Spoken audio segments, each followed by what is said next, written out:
There, it should be working now. Yep, audio working. Great. Okay, don't mind the wet appearance. I just showered.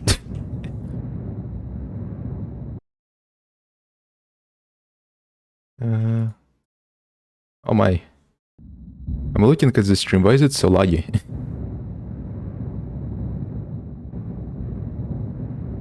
What's... Why is it so framey? Why is it so laggy on the stream? Or is the browser just slowing down the frame rate when I'm not looking at it directly? What's happening?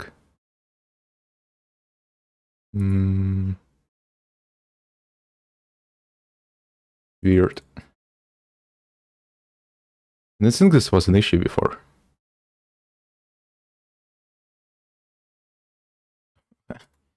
What's happening?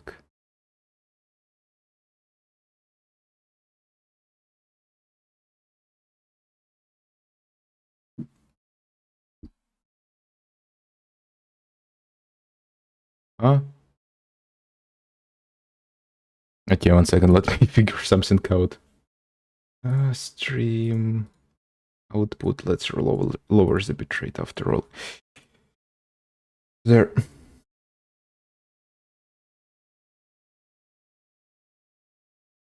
Please work.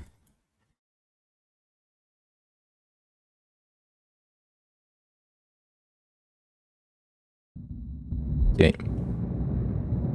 Let's see.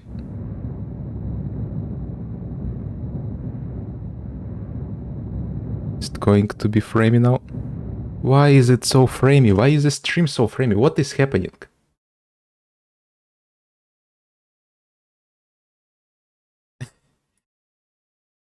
Again, this was not an issue yesterday. Either my internet is dying or YouTube is having some problems. This is awkward.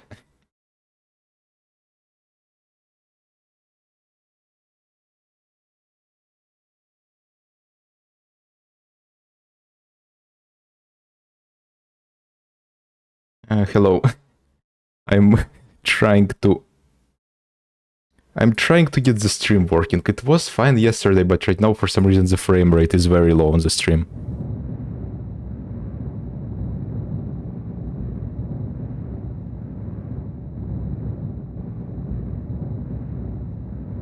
Wait, was it actually fine? Was it actually fine yesterday? Let me open. Maybe I just didn't notice. let me look at it. Let's see. Okay, this shouldn't take more than 5 minutes. No, it was smooth before. It was smooth before, okay.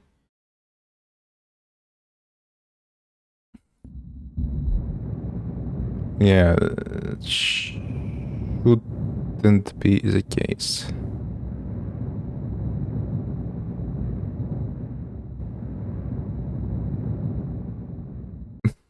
I don't know.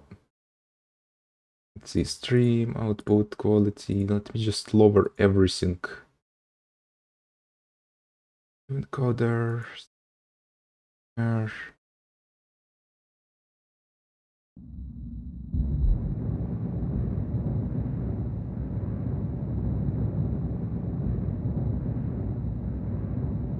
Wait, hold on. Why is the video encoder set to software in the OBS?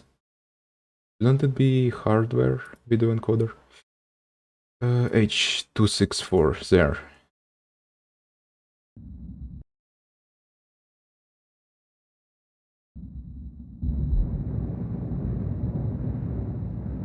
Let's see.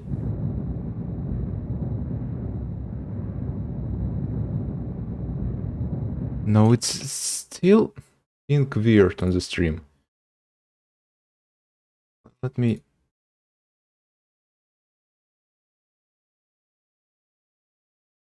This is extremely awkward.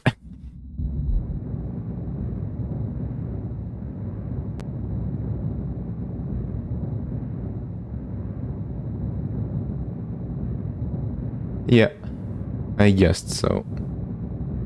Yep. Let me check. Task manager, performance. Is anything being overloaded?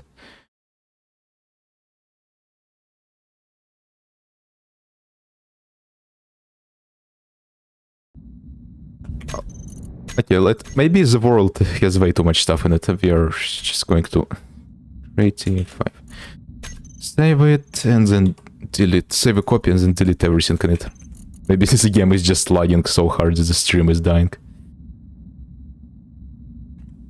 How about this?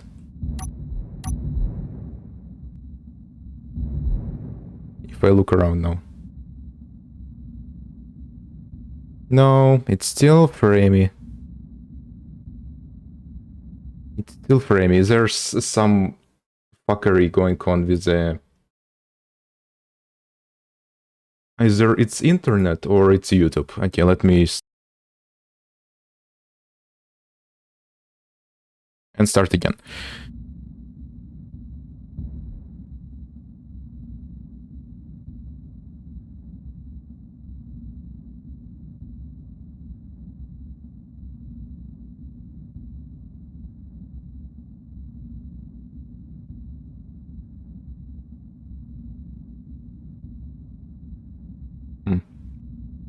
Well, I stopped and started the stream.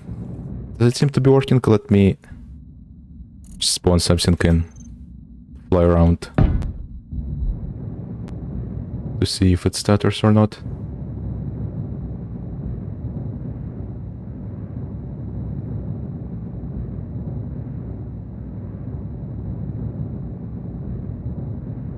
Well, I guess it was just some weird bug. With the OBS. Turning it on off helped.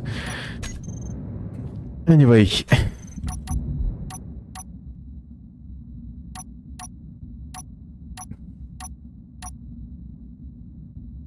Anyway, it burns.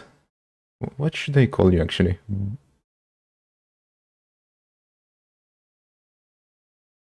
I'll just call you by your YouTube name, Russell. Yeah. Burns, Russell, whatever. Because you contacted me today, it's actually very, very good insight into what actually would be useful for people who use my blueprints, and I thought about it a little bit while I was in the shower. So, of course, it would be useful to have a starter ship, of course. And they have a bunch of them, but what if we combine the starter ship? What if we combine the starter ship and make it upgradable into a just general scout ship runner all around? So if you just... If it just has enough thrust and you add some guns on the front, it will be a perfect jumper. Just something cheap, something expendable that you can jump around the place. Trade a little bit, and if it gets destroyed, it's going to be fine. So that would be the starter ship that could be upgraded into just a scout, so it would be useful even if you don't. Even if you even if you pass the starter game.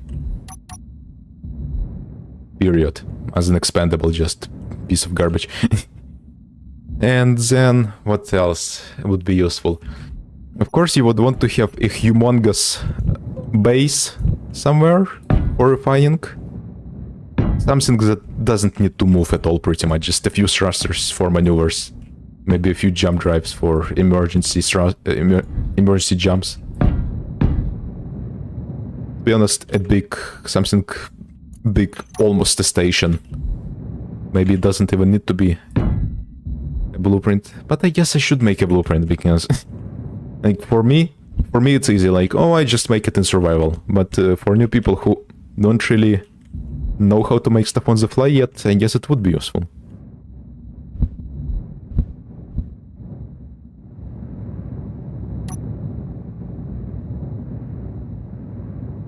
Okay, so we have a starter scout / trader ship, and then we have a big space. base. I guess then what else? You need to get some housing resources, so I guess a miner ship with medium cargo capacity would be nice. Something like 4 containers, I guess.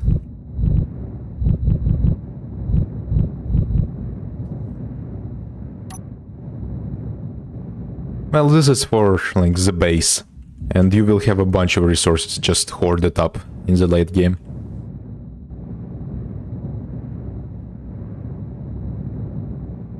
So I guess it's just literally 3 things. Small starter ship, which can also work as a scout, then middle-sized miner slash just business runner. Maybe you could put some welders to it as well, for when you're making something. And then the big, very slow, mostly stationary base for refining stuff.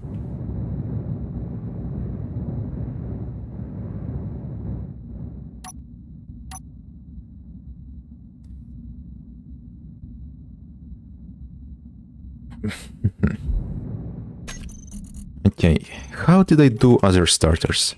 Let's see. What's this one?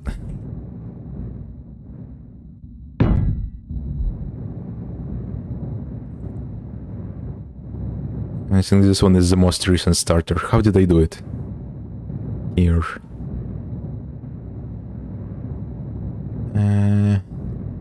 Definitely a lot of things I could change. Definitely would need to add a lot of... Not a lot of, but just more thrust. And it has right now. If I want it to be somewhat fit for combat. Let's see, what if we just add...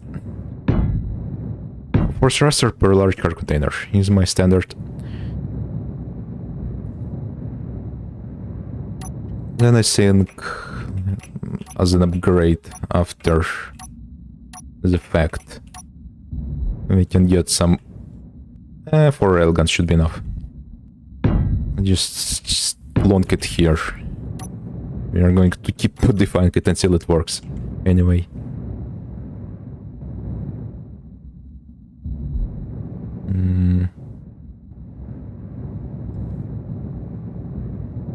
Of course, there's fuel.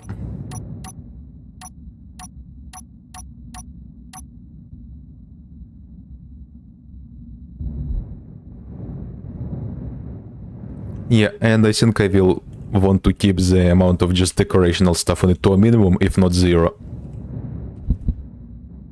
So it's easy to modify. Also, if it's closer to a line. Yes, we both keep the low frontal profile for combat.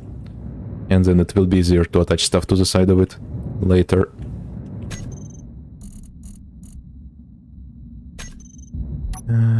One jump drive. Replace it somewhere in the back, I guess. The refinery can be used as armor.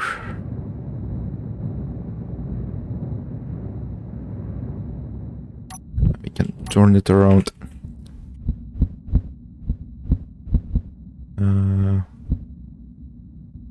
Let's do it like that. Maybe like this instead.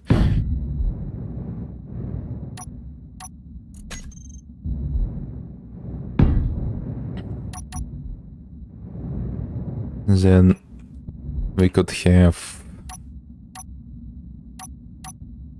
a combat cockpit down here, I guess.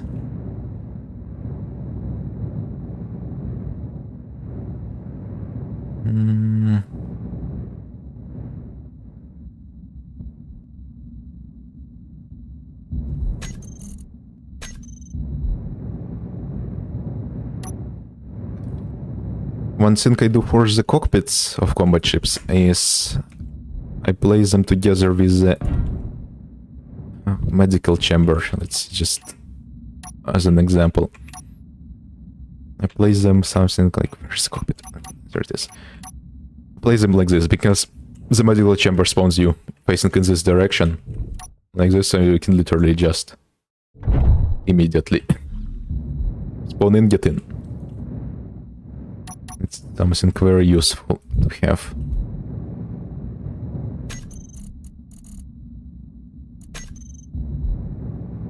Yeah, but let's think of it as a starter ship also. Yeah, when it's a starter ship, you want to just have... When it's just attached to the ground. It would literally just be... Assembler, refinery, cargo container. Connector, I guess, if you want to deposit some stuff into it.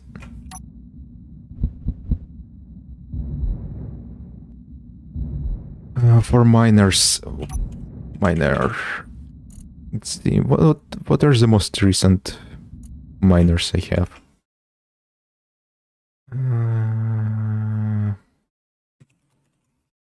Shop.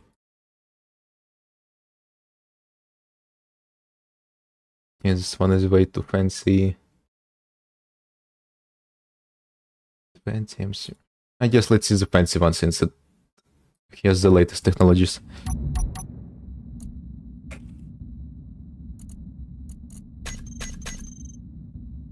No, it's not miner, there's also mining. Yeah, this one has a lot of DLCs, but also all the latest technologies on it. This one is less recent. Now I guess something I put on it that I didn't on the other ships is the connector for cargo on the back instead of the bottom.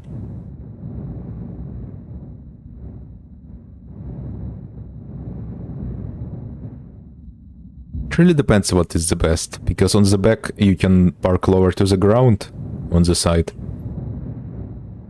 but on the bottom you can land directly on it.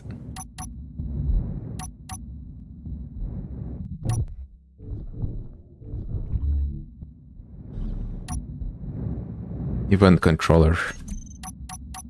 What do you use it for? I know you can... Is it like more of an advanced timer block? What can it be used for? That's actually practical.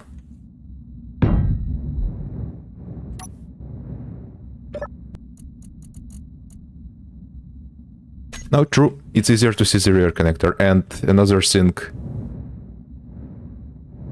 about the bottom is if you land on something, you fry it with your thrusters, so the rear might be better.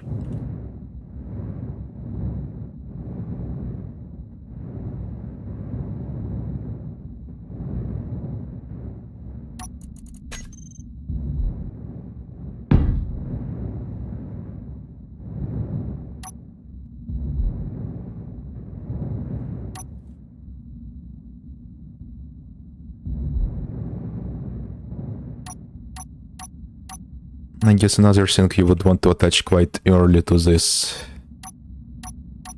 is the V2H2 generator.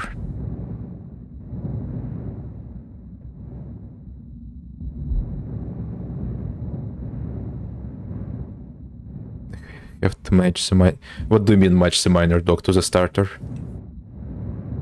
If it's literally just a connector on the side, you don't really need the platform on top. Oh, the landing pads. I should stop doing landing pads, since they are crap anyway. Tons of resources to build and they get destroyed by the thrusters immediately. Kinda useless.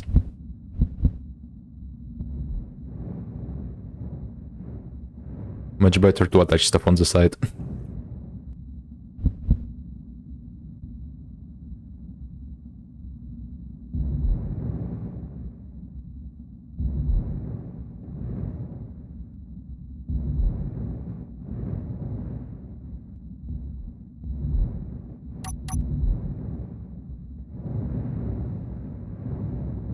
Yeah, that's why you should attach them to the side, since the landing pads are small.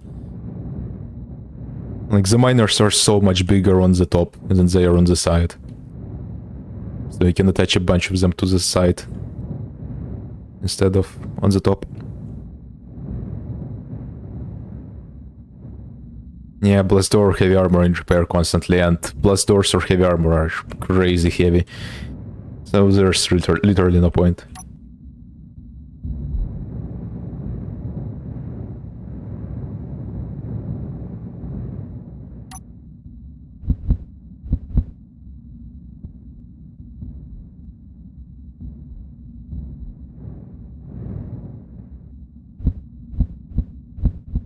Hmm. Okay, maybe we should just think about this as if I'm making a starter, most starter basic base. How I would do it, and then we modify it into a ship.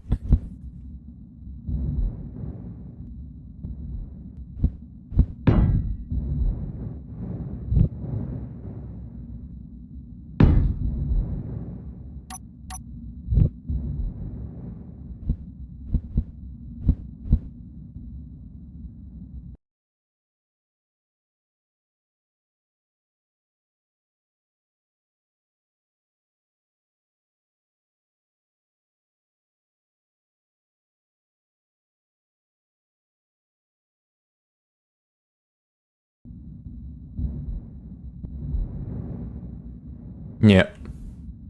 Yeah, it makes sense to have it be as a starter base and then just lift it off because, well, you have the refinery, you have the assembler, you have the cargo.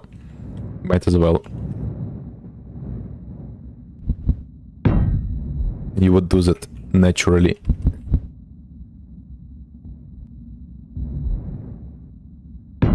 H2 starters and you can then use as a ship, and then would still be useful as a scout ship if you put guns on the front of it, like for trading and stuff.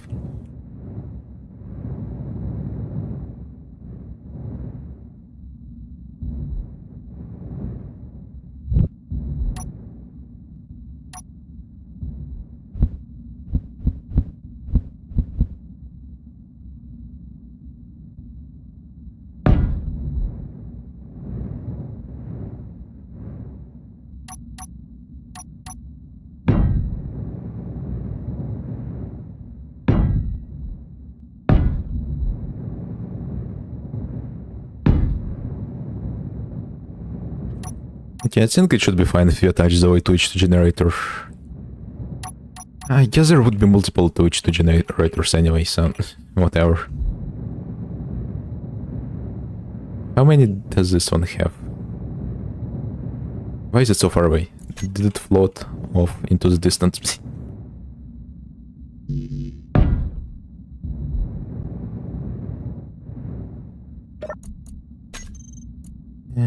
Let's see. Two generators.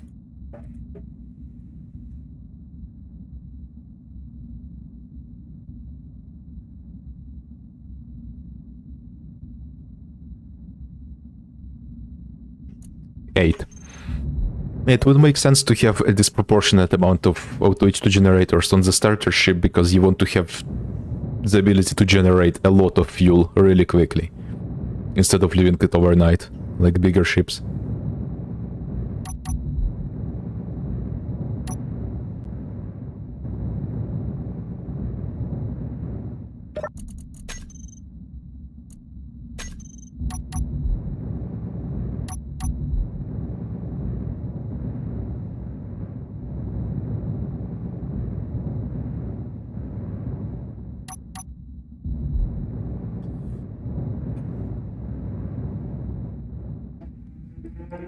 What is happening on the streets? Man,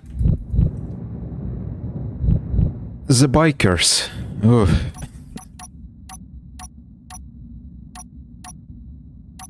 The bikers, man. Ugh.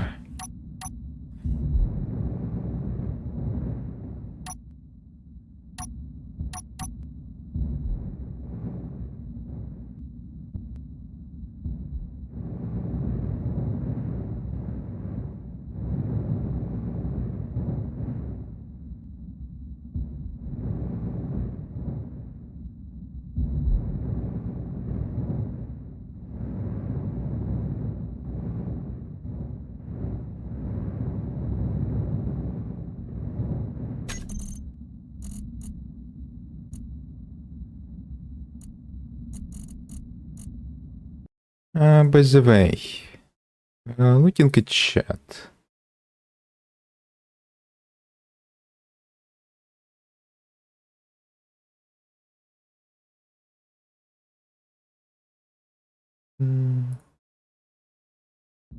critical chai. If you want to be taken a little bit more seriously, you might want to consider changing your profile picture to something that's not AI generated.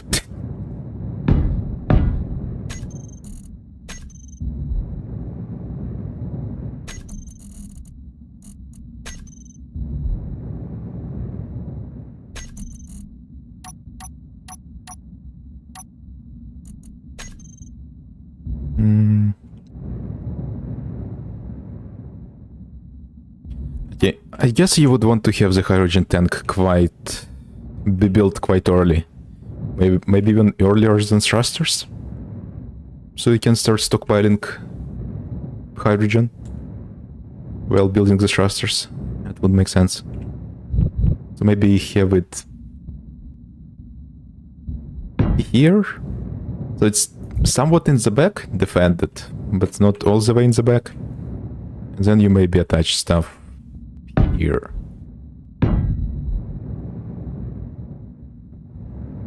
And I think it's far away enough from the cargo container, so the cargo container won't get damaged that much if it gets blown up.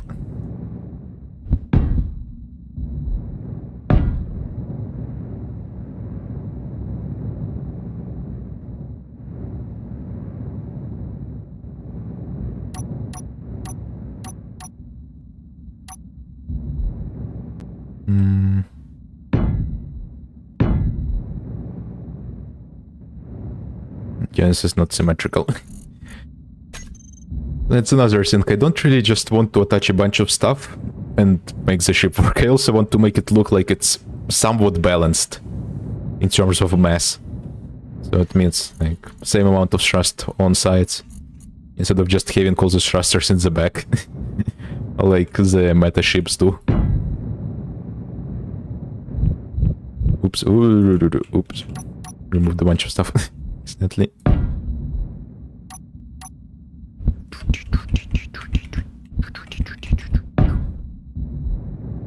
Yeah, like this looks horrendous.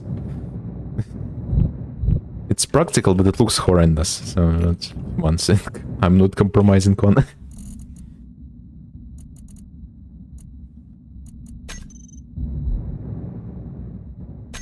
Is there any other armored components that I can put in the front? Because the refinery is one. Oh, another thing. You don't want to put refinery and assembler next to each other because the refinery will just start dumping ingots into the assembler and then it will clog and just ruin all your production. So you want to separate them with a container.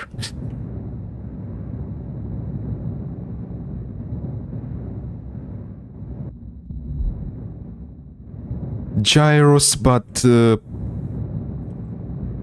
usually you shouldn't really do gyro armor, I guess. Where I would recommend putting gyros is closer to the center and towards the bottom, right? Like right here, for example. Because that way, if it gets shot off, it doesn't just destroy the inside of your ship. It just detaches and floats away.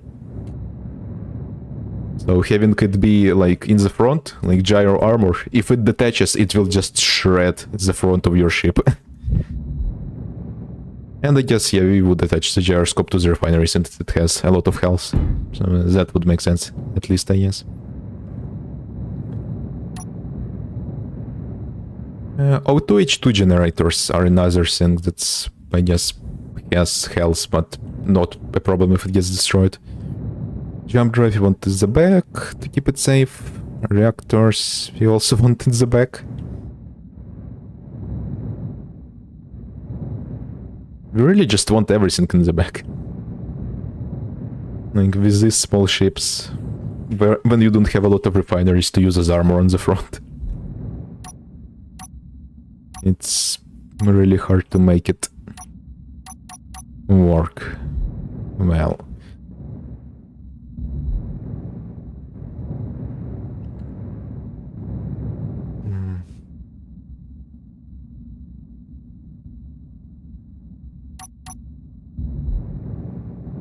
Yeah, that happens. Also, for some reason, gyro armor doesn't even work that well. Like, we tested, I remember, with some other people, a bunch of ships from the workshop, like a year or two ago. It was a long time ago, and just shot them with the railgun ship. The gyro armor just did not work at all. It just... The gyroscopes did not stop the railguns. They just separated. And started shredding the inside of the ship. So, yeah.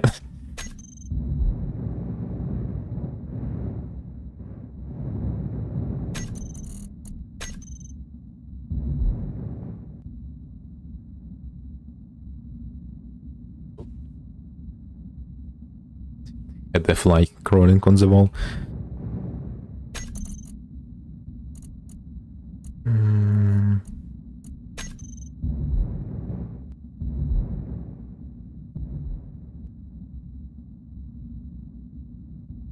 Well, I guess with how vulnerable the entire ship is, there's not much point in optimizing it that much for survivability. It's more about just it being easy to replace if it gets destroyed and dodging a few shots.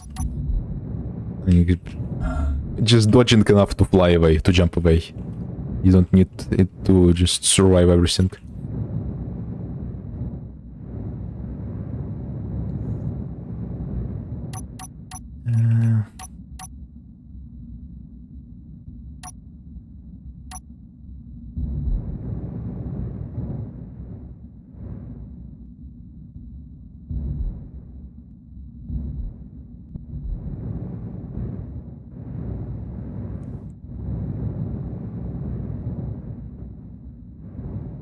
Yeah.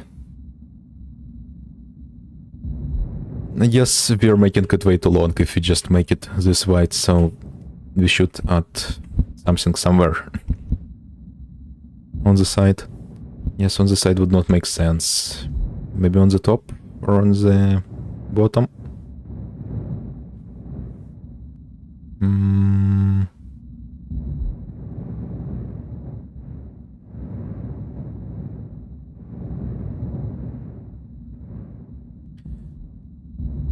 I guess it's fine if you had the jump drive on the front. Sure, why not?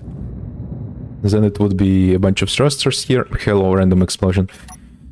Then it would be a bunch of thrusters here, and then in the combat configuration you would also have a bunch of railguns on the front. So the enemy would need to first go through the railguns, then through the thrusters, and then only then they would get more critical components.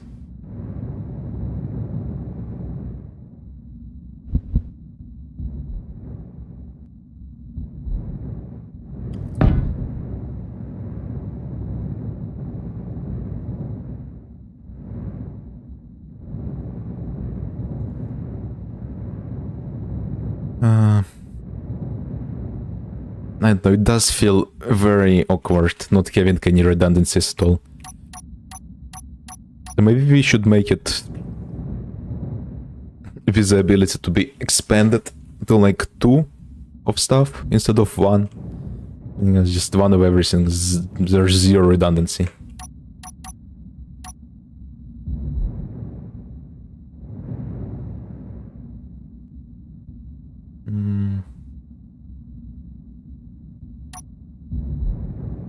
Let's see.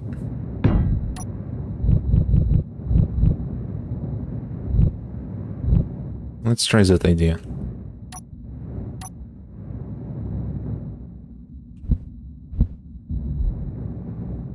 So the car containers, I think we want to have them in a line.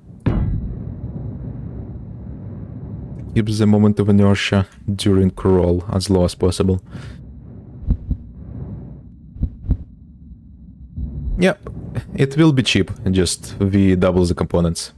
So you can add a second component if you need, but it should be able to work with only a single one as well.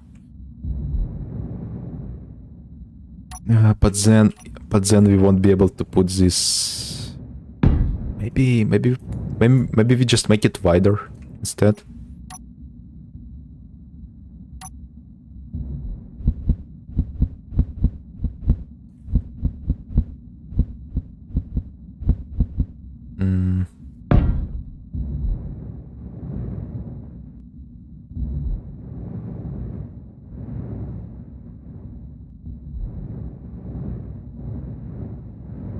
Let's see. And let's not add any modules yet, so we can modify it easily.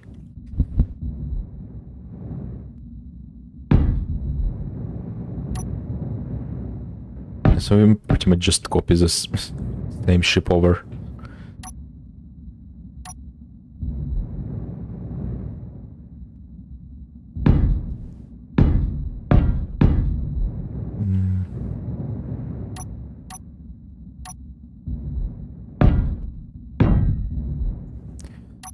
Yeah, that's the thing. I don't want to take my starter into combat, but I thought like maybe instead of scrapping the starter, you could put a few weapons on it and then just use it as your replaceable scout ship for like trading and stuff. So if there's someone there, you can obliterate them quickly.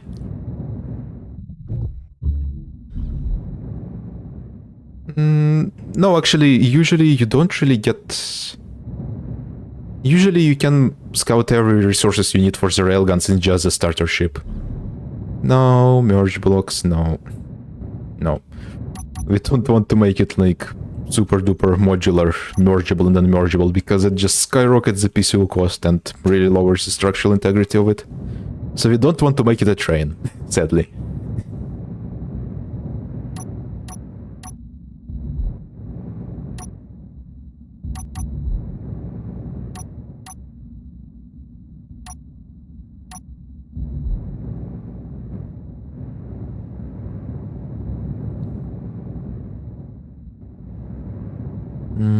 I feel like this one is just exceeding the definition of starter already. Okay, so we just make it... Let's not overthink the geometry of it to be perfectly optimized for combat anyway. If it gets destroyed, it gets destroyed. Zero redundancy, just pray for it. If you're in a situation where you're at the risk of getting destroyed in a starter ship or in a scout ship, that's kind of a skill issue on your part, I guess. Let's approach it with that philosophy.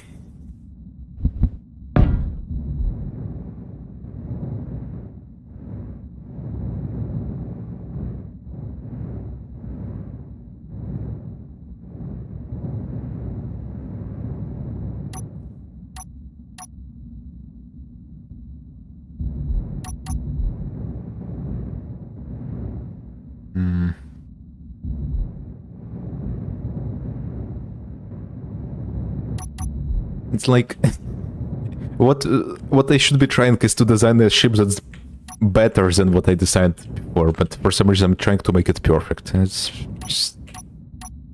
You'll get burned out and design nothing at all. I should stop doing the same mistake all over and over and over again.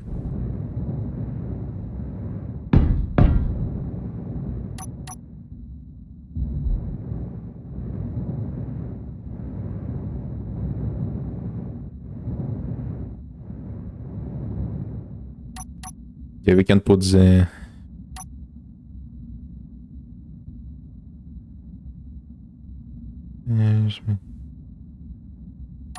Yeah.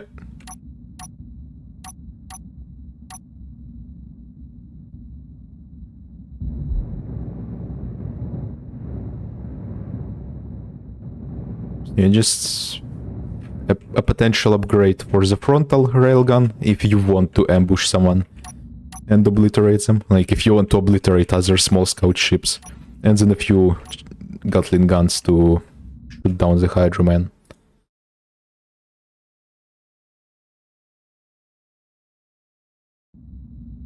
Yep.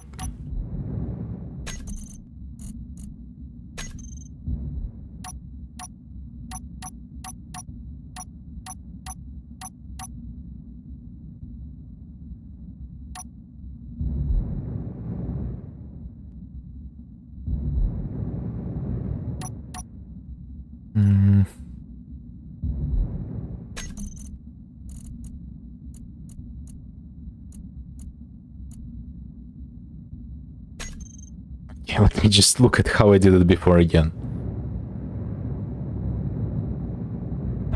Ouch. Yeah, there's zero concern for survivability here. Like, if the if the tank gets hit on this one. If the hydrogen tank gets hit on this one, the entire ship is just going down.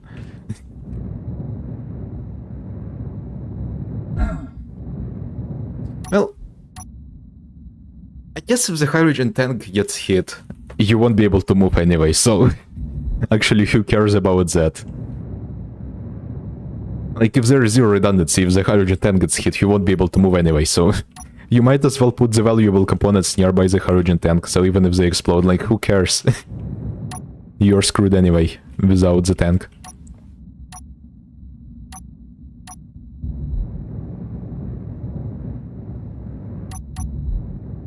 Well, it can't be set for all hydro ships, like, with redundancy, you can put hydro tanks, and yes, 2 hydro tanks nearby each other is not very smart.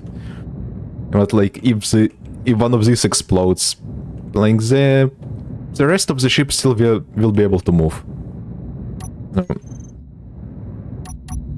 There is 0 armor, but it's just survivability through redundancy.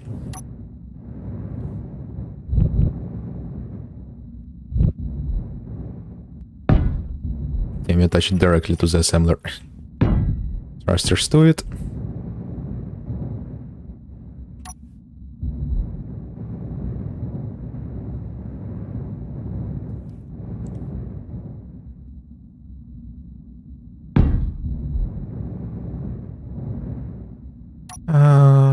Should we include a save zone?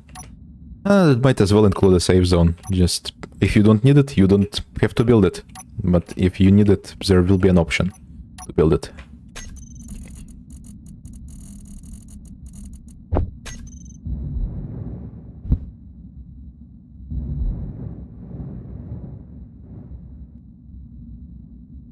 It's expensive, but it has quite a bit of integrity, so we might as well just use it as armor as well.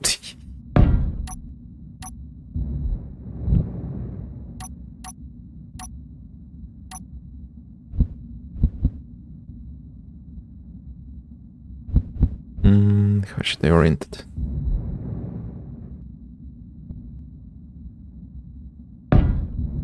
Like this, maybe.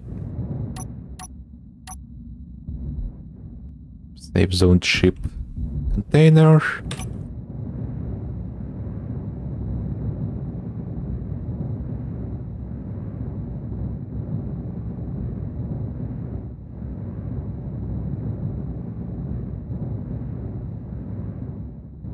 Yeah, I guess if the entire ship is a line, it's also easier to weld it up, since you can just weld everything from the side when you need it. Because if it's just layers upon layers of blocks, like, it's going to be quite difficult to weld these blocks once the rest is welded.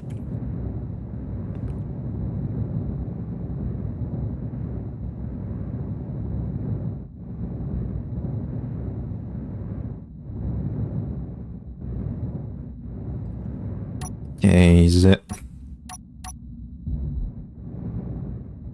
we can put the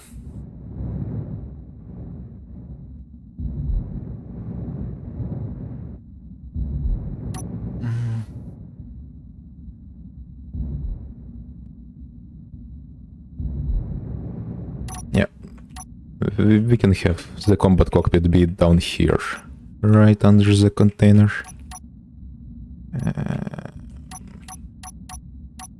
The combat or just the redundant cockpit. The just in case cockpit.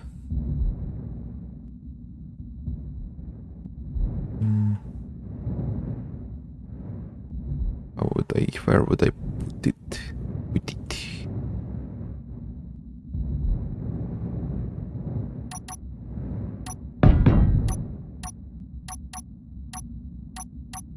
Let's have it go here for now.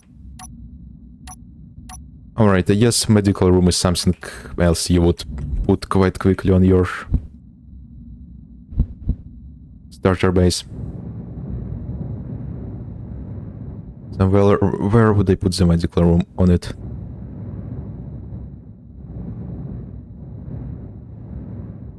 I'm sure it's fine if it's under the cargo container. People can always just dig out a hole if they need it. It's useful when it's closer to the ground, I guess.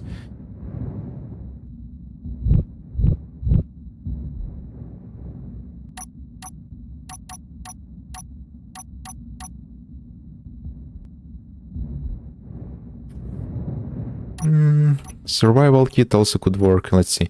It's just that medical room you can heal and recharge your thingies faster.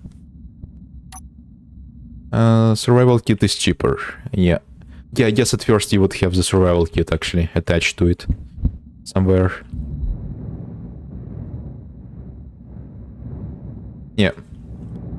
I am going to make the main cockpit down here. Nearby the core, but let's see the survival kit.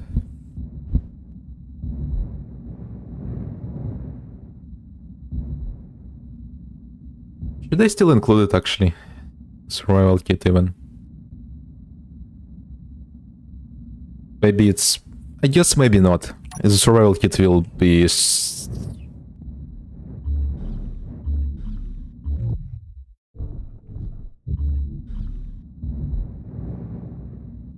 The recharge panel. Oh yeah, they added the recharge panel, right? Where is the panel? Totally forgot that existed. It's a new thing. The refill station.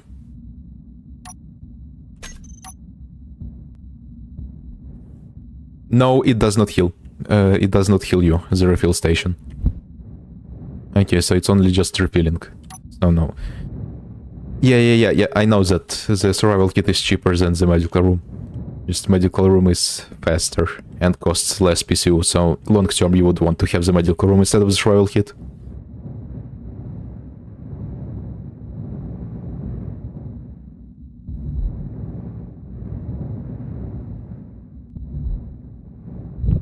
So I guess survival kit we can just put it in the same category as like basic assembler and basic refinery, and think that people will probably grind them down anyway when they will be taken off, so we don't have to include that.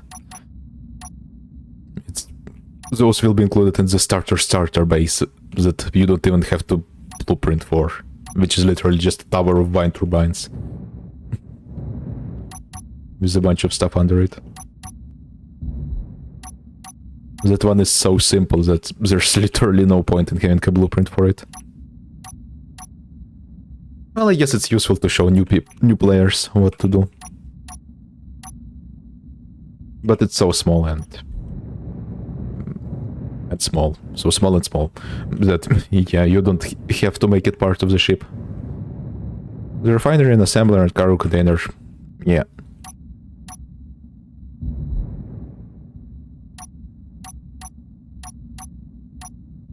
Okay, if you have the assembler here, if you put modules around it. We put... Actually, what is Splitsy doing? Let's see. Splitsy... What's the most recent videos from him? What he do? He's just doing... He's still on the Survival Impossible thing. Holy moly. Impressive.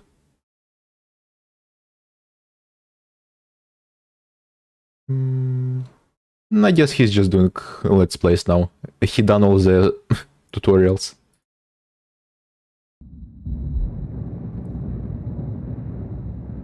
Well, I should do some tutorials myself as well, since those are very popular content.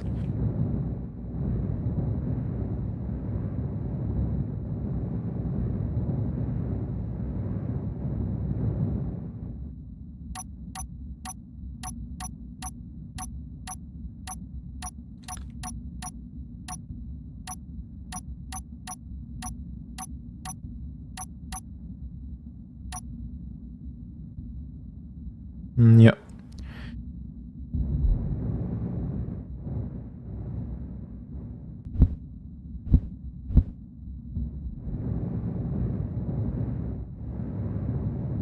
Yeah, when he did the series on the official servers, like, I don't think they were supposed to last. Or you just... He does some stuff on there, achieves his goals, and then goes to his long-term series. I'm impressed that he's still doing Survival Impossible.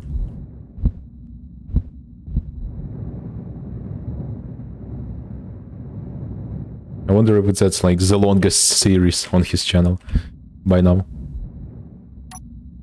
I'm just flipping blocks at this point. Let's make some more progress.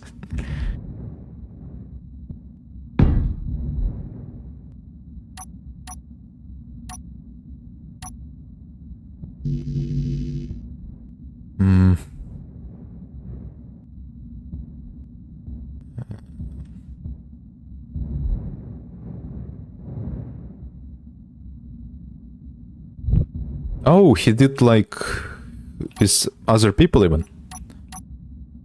With randoms. That's neat.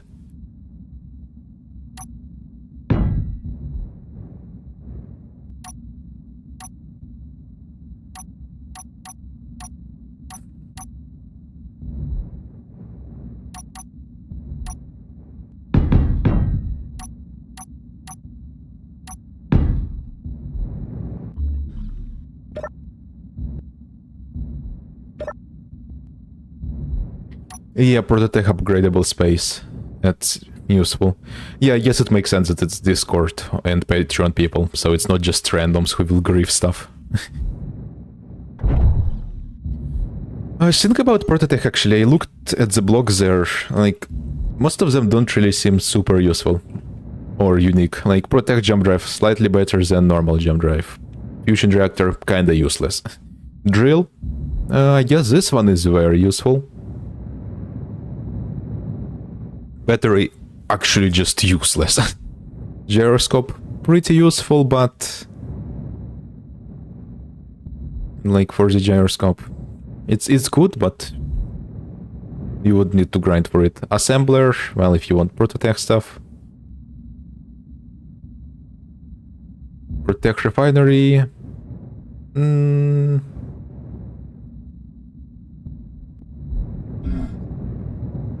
Small grid jump drive. The Prototech thruster, it's just a better ion thruster, so it's not super useful. Small grid jump drive. Who cares about small grids anyway, to be honest.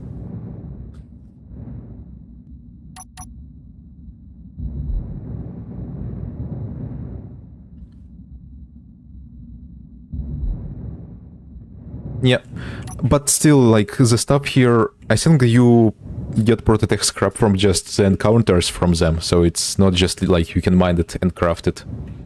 You need to grind the encounters, right? And scrap the Prototech ships. No, Prototech thrusters... are they combined thrusters? They are not combined thrusters. They're just... you see, it's 30% thrust in 100% air density. Like, it's slightly better than ion thrust, which is 20% in higher air density. It's just slightly better ion thrusters.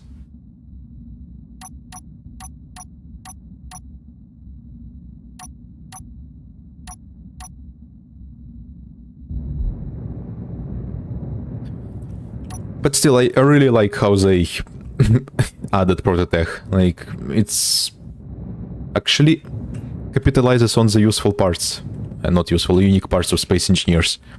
The way you can just merge and unmerge blocks to each other. And...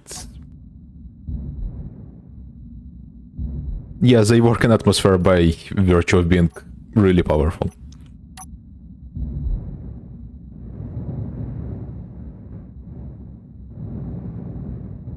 Actually, let's see, it's 38 tons. 30% thrust in 100% density, 14 meganewtons. What about large Atmos thruster? So pretty much the same mass. 648... 40%. Wait, so... yeah, it actually produces similar, slightly less than the atmospheric thruster in full air density. And weighs slightly more, so, like... you can make a hybrid ship with these guys.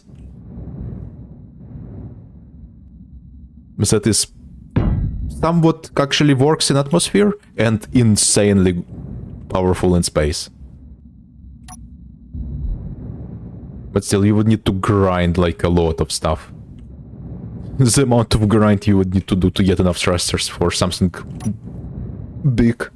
And then problem with like this combat, the repairs, if Prototech gets damaged, like you need to go all over grind the components of the encounters.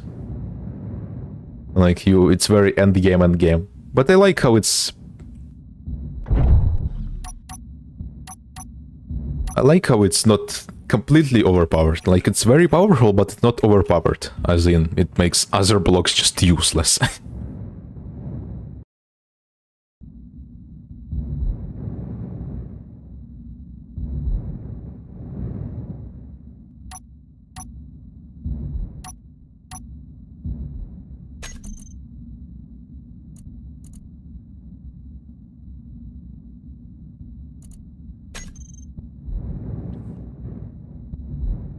Too much talking, too little building. Yeah, drill. Drill seems very powerful. Also, what's with the description of it? Where it's capable of collecting raw ores at the higher efficiency standard drill types. Especially with drill limit, it's nice. Entity detection. But I don't see anything in stats. Maybe it's some hidden stats. So, like, if the description is actually saying the truth, you can get more ores from the same amount of ores dug out than normal drill. That would be really powerful.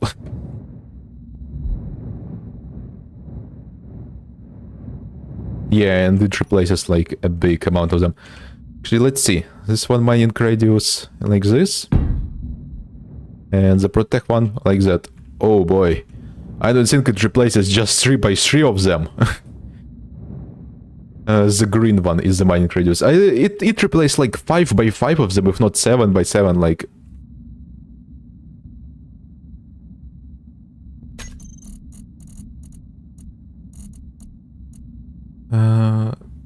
collecting raw ores at higher efficiency straddle drill types. But they don't use a lot of power anyway. Like this one, like 2 kilowatts. This one, like the power on both of them, like literally nothing. So we will have to test some stuff. No, I know it's like the drill is crazy good. Like it's one of the things that you have to have pretty much on your miner. And since you're not going to be going in combat on your miner, you're not going to get it lost. So, that's another thing.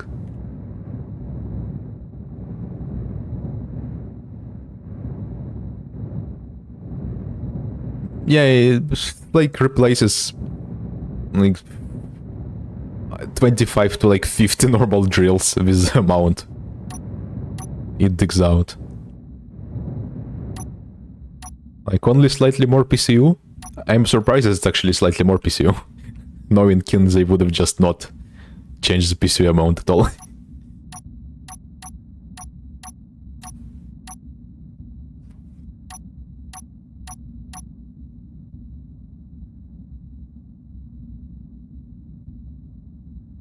Would be nice if there was a Prototech grinder and welder as well.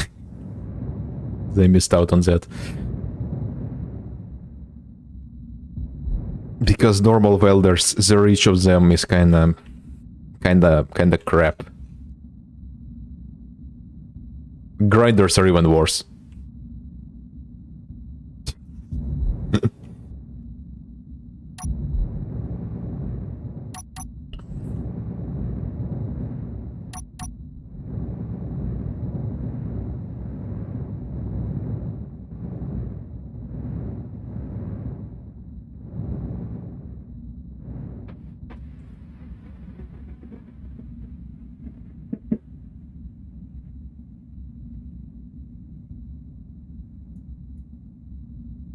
Is there like a jet fighter flying? What is happening?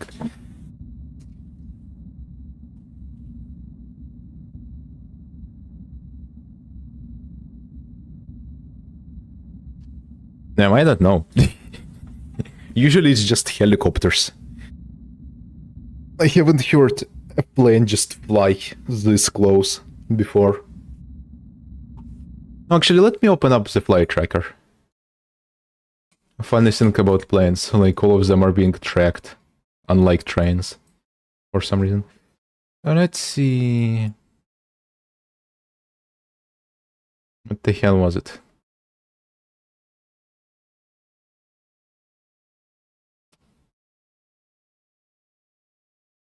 Hmm.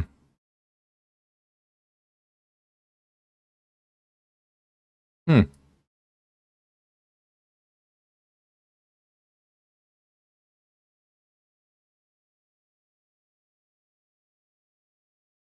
Weird. There's nothing. There's nothing even close on the map, on the flight tracker. No, I'm not doxing myself. There's nothing even close on the flight tracker to where I am. So maybe it's something classified. I don't know, some military stuff. Interesting.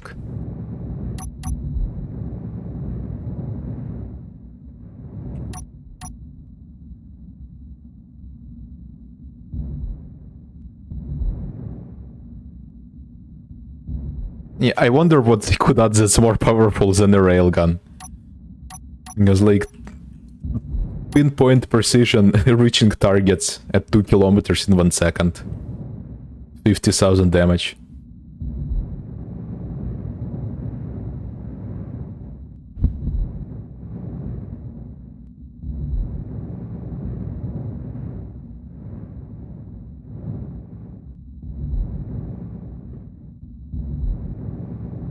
Like, how would you make this more powerful?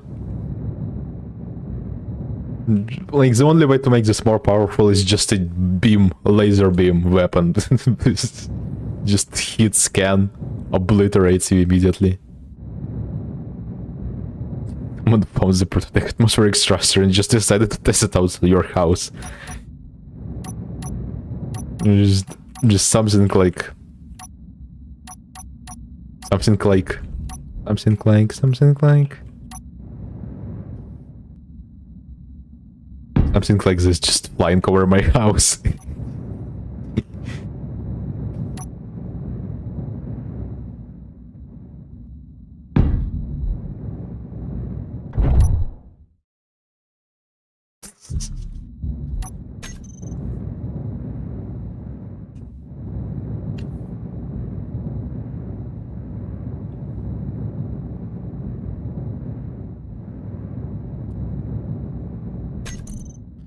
Okay, too much talking, too little building.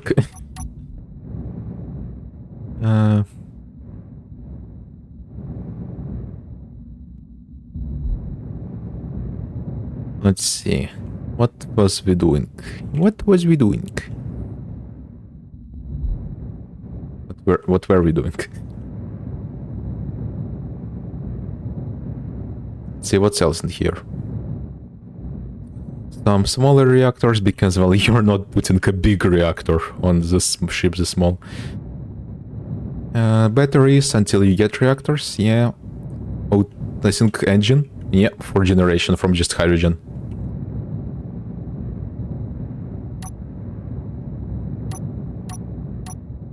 Let's see. We need how much power for you? I think it's like 32 during charging. For the zoom drive. Yeah, 32. So I think we want to have it to be able to charge with just engines, maybe? How many engines does this one have? Only 4.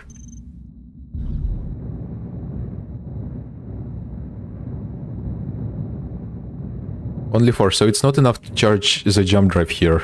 You use batteries as a capacitor. Nah, it's kinda stupid. I think we should have 8 of them. For unlimited power.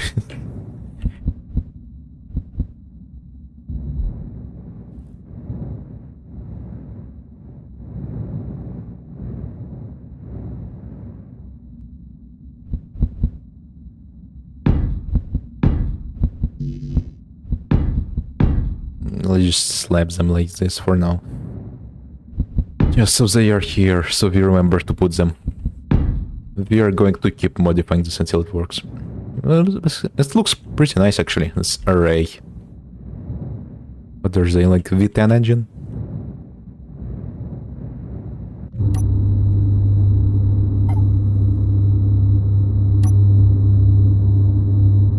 Ooh.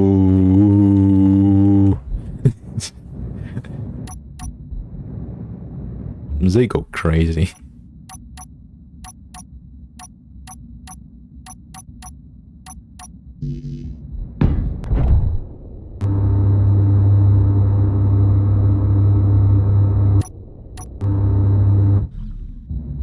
Oxygen tank, of course.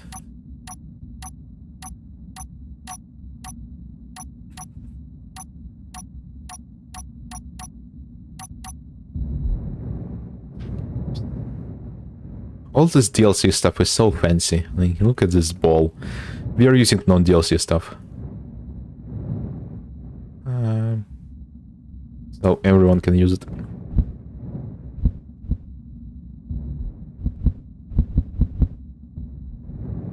Also, so you have less blocks to choose from.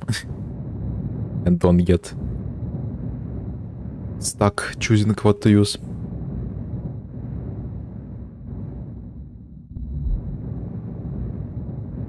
Let's see. Where should we put this? Let's put this. Let's just slap it on here for now. No, this is a very stupid location. But you would want to have the tank be built quite early. Maybe you're starting on a planet with no oxygen. Oh yeah, H2 generators. Let's see, one fun fact, one H2 generator can supply one engine perfectly, yes. With their consumption. So you want of them at least 8. And with how big the tank is,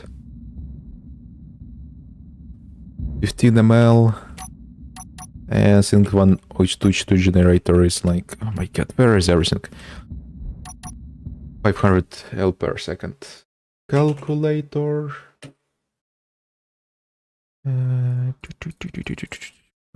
Divided by 500. 30,000 seconds divided by 3,600. 8 and the third hours with one generators to fill up the tank. So with 8 it will be just an hour and a bit. That's fine. You don't even need to have the tank full to get to orbit. So 8 should be enough, because that way you can run all the engines.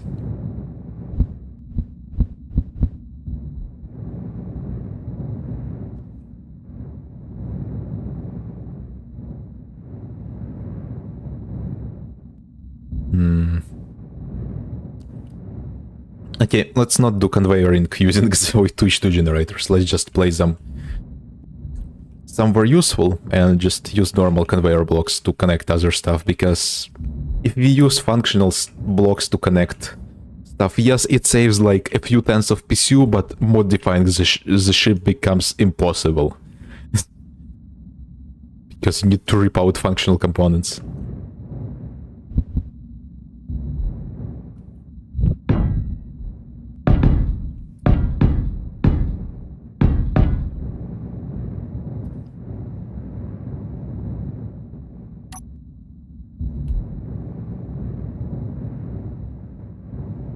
Yeah, the hydrogen lack, but I'm not sure if they... Like, they shouldn't, as long as they're in small amounts, it doesn't matter where they are placed, I guess. It's more about the amount of them. So 8 of them should be fine. It's like when you get into the hundreds with them, they start causing problems, so we switch to generators.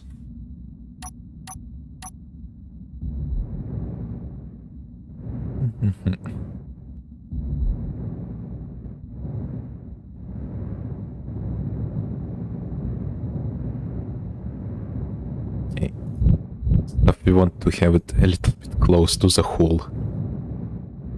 And not sticking out.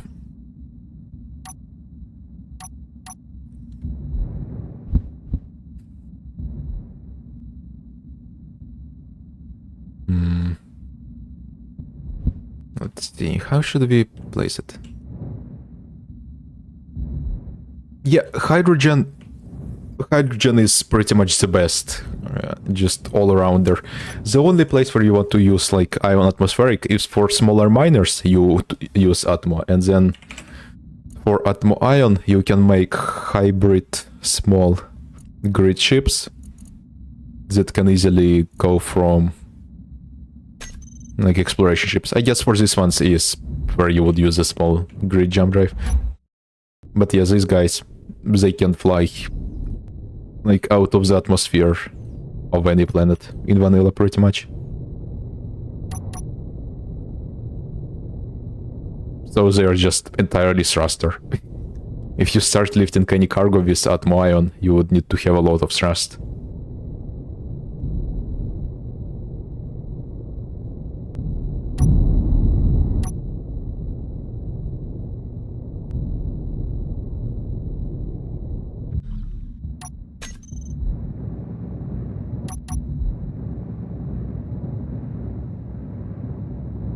Like it's Atmos and ions and nuclear generators.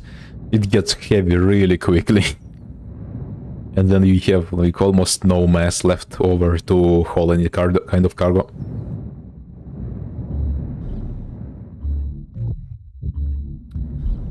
Yeah, you want to have a lot more ions than Atmo, because ions actually can help you in... Where am I pointing? Ooh.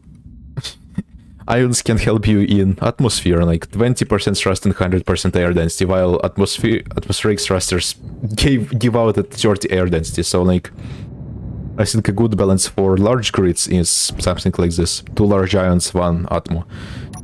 For small grids, I guess it would be 172, 276, 576, I mean. Actually, on small grids, the balance is much different. So you would want to have like 1 large atmospheric thruster, and then it's like, I guess, not 2, just maybe 4 of these guys at this point. So in vacuum the thrust would be 170 by 4, that's 68, 680, and in atmosphere the thrust would be 570 in full atmosphere. And then this guy is 16 divided by... Yeah, with this configuration the thrust amount will be the same in full atmosphere or in vacuum. So you would need to have this ratio for small grid and this one for large grid. If you want the same performance everywhere.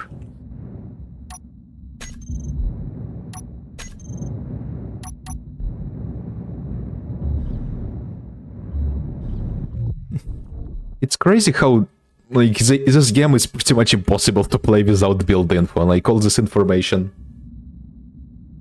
there. You don't get it in vanilla. Like, you don't know how much the thrusters produce. Like, oh, do some engineering without statistics, sure. Like, it's not space engineering at this point, it's like space alchemy or something.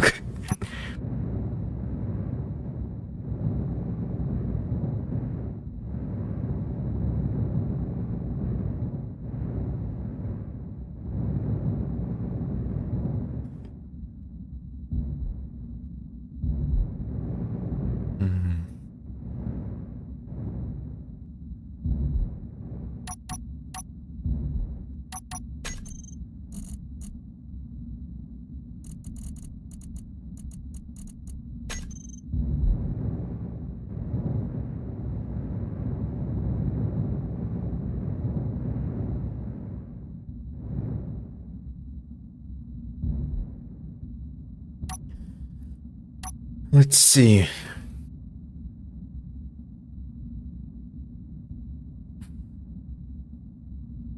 And yeah, I guess someone made a thrust calculator. I haven't seen it myself. Okay, so we want we definitely want to have a connector directly on the cargo thingy, or when it's just in the starter period.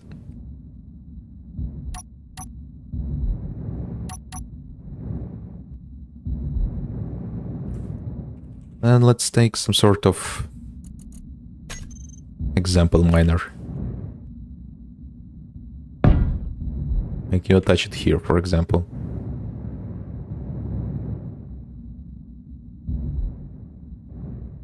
Or if you're in space, you can even just attach it like this on the side. Yeah, I guess you wouldn't take your Atmo miner with you in space, so it's whatever.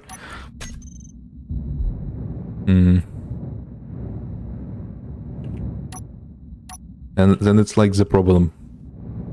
If the connector is directly on here, how do you attach the turrets? Do you make like them one on top, maybe? Because what I'm thinking is maybe you just put them on like pylons on the sides, so they have good coverage against Hydroman.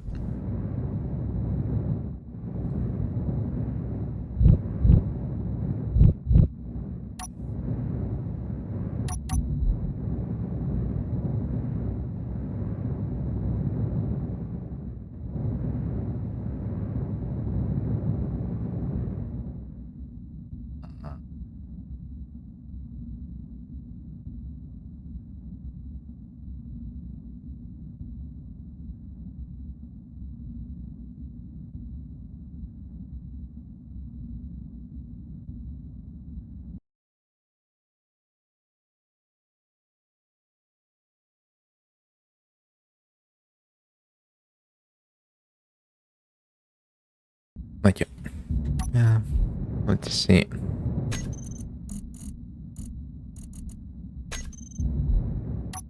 Cryo chamber, I guess, the other useful thing. Actually, what's in the interior here?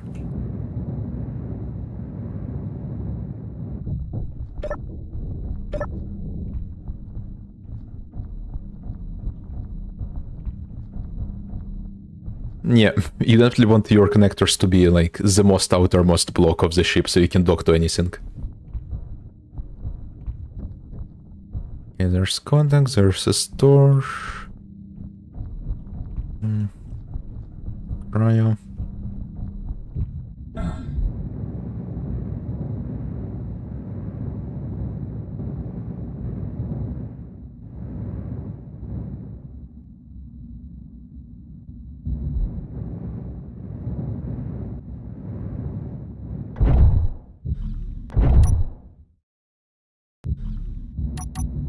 Okay, let's see. Batteries. Power output 12. 4 batteries, I think that's good enough. Now let's see, where should we put the batteries?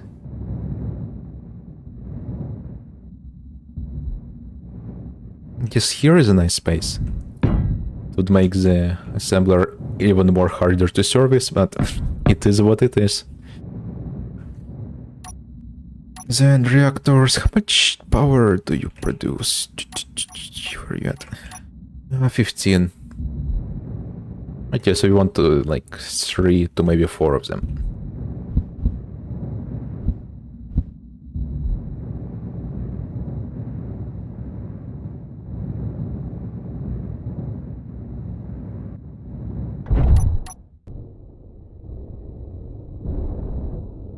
Actually, no, with reactors you want to be able to power both the jump drive and then the railguns as well. Oh, yeah, if we want to add more than like one railgun, we are going to need a lot of... I guess you wouldn't use this like in extended combat, so the battery should be good enough for storing some energy. So if we have like 4 reactors at 60 megawatts, batteries also 48. So with one jump drive recharging.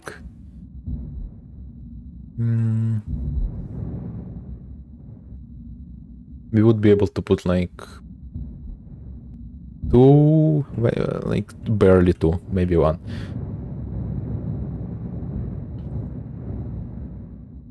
should be good enough. And it's still, even if people want to modify it with the railgun later. I guess that's pretty proportional with all the other stuff I'm doing.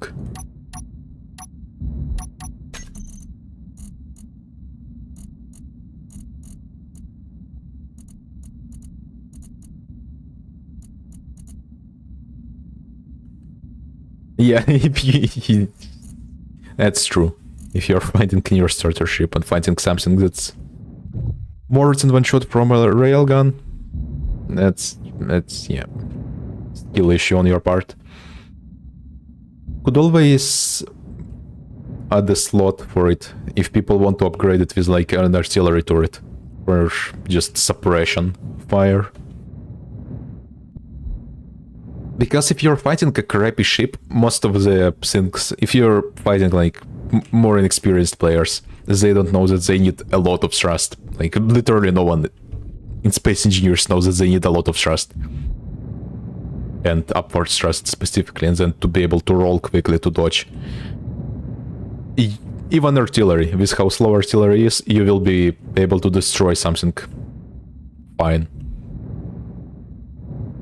You might not even need a railgun.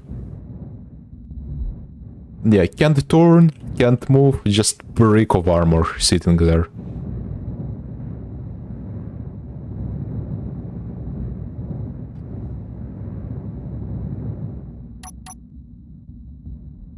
My ideal acceleration... Well, for combat, I don't know if there's an ideal acceleration, but... I guess it needs to be high. The higher the better, but at some point it becomes too high and it's useless. Oh yeah, by the way, I have a bunch of just crap ships that are unfinished and unpublished. I should just publish a bunch of those one day. Let's see, how much acceleration does this one have? There's 32 thrusters here. 3 tons empty. 3 kilotons empty.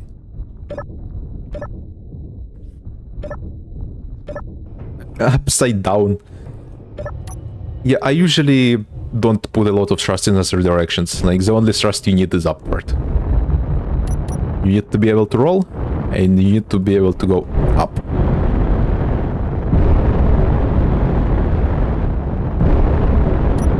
I disable the dampeners.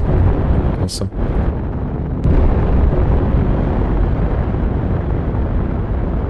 This one actually doesn't roll that well. Rolls decently well, but not that well. Takes a little bit to accelerate.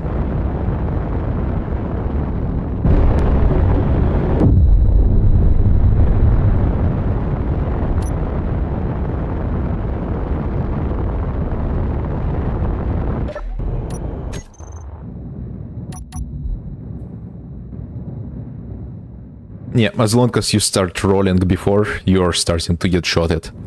And then dodge, then yeah, it's fast enough. I did some combat tests with other people. Even against meta bricks. It can survive quite for a decent time.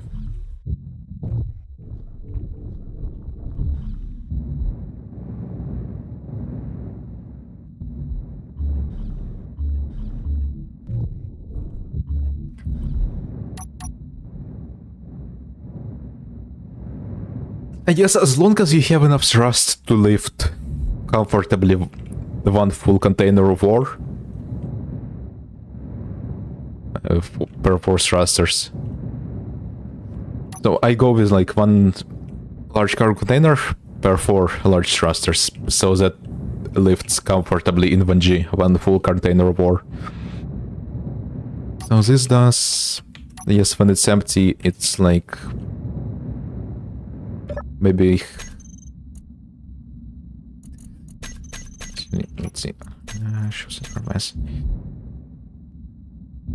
Like, let's say it's half a kiloton. So this one, when it's empty, if it was half a kiloton, this thrust would be able to go like 5 Gs. That's enough. I think 5 Gs is enough.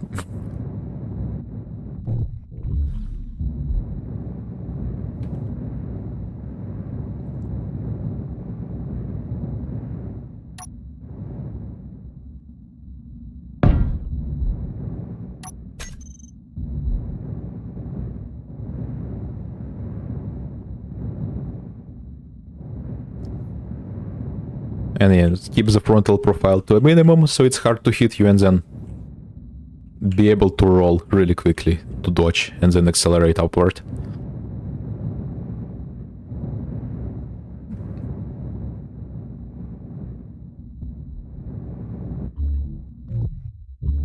Yeah, hydrogen tanks weigh like pretty much the same amount if they're empty or full. That's true. Max cargo mass, 180 kilograms. I guess that's inventory. Or do they weigh the same? They might weigh very similar amounts. Yeah.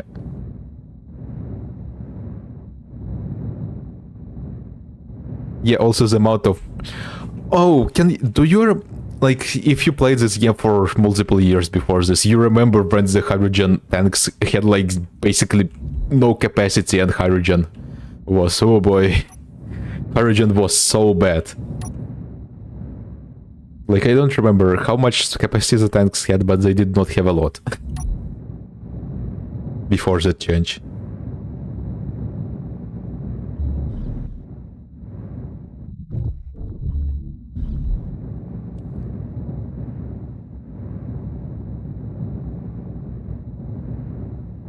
Yeah, like 1/3 or so. But yeah, like how does even 15 megaliters of hydrogen even fit inside of it? Megaliters, 15 megaliters. Is it like in gas form or is it like in liquid form? Actually, let's see ice. How much ice turns? 25 ice per second, 25 kilograms into 500 liters per second. Okay, so let's say there's no losses at all there. One tank is 15 million. Let's divide by 500, multiply by 25. Yeah, one tank would, if it's 1-to-1, but I guess it's not 1-to-1 because O2H2.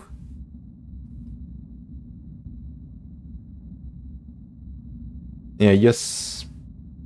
Well, you need 750 tons to fill one tank of ice, to fill one tank with hydrogen, but ice is like water. What is it? H2O? And isn't hydrogen like very light compared to oxygen? What is oxygen again? 16? Oxygen. No, it's number 8. And hydrogen is number 1. Okay, so I guess it would be like 1/5. So yeah, even then it would weigh like 150 tons when full, which is actually not that bad.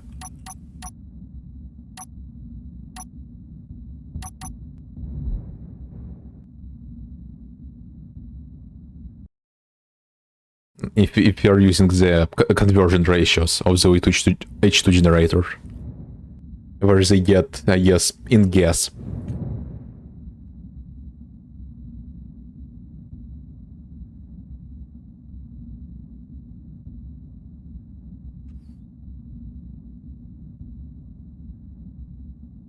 It's H2O. Water, not oxygen. Like, oxygen is O2, but this one is H2O. Okay, never mind. But yeah, 25 kilograms of ice into 500 liters of hydrogen. Okay, I guess the hydrogen is in the gas form. Yeah, because there's no way you're turning 25 kilos of liquid into 500 kilos of liquid. So it's liters of gas. Hydrogen, gas, liter?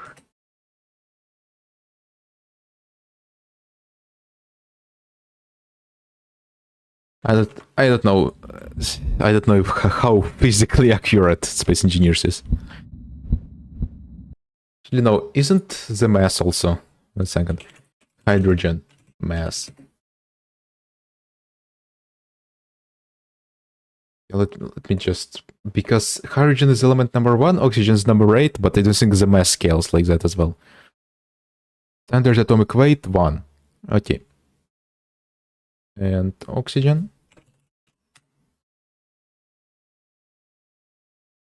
Standard atomic weight 16. Okay.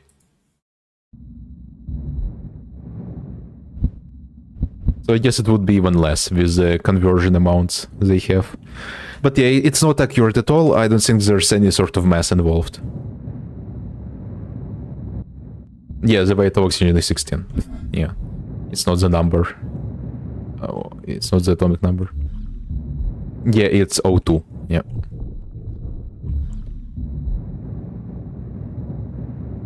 But we are talking about just from ice into hydrogen, where there's just H2, not O2. Whatever, it doesn't matter. It kind of matters, but not really. This game is not physically accurate. It's not like Kerbal Space Program or something. Oh yeah, fun fact. With efficiency modules, you can get from 700 tons of iron ore, you can get 1400 tons of iron, I think.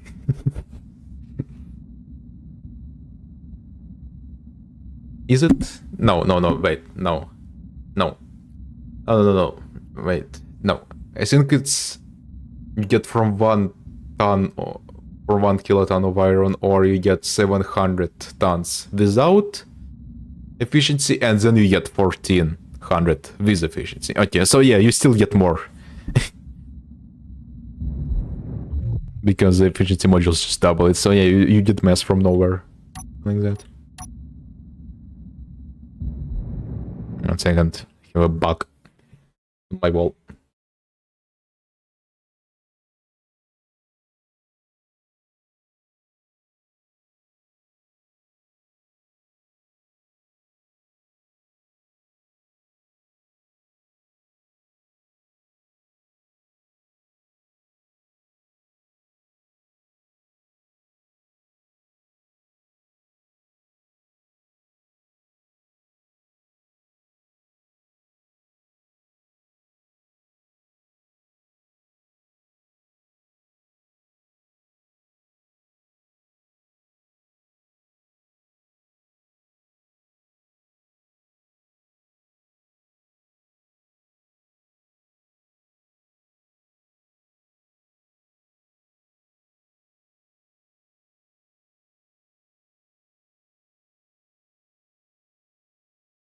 Neutralized.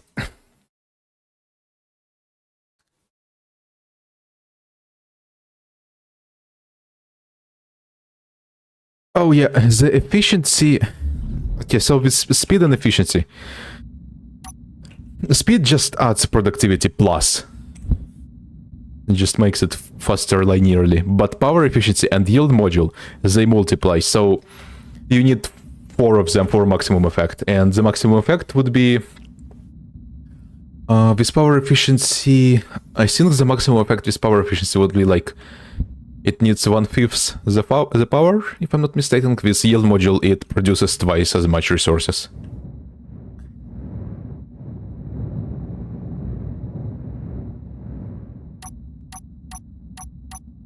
Actually, let's see. Prototech refinery. Prototech refinery has already all the modules installed. Seems like. I wonder if it has power efficiency. Power 1.12 megawatts. By itself, and this one it's efficient. Basically, like it's nothing that you can't get with normal refineries. It doesn't get more resources than refineries with all yield modules, but I guess it's more PCO efficient since you need only fewer of them to reach the same speed. But yeah, if you can afford it, you should always use yield modules on the end game, and then just add more refineries if you need more speed. I guess it really depends if you want to go mining more or not.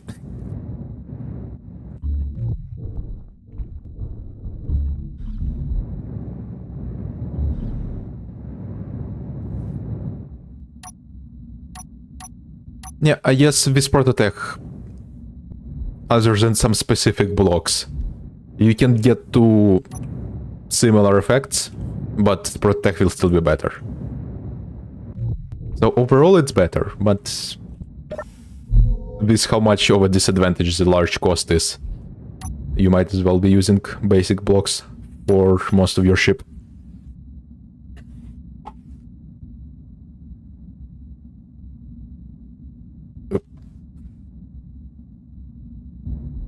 Okay.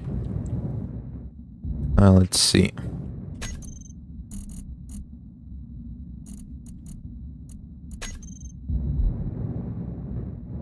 I feel like it's getting a little bit too tight in here, making it hard to service. It's still decent. Just let's not add too much stuff in there. No.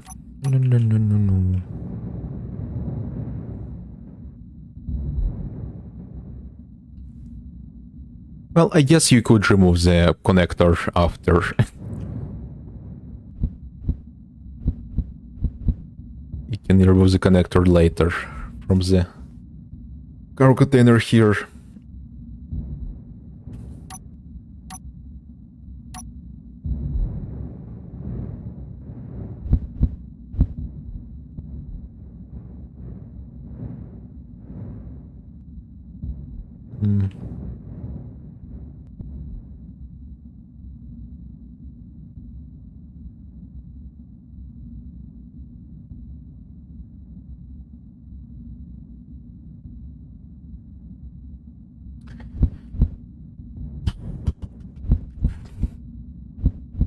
How should we position this stuff? Yes, it would make sense to surround the tank with functional components a little, so it kind of serves as a little bit of armor to it.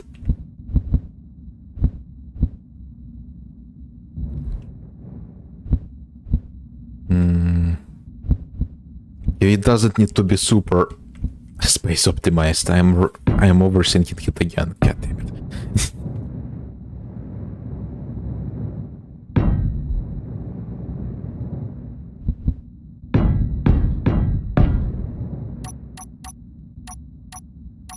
Engines, where should I put them? Yes, surround the tank some more.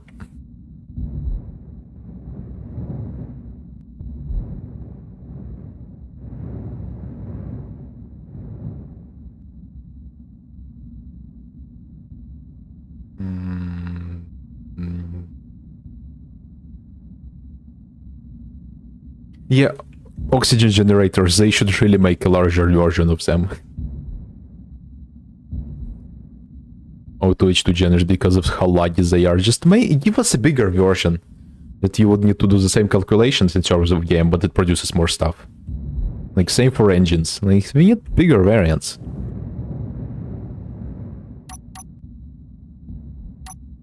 Bigger gyroscopes as well. More! Maybe bigger oxygen tanks as well. That would be nice.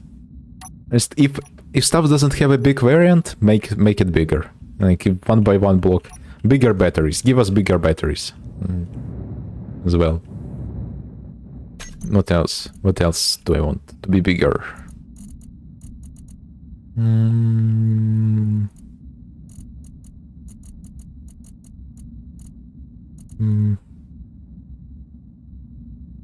Oh, nice. I wish they did add it in the Space Engineers one as well. This is a bigger gyros. If they are in the CO2. Shouldn't be that big of a problem to code. It's mostly just getting the model modeled. This game has been... What is it, like 10 years already? Surely not 10 years. Many years. It's been worked on. Like, such basic stuff not in the game. That's crazy.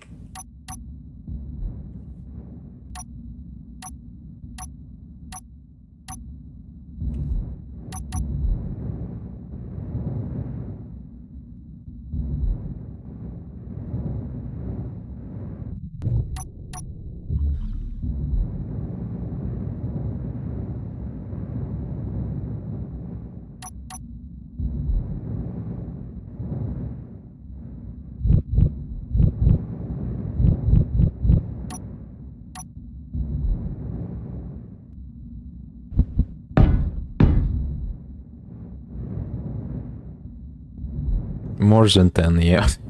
Jesus. Shameful, really.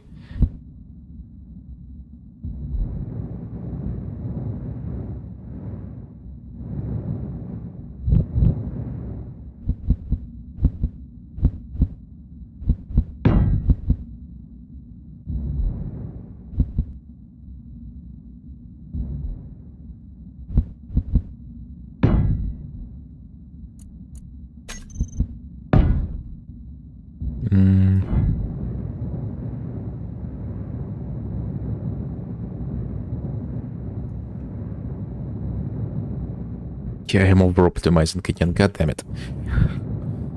We just have a cluster of these blocks somewhere and connect them by just conveyors, whatever. Needs to be not super efficient, but modifiable. That's what we want. So if you just don't need them, you can grind them off without compromising any functionality in the other parts of the ship.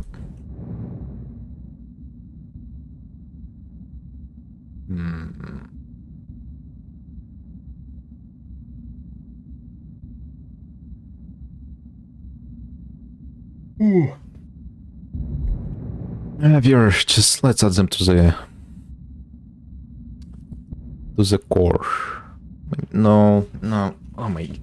Where are we adding stuff? You probably want to have some extended side connectors. That's for sure.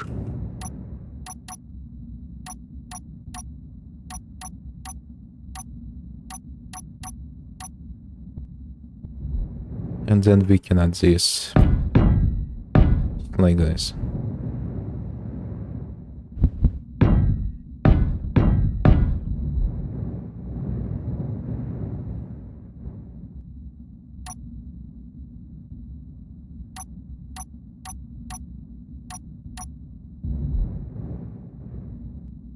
For engines.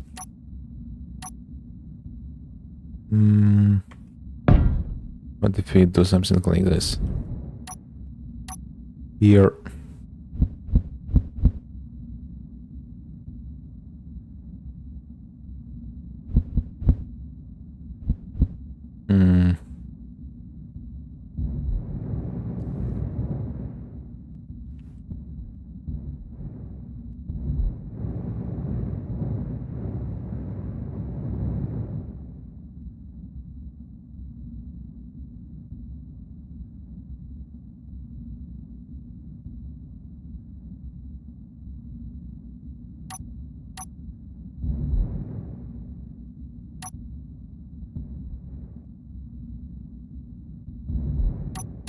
Wait, functional blocks have explosive resistance? Like blast doors? Is it just armor blocks that don't have it? Huh? What's this, like, explosive resistance over there? Statistic. Like, why does every block have that explosive resistance except the armor blocks? Light armor. Like, you would think the thrusters would not, like, have, or reactors, explosive resistance. Even jump drives? Maybe putting stuff nearby the explosions is not even the deformation, but there's, like, deform ratio. Is...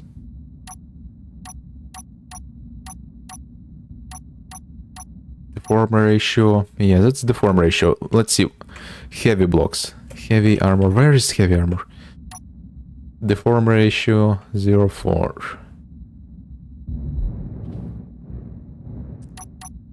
But what is this minus 85%?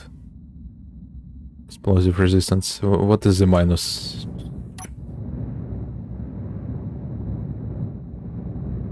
Whatever. This game is so weird. Like, there's no explanation on anything at all.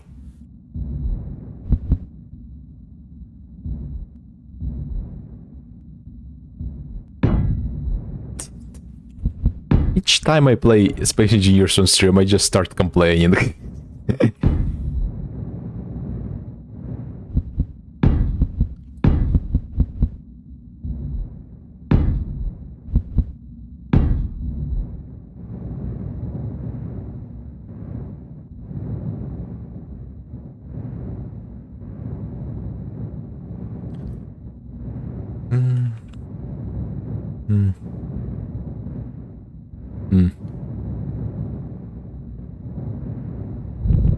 Oop, oop, oop. Damn it, accidentally right-clicked.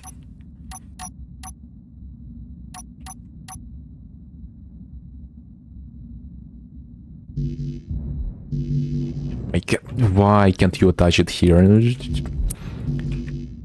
Such basic things. You would think they would fix them. In the 10 years the game has been out. Yes, the ship is converted to station. Like, usually you can merge blocks if it's converted to station to each other.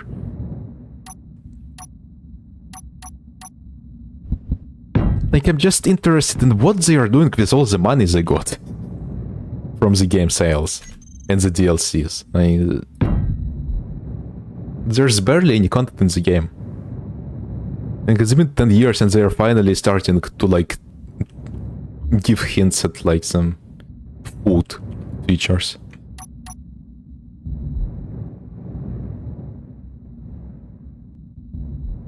What's the point in Space Engineers 2 if the first game is not finished?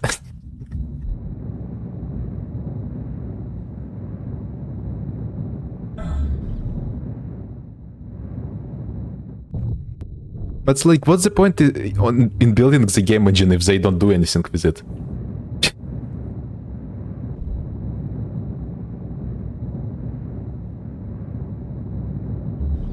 I mean, what's the point in doing that? When they build the engine, they just don't do anything with it.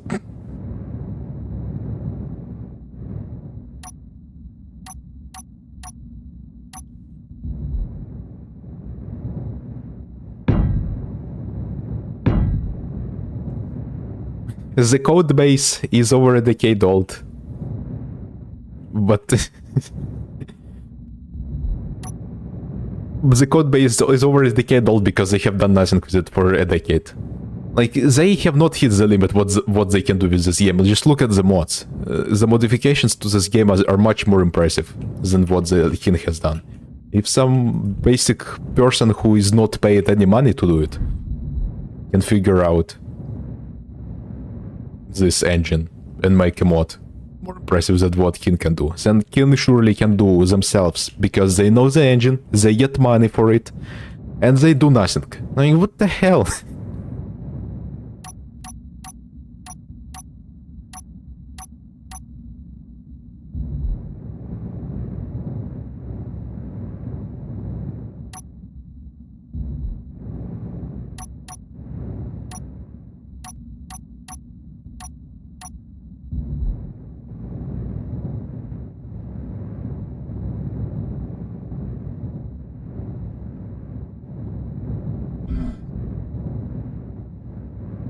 Well, yes, the mods are limited in scope, but the scope is bigger than what the developers of the games themselves have done. That's the problem.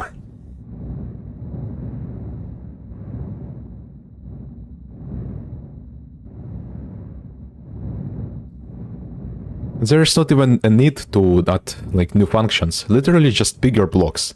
Like, that would fix a lot of stuff. Rebalance the blocks, like the gameplay rebalance of just the PCU costs, because, like, why the hell does a door? Why does a door cost like 100 PCU?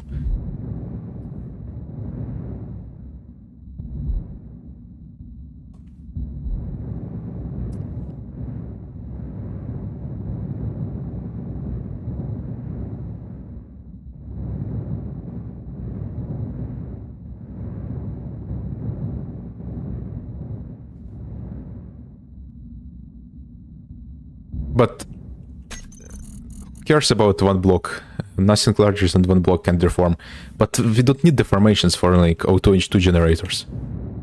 Just make it bigger. Like, this one can't deform either.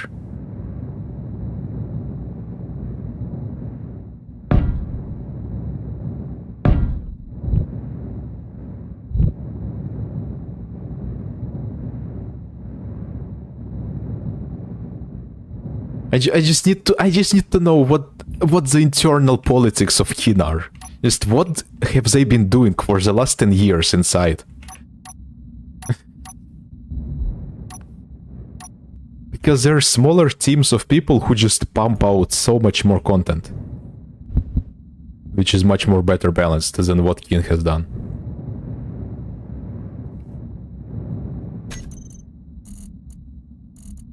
Like, the only thing we know is that they did barely anything in 10 years, and that they also bought a mansion for themselves.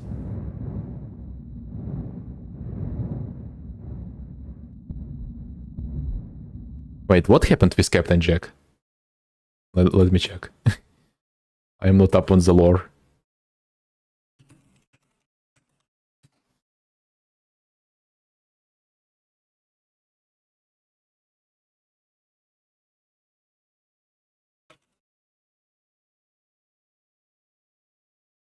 Yeah, the DLC stuff is fancy, but it's literally just give some crack to some 3D modeler for one evening, and they will come out with a new block. Like, why isn't... Instead of making us a different variation of the visual thingy, like, instead of doing all this garbage, just make the vanilla game better. Maybe more people will buy the games then, instead of just milking the existing people for DLCs.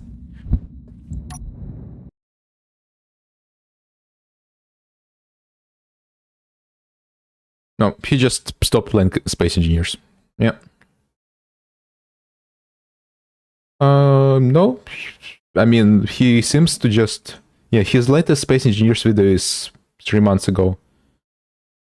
Maybe he just moved on to other stuff. 2 months even. Yeah, it's super cheap, but like, I still don't get the point of it.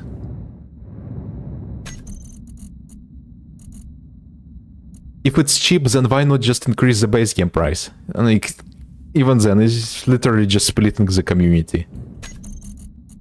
DLC. Between who has it and who doesn't.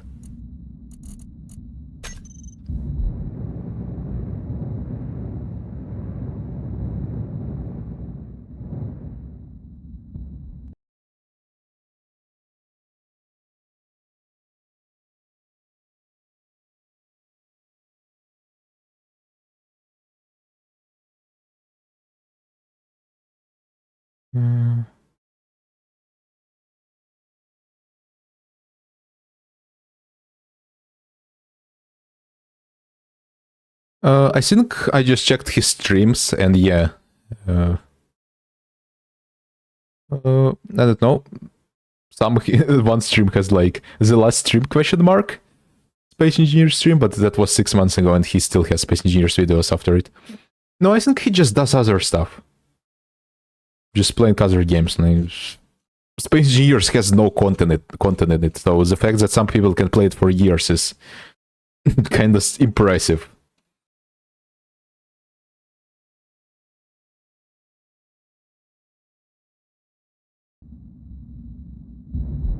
It's more strange when people keep playing it instead of leaving it. In my opinion.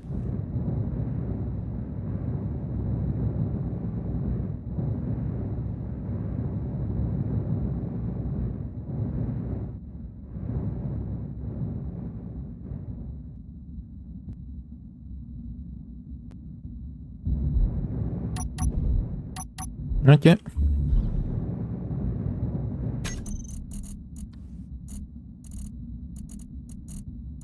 I don't know if I have the post links permission enabled in my channel, so just send the video title in here. Yeah, but like, if you're getting mods to change the game, I'm just going to play another game. Personally, I just hate mods myself, if I'm gonna be real. Like, it's fun, it's good that they exist, but also the fact that they exist, they put a lot of pressure off the developers to improve the game. Because the developers don't need to improve the games themselves, it's like, oh, the modders will fix it. If there was no mods, the game would just die. It would either die, or the developers themselves would actually make it fun to play.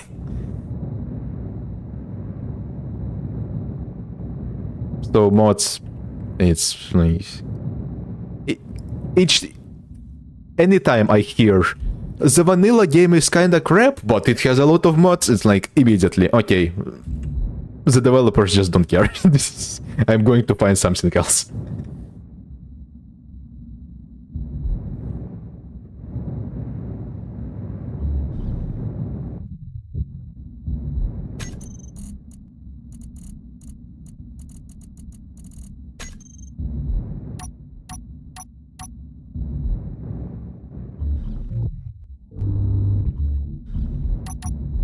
Like the fact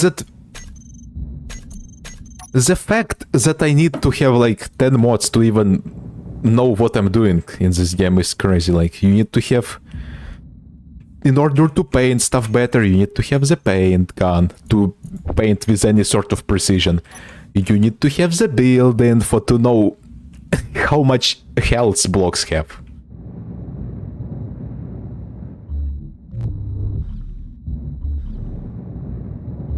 Like, why not just integrate it into the base game?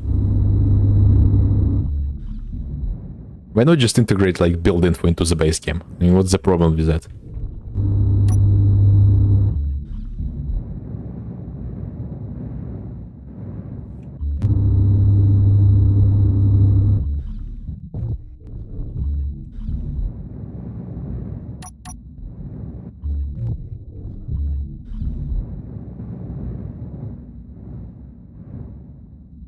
Well, whatever. We'll see what happens. There's not really much point about arguing that much about this. Because you are not getting to any sort of decision. Or solution anyway. It's ruining the mood.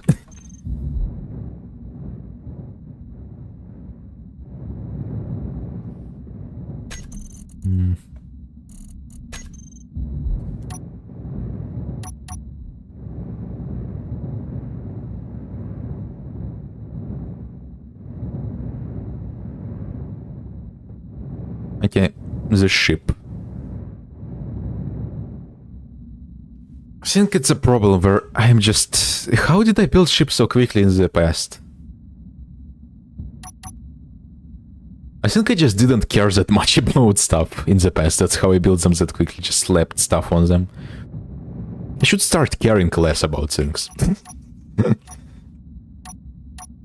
I should become like this. I should become like in Software Studios and start caring less about things. True.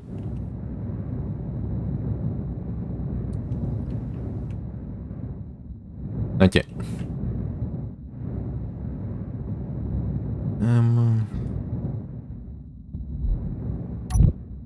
Oops.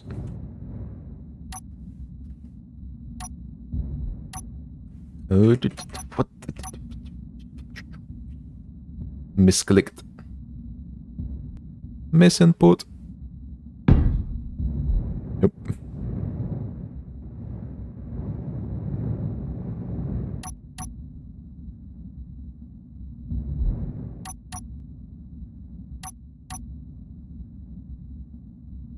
Oh, what video? You can't post links in here, I think. I think I have that option disabled. Post the title in here, then you can just I can just search it up.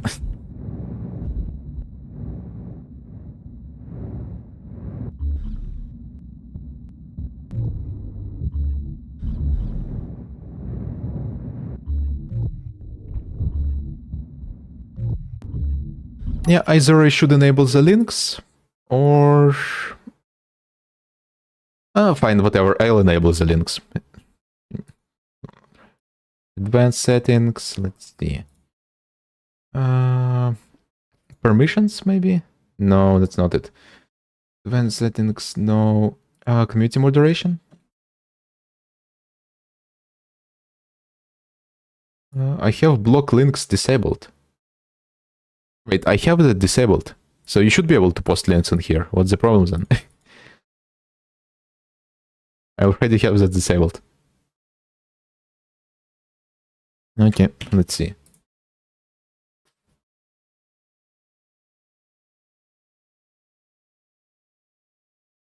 I am a little pissed off with Space Engineers. And... oh yeah, oh, that was 5 months ago. Okay, so he still kept playing.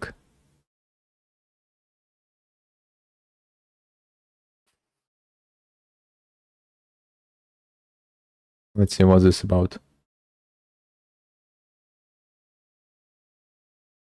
Alright, I guess we are a React. I guess we are a React channel now. Let's react. Let's see.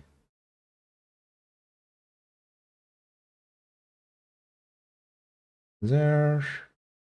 Window capture. There. Let's check this one.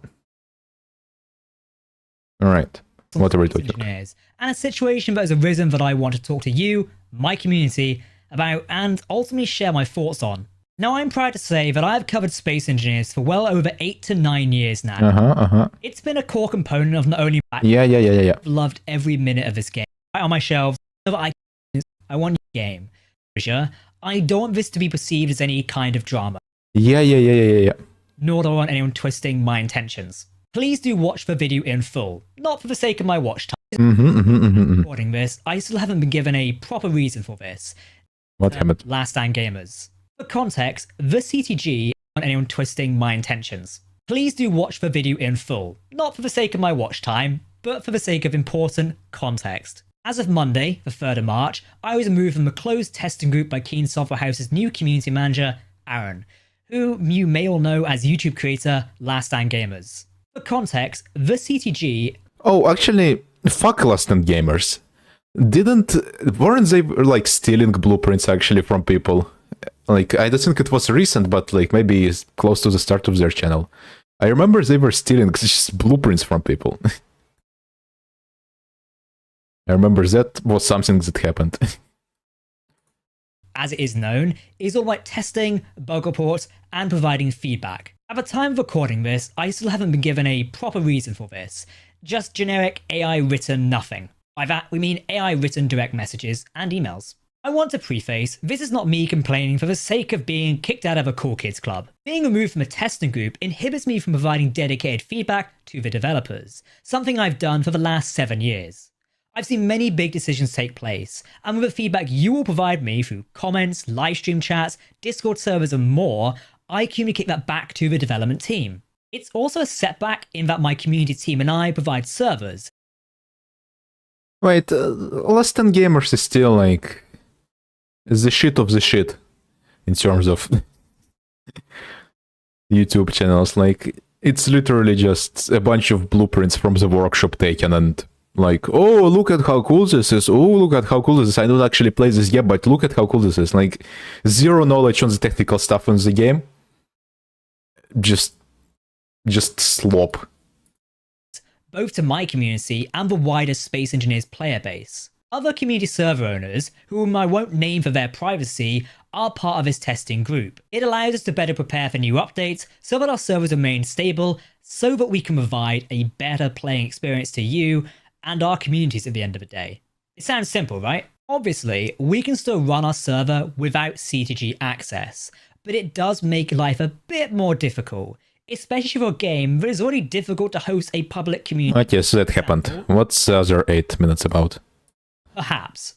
Ultimately, we still don't know. And just for the record, I have never leaked anything that I've been told as part of the information which I... Okay, let's check the comments. Okay, Levra is here.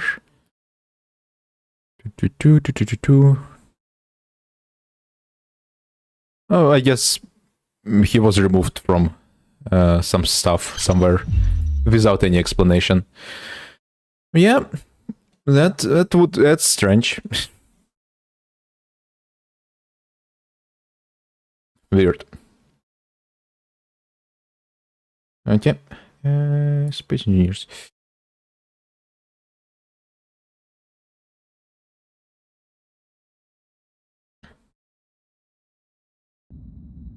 Yeah, Okay, if you want to source more like sources for it, I would like to see some drama.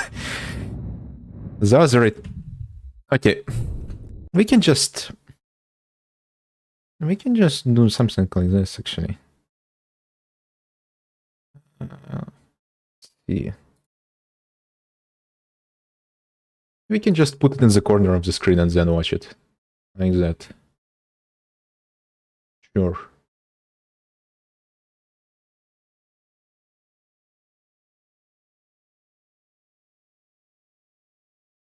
If you're saying it's important, then sure, let's watch it fully. Why not?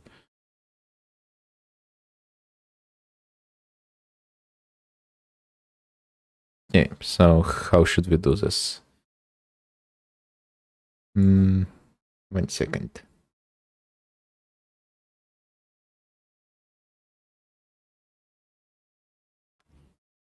Now let's see. We can get the audio from it.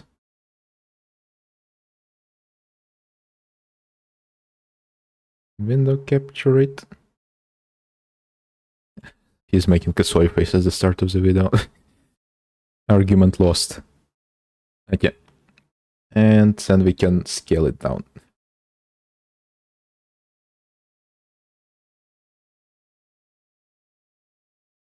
Hi everyone, today I wanted to share some thoughts on space engineers and a situation that's arisen that I want to talk to you, my community, about and ultimately share my thoughts on. Now I'm proud to say that I've covered space engineers for well over 8 to 9 years now. It's been a core component of not only my YouTube channel, but my life. Before I begin, I want to preface this with a Let's see this one. Let's see. If you're saying it's important, so let's watch it fully. I think, yeah, I should have the audio from it connected right now. Right? fact that I love space engineers. Since discovering the game in 2013, Okay, I could also do something like this. 1 second. Properties. Pop out chat. There. We can do this. We can put this in. And there.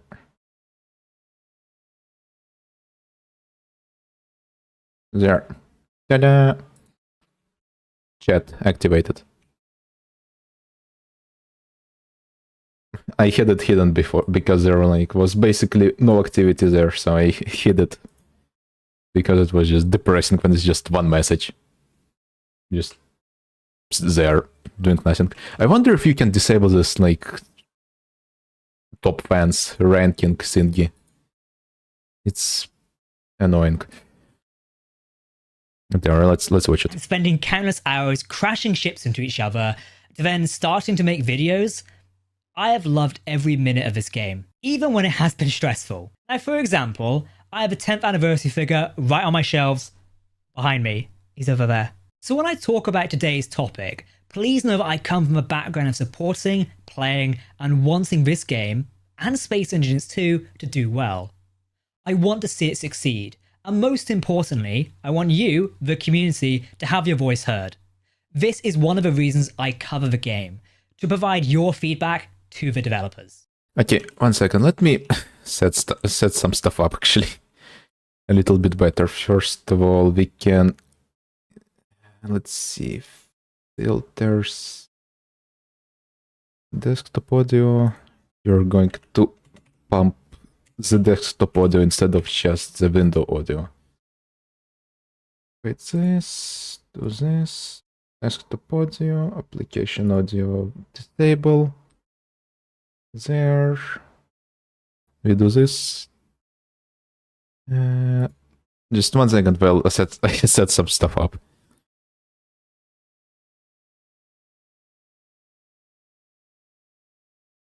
We can take this picture in picture instead. Like that. Yep, much better.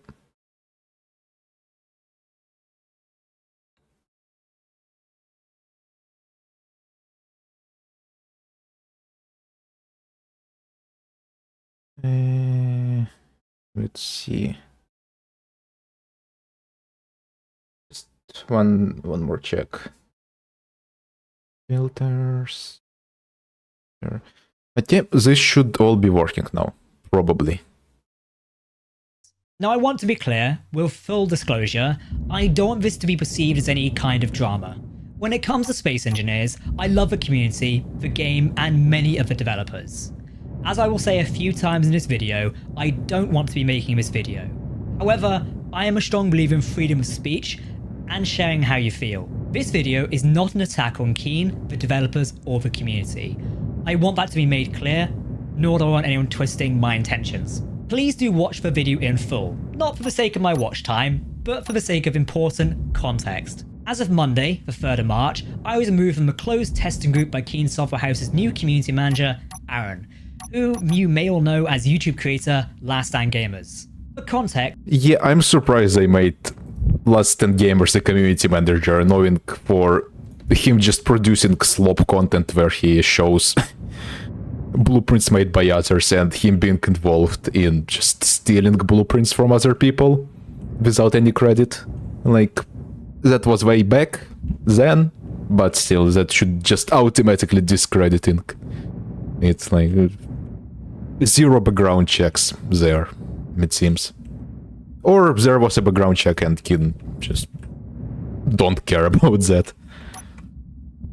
the CTG, as it is known, is all about testing, bug reports, and providing feedback. At the time of recording this, I still haven't been given a proper reason for this, just generic AI written nothing. By that, we mean AI written direct messages and emails.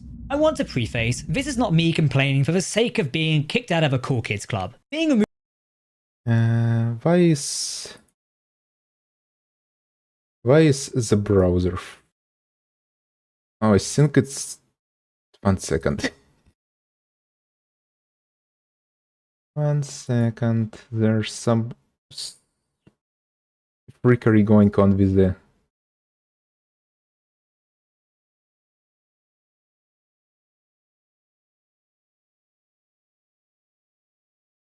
with the chat on screen. But yeah, I guess it's just cropped off for some reason. There. This should fix it. Sorry again. Move from a testing group inhibits me from providing dedicated feedback to the developers, something I've done for the last 7 years. I've seen many big decisions take place, and with the feedback you will provide me through comments, livestream chats, Discord servers and more, I communicate that back to the development team. It's also a setback in that my community team and I provide servers, both to my community and the wider Space Engineers player base. Other community server owners, whom I won't name for their privacy, are part of this testing group. It allows us to better prepare for new updates so that our servers remain stable, so that we can provide a better playing experience to you and our communities at the end of the day.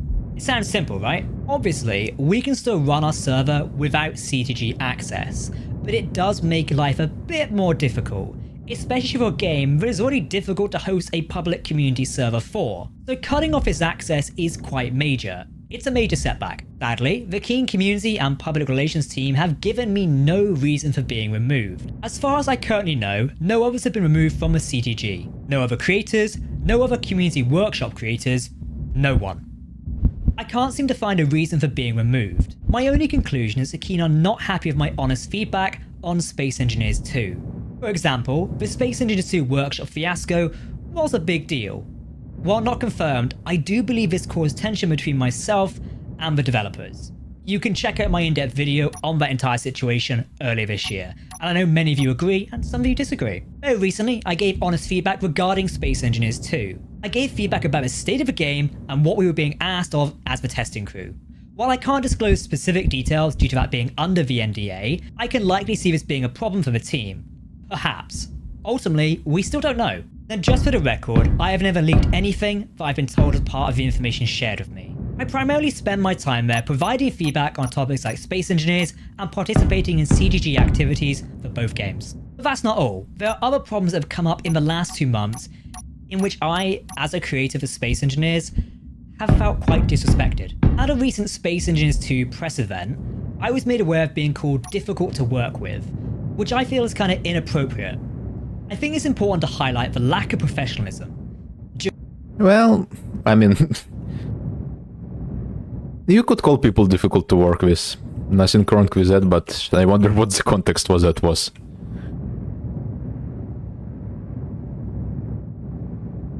Need more context, I guess. During an event of this scale. This was meant to be a celebration of the new game being released. It's not discussing personal opinions about other people present, particularly creators who I share this space with. Those of us who understand corporate environments will agree this is not what you expect from a community event. It is certainly not something I would do in that situation. Oh, wait a minute. As someone who worked for Keen, I remained super professional while working there. Yes, I did work for them, and we'll talk about that in a moment. After covering this game for so long, there are people I don't get along with in the community. Yeah, NDAs are a thing, and yes.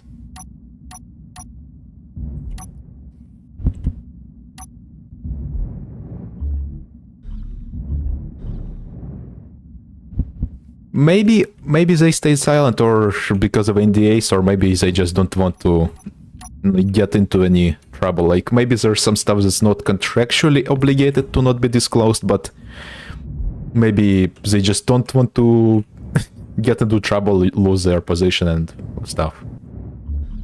Could always be that. Unfortunately, that is the case. However, while working at Keen, I remained professional and interacted with all, regardless of what happened in the past. It seems Keen does not respect this. Well, everyone says that. And disappointing.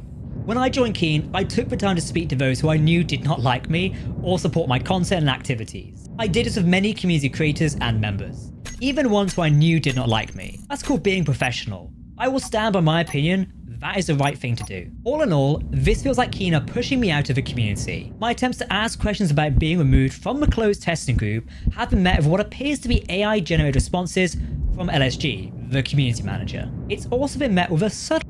Yeah, the fact that I'm stealing, the fact they made LSG the community manager is like, ooh. Big stinky vibes from that. reminder, which does come across as a threat, that I should not violate my non-disclosure agreement by talking about the CTG. Now, I was told I cannot discuss the existence of the closed testing group. Of course, I'm not going to discuss what goes on inside it. That would violate the NDA. However, when I voiced my concerns, particularly about being removed from the CTG, I was told that the existence of the CTG was under the protection of a non-disclosure agreement. Sadly, it does seem like an attempt to get me to back down or silence me. Keen themselves have posted publicly about the CTG many times. In 2018, it was even announced that it was going for a refresh via social media and older forum posts. See on screen now. In fact, I'll link it below this video. You can go check it out for yourself. So how is its existence private? I don't think he put it on the screen. Let's see. Let me check. Oop. Misclicked. Misinput. I would do in that situation. Misinput. Let's see. There's Reddit post, changes to CTG, forum, SVH.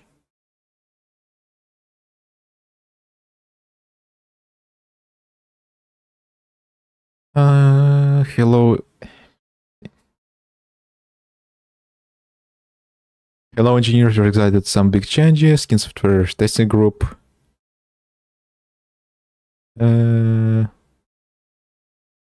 Changes. Testing group. Okay. And this was it. There. Chief.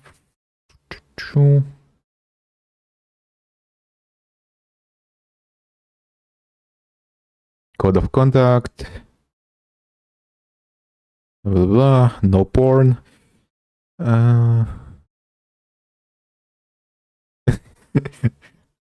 Violent directory, demeaning, malicious, defamatory, abusive, offensive, hateful, discriminatory. Holy moly!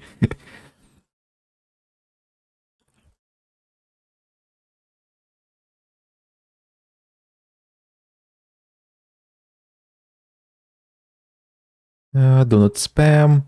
Has the right to change anytime. Okay, so it's basically just normal disclosure. We own everything. Like, if you get removed, you don't have any right to complain. Basically, what this says.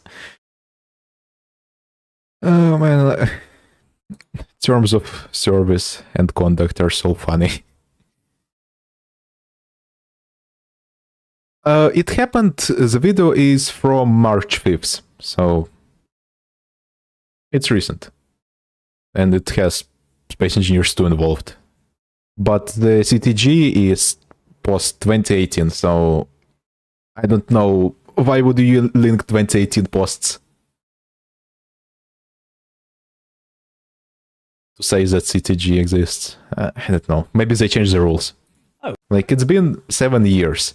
Like, I hate Keen. I'm just also coming up with possible reasons to see how they would justify it. I mean, just do not mistake it that I am like for Keen. Oh. Yeah, I guess that makes sense to cover. Wait a minute. As someone who worked for Keen, I remained super professional while working there. Yes, I did work for them, and we'll talk about that in a moment. Oh, well, I don't know how well that covers it. It's more like, but have you considered this? And this is like a post from 7 years in question. So...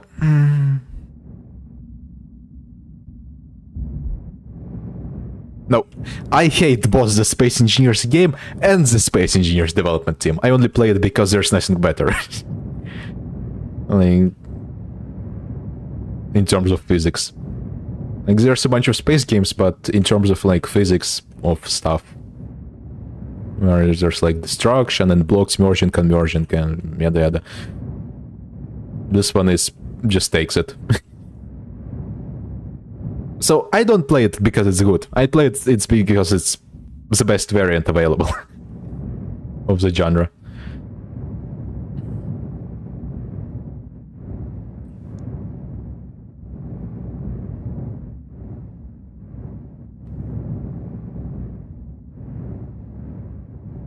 Like, it's funny actually, all space game sandbox genre is just full of doo-doo craps. And like, Space Engineers, which is just nothing. Then Empyrean, which is... I played Empyrean for quite a long time. It's full of features. It's great. The problem is that they are unpolished. Then Eivorion I tried recently. Eivorion actually pretty good. Maybe I haven't looked too far into it to complain about it really that much, but it just seems like a niche.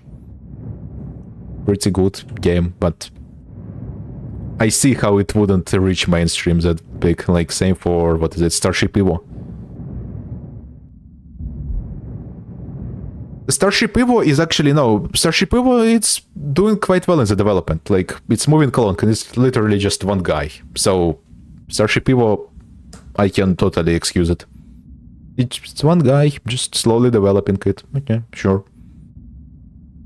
He seems to be making steady progress, and it's somewhat decently optimized. So whatever.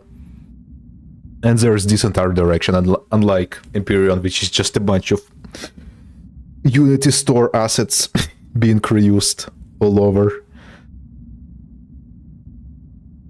Oop. Oop. Okay. But yeah, Eivorion and Starship Evo just seems like niche games for more like super nerds, because they have a more complex and yes, complicated building system where it's not just blocks, but you like stretch them around and do stuff. Empyrean, you could say Empyrean kind of got worse this time, to be honest. It is not very beginner friendly, and they just keep adding stuff on top, but just they need to polish it. Like, there are so many features already in Empyrean where they should just stop adding them at this point. They just polish the game. Please. Please. Instead they got acquired by some big publisher and started publishing DLCs. Like, The game is not finished. Also, the whole disaster of Hyperion just quitting the early access, where it's still in the early access state, like it's still in like alpha state in terms of how well the game games. But they just no full release. The game is a doo-doo crap. Full release, whatever. After covering this game for so long, there are people I don't get along with in the community. Unfortunately, that is the case. However, while working at Keen, I remained professional and interacted with all, regardless of what happened in the past. It seems Keen does not respect this. It is disrespectful and disappointing. Yeah. I took the time to speak to those who I knew did not like me or support my content and activities. I did this with many community creators and members, even ones who I knew did not like me. That's called being professional.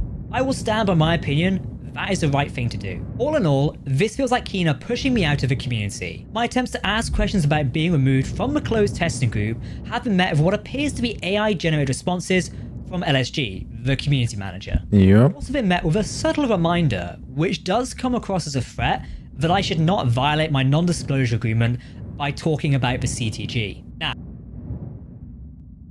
Now, did we accidentally go back in the video, or is he saying the same stuff? We might have accidentally went back in the video a little bit. I was told I cannot discuss the existence of the closed testing group. Of course, I'm not going to discuss what goes on inside it. That would violate the NDA. However, when I voiced my concerns, particularly about being removed from a CTG, I was told that the existence of a CTG was under the protection of a Yeah, we went back. agreement. Sadly, It seems like, it does oops. seem like an attempt to get me to back down or silence me. Keen themselves have posted publicly about the CTG many times. In 2018, it was even... No, we accidentally went back. No, we went back. I think this is the point where it's new stuff. It was going for a refresh via social media and older forum posts. See on screen now. In fact, I'll link it below this video. You can go check it out for yourself. My bad. So how is its existence private? In all honesty, it does feel like I am being pushed out of the space engineers community. I'm being pushed... But still, like, 7 years ago that post, like, things might have changed, and it was like a small post, so... It might have changed. We'll see. Also, 2018, was Space Engineers development... Wait, was Space Engineers 2 even in development? Is it like CTG for Space Engineers 2? Yeah, we went back, I know. I accidentally went back. Let me check. CTG member, closed testing group. Yeah, it's CTG, but there's nothing here that says it's like for CTG 2. Space Engineers 2. So... yeah, like, it might be the same concept, but... the same word, but different concept, I guess. out of a community that I love and have given This is specifically Space Engineers 2. so much to. I don't want this video to come across and sound like a sob story. I've just come here to tell you, my community, how I feel currently. Let's be honest, it's Yeah. last year or so. I ended up working for Keen's sister company, Good AI, before coming over to work on Space Engineers for Keen at the same time. Actually, what the hell does Good AI does? The name does not give me much trust in it. Let's see. What we doing? What we doing, buddy?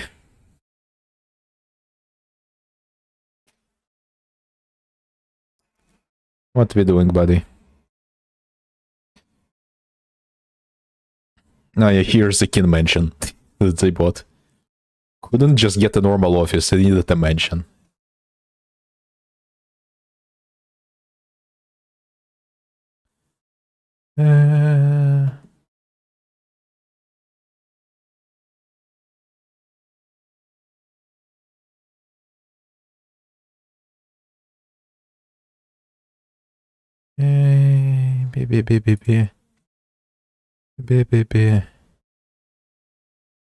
It's literally AI dog shit. Like, anyone who's stupid enough to develop this, they know nothing about game design, about what people actually want.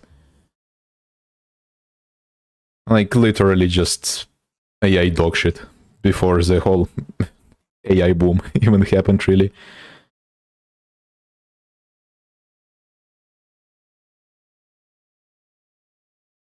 Like, but pathfinding is not really AI. They are more like even the current AI is not really AI. Like you don't need an LLM for pathfinding. It's just an algorithm. And like emergent narratives generated by AI. Like actual dog shit. Like, it's just company run by a bunch of tech bros who know nothing about how to write and design actual games.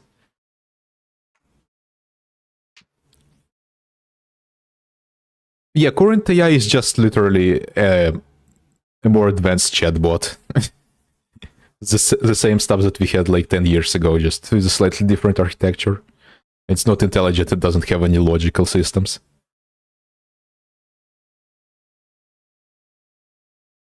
Yeah, the fact that they were doing this before the AI boom is so funny. And the fact that they got nothing done. You wonder what their site looked before the AI boom. Isn't there like Internet Archive where you can check the site, how it looked before? Let's see. Wayback Machine, right there. Well, I guess you're in luck. Let's check what their site looked before.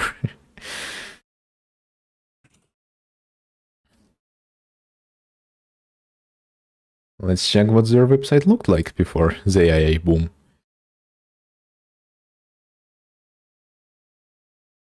Alright, let's see. Oh yeah, it goes way back. What? Why is there activity in 2004? What was there?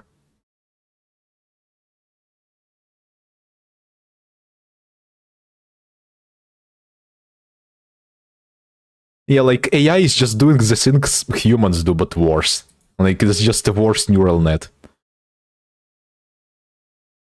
Like the whole cool thing about calculators and computers is that they do precise calculations. The things that humans are not very good at. But like, why are we making a machine to make imprecise calculations that humans already can do exactly? Okay, how do I use this website?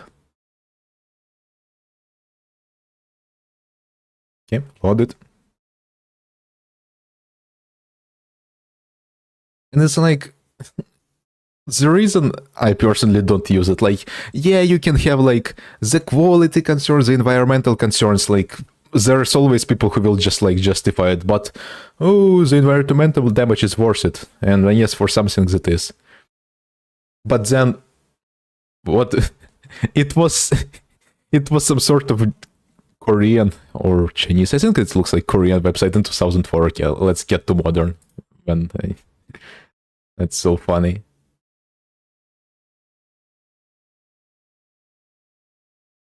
Some sort of. Yeah, let me hide it while it's loading.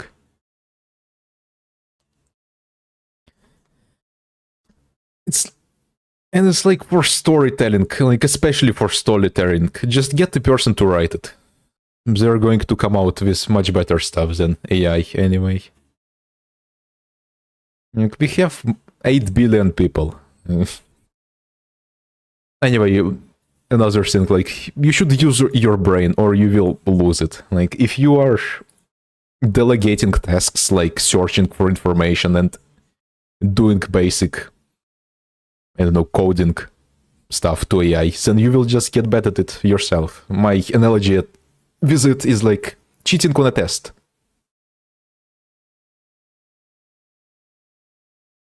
You know, like cheating on a test. Maybe you will get a good score first few times, but then you will be too stupid to even cheat properly on the next one. Yeah, we already can do that. That's called role playing. Literally just go on any Gmod server. You don't need AI to do storytelling. It's literally just get a game master, get a D&D person, or literally just go outside.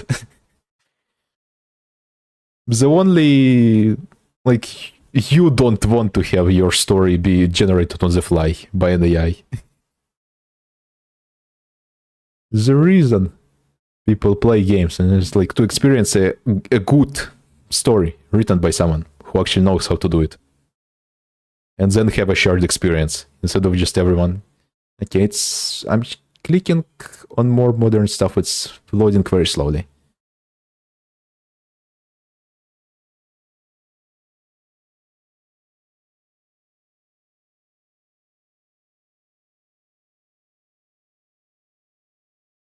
Like, the technology itself is impressive, but like the things it's getting used for is I guess another thing, a good argument for why it's not that useful I saw recently is, like, if it's as useful as all the companies want you to believe it, like, why wasn't there a big economic boom recently?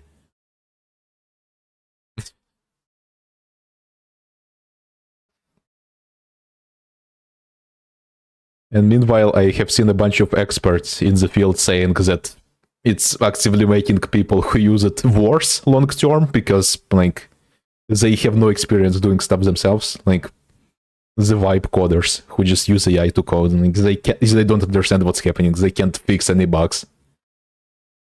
And then there's companies directly dedicated to just going in and fixing stuff. Someone AI dumped. Oh, something loaded. Okay, let's see. Let's see. Good AI was founded by CEO CTO Mark Rose in January 2014. 2014, yeah. Research scientist, blah, blah, blah, blah. Our mission is to develop general artificial intelligence as fast as possible to help humanity understand the universe. Okay, this is just Elon Musk bullshit. Oh my god. Literally just tech bro stuff who know nothing about how society works. We need AI, we need general intelligence. Like, how we are going to use it, I don't know.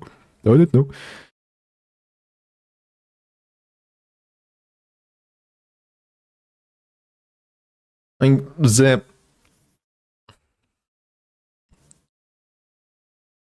only really way I see to using and aligning AI with what people actually want is to somehow just, I don't know,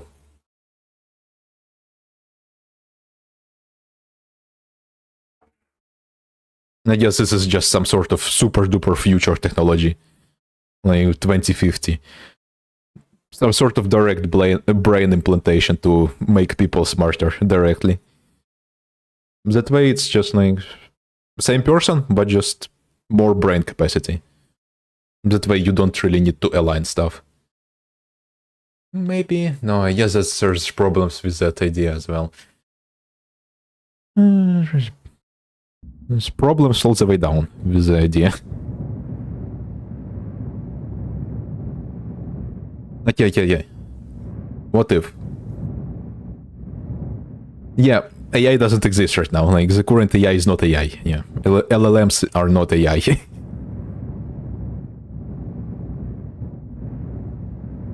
But okay, let's just...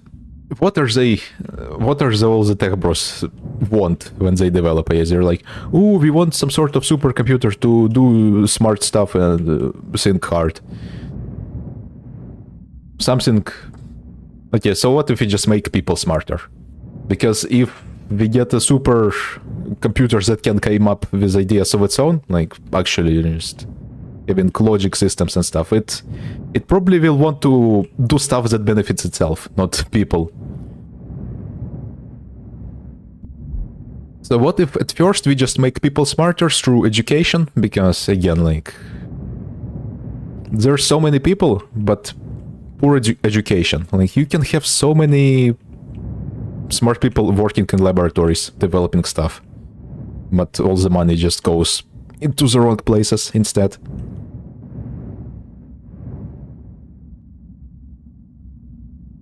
But then, like, maybe some future technology you could have, like, with the improvements of communication technologies, you could have some sort of, I don't know, maybe even brain implants But it's just way, way more in the future for better communication of ideas between people. And then when people can, like, some very hypothetical example here. And then when people can communicate with each other through just, I don't know, telekinesis. Not telekinesis, just lifting objects. Telepathy, pretty much. Then you can add, like, maybe synthetic neural networks into that group of people and for people to control them. So that way people will just become just practically a hive mind. Which I guess it's kind of a logical technological conclusion, because with how powerful and dangerous technologies are, like, you would need to coordinate people very well in order for someone to not misuse the technology.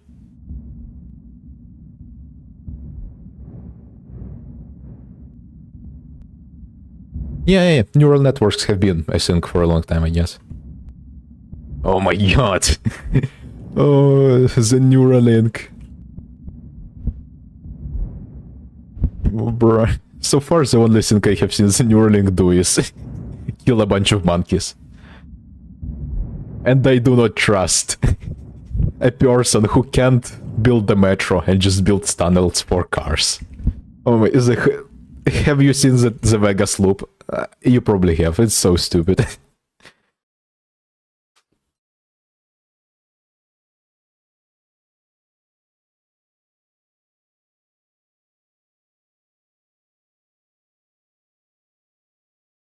The Vegas loop is getting progressively more stupid. This one is a good video. I watched it actually. The first time I went to check out the Vegas loop, it was just 3 Good video. City Nerd, good channel. We are not going to content still here. Like, yeah, let's see. Let's see how they advertise it. What is Proof Rock? What the hell? The Vegas loop provides fast and convenient transportation to the Las Vegas community. The Vegas loop, 90,000 passengers. This is their ideal map, by the way. What are these fares? Holy hell. $10, $12. Wow. This is, by the way, what it looks like. Mass transit. It's literally just Teslas going through a tunnel.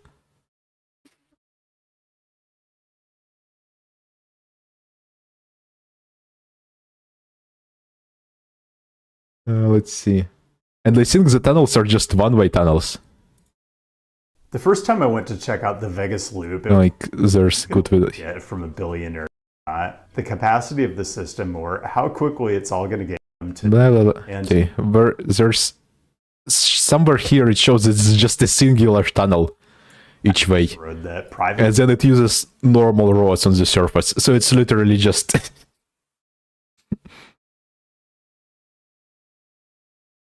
it's horrendous. Literally just gamer tunnels. Just build a metro. Build a metro. The solution is always trains. We have figured it out 100 years ago. You should just build trains everywhere. Trams, metros, trains.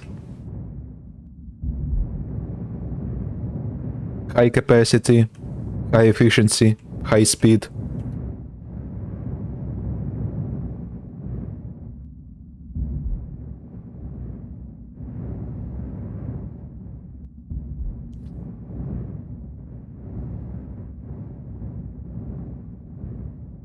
I have been actually thinking recently. This Twitter being renamed to X. Is there like tweet? What is the alternative to tweet now? Xpost? Actually, Germany, I don't think Germany figured it out that well. Because Germany, from what I heard recently, their train system is falling apart.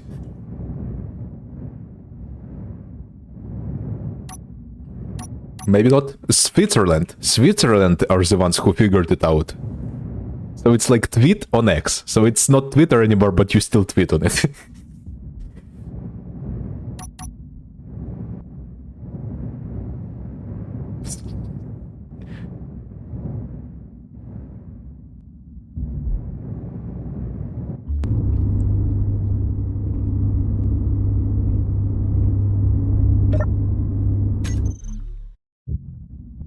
Funny thing is that... Yeah, I'm also not calling it actually, it's Twitter. Funny thing is that... like, pretty much all countries figured out how to do trains, like... Didn't they? But then they just stripped them out. Sad.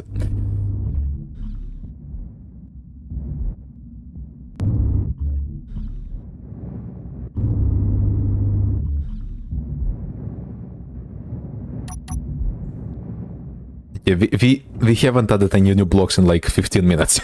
It's horrible. I'm starting to think that designing a ship live on stream might not be very smart.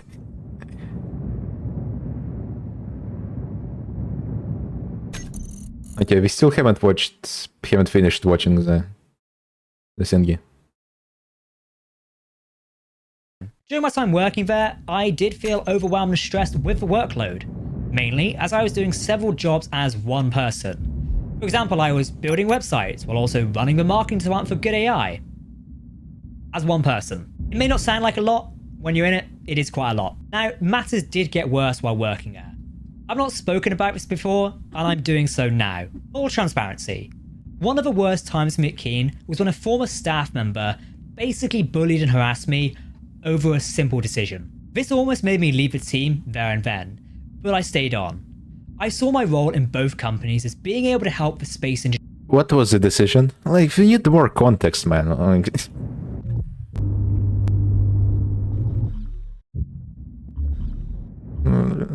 we need more context. Community. Unfortunately, I never really got the chance to do that. After being belittled and told my work was not up to scratch, and then told if I could not be trusted with space engineers, I resigned. Yes, I resigned. There has been some speculation, but I was fired. No, I resigned from the company, and you can see on screen now. After spending so much of my time in life devoted to covering, playing, and... Wait, so you resigned? Wait, so were you fired or were you did you resign? What happened? I'm a little bit confused. and supporting space engineers. To be spoken to so badly, and then be told I could not be trusted with the game, yeah, I cherish this game quite a lot. And simply for not being able to meet unrealistic expectations set by someone who did not really understand marketing. Yeah, I do not want to stay there. Okay, so he was not fired without... So he was not fired without explanation. He resigned. So...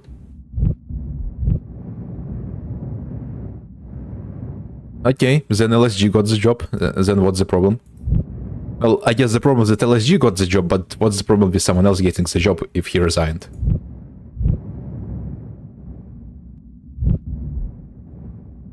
I'm a little bit confused.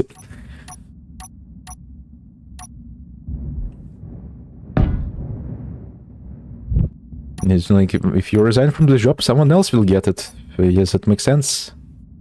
Okay, let's keep watching then. Maybe he explains it. I left with immediate effect. Now, I don't know if Keen holds this against me. Maybe they do. But I did not want to spend time being miserable working for a studio that clearly does not...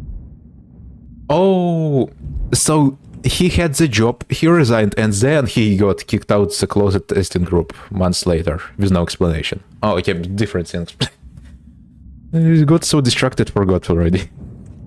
Amazing. Not appreciate me. I just want to say, I loved working with the Space Engineers team there. They were fantastic. Yeah. Developers, if they are still there, were excellent, welcoming, and supportive. Yeah. Do not send any negative comments to me. I understand this is not a video people want to see, but if I sat still and stayed quiet, it would eat me up even more than it already does. It is my right to say how I feel publicly. I've grown up with this channel. I have grown up with Space Engineers. I've always tried to support my community, this community, the best I can. I've not always got it right, and I have the maturity to admit that. That's part of growing up. Now I want to tell you, this won't be the total end of me covering space engineers. Please do not fear that. The Captain Jack channel will live on, whether I have involvement with the game's developers or not. We're currently running a fantastic new Space Engineers series, Colony Battlegrounds, which is actually a spiritual successor to one of our past series. It's really fun to produce. We've brought together content creators and communities. And for me, this is what creating content is about. I don't go out of my way to create drama like this. It's not my intention. Well, I guess the only relation is that him being involved with Skin, and that's it, really. It's like context. I guess that was context. The relation was him providing context, that he worked with Skin before. That's really the only relation.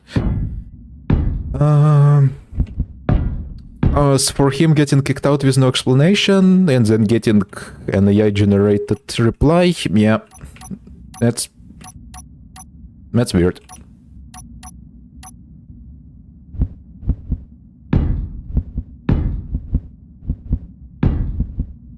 And the video was out for 5 months. Is there any more information on the situation, I wonder? I don't want to do it. So, if you've made it to this part of the video, thank you. Ultimately, I want Space Engineers to do well. Both games. Even though I'm critical of Space Engineers 2, and sometimes Space Engineers 1, I know some of you do disagree with me, I still want it to succeed. I do worry that currently, there are some people who may not have the right approach, and I am allowed to make that comment. Some of you may agree or disagree with this decision. It's totally fine. For me, I just feel very disrespected by the decisions. What has been said and what has been done by Keen and the individuals there. After supporting Space Engineers for so long, to be treated like this, it just feels wrong. Hopefully, you guys can understand why I felt the need to make this video. If I am to be pushed out of this community, I want people to know why. It does seem I can't get answers from the community and PR team, as the community manager would rather not give me information I can actually act on. So, I resort to making this video. Ultimately, I would have preferred to discuss this in private, but here we are. I'm tired, shattered, and disappointed in the behaviour that I've spoken about today. As I mentioned earlier, and to quote a member of my community, please do not send hate to the Keen developers. Sending hate is bad for all parties, but politely expressing opinions and concerns is what will get us answers, whether that be on this subject or another. If you want to discuss things further with me, I do invite you to join my community Discord server, and you're also welcome to comment on this video. I will try my best to reply to all of you and discuss this in a civil manner, and I invite you to do the same. Okay everyone, thank you for your support. I appreciate that this is not the video or topic many of you wanted to watch. You can trust me when I say it is not the video I wanted to create today. Hopefully something will come from this, and maybe we will get the answers we're looking for. Who knows, it's maybe out of my hands now. For now, I'm going to keep creating videos on this channel and the others I run. Stay safe all, and I will see you next time. Thank you.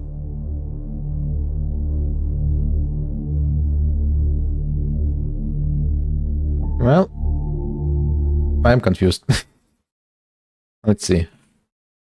There's a Reddit post about this with a big discussion and 0 votes.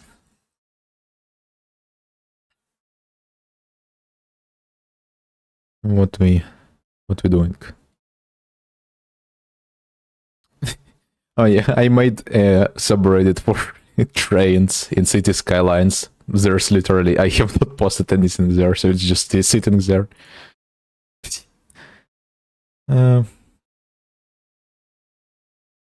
More likely is not was he removed. Company blah blah blah. He kept posting. Having been a former member of his community server, 100% personality issues. The guy is a control freak. Yeah, I don't know, man.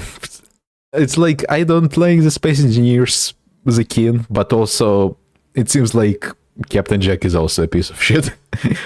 Checking from stuff.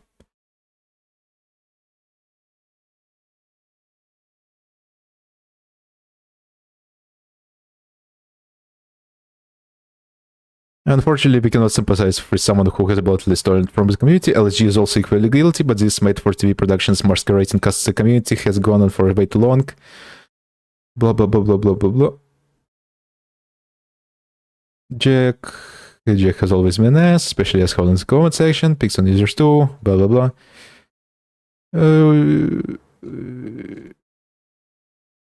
I don't know.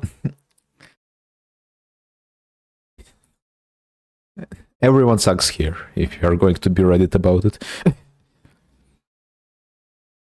Actually, let me check Captain Jig's content itself. Let's see. What do we have here? Let's see.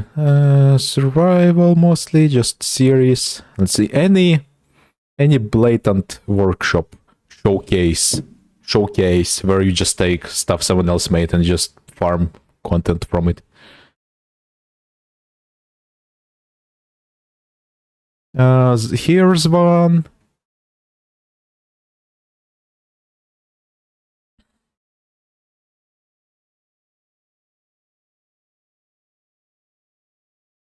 Let's see. Not that much recently. Mostly just survival series and stuff. My biggest dreadnought, I guess he built it. Maybe he built that other ship too. I don't know. I don't know. Just I see something very good on the thumbnail. Giant Fleet Career Spurs workshop review there. Workshop review. Well, I am guilty myself of doing workshop reviews myself, but well, I know that it was wrong now, so I don't do this content farming.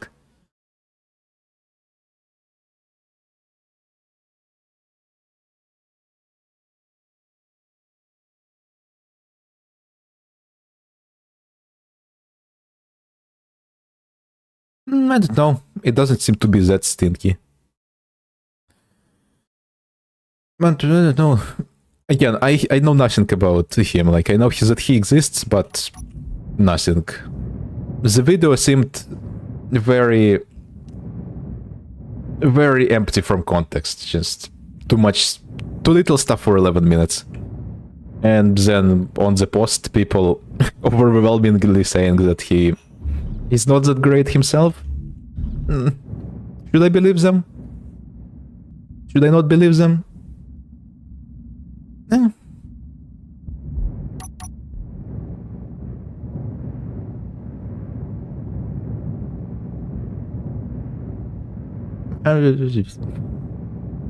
Not enough information to draw any conclusions, really. Yeah, Splitsy, everyone watch Splitsy, and Splitsy seems to be decent. I don't know, I haven't seen any drama with Splitsy. Like, he just does his own stuff, really. Just chill guy. And yeah, the Kapak. Truly peak content.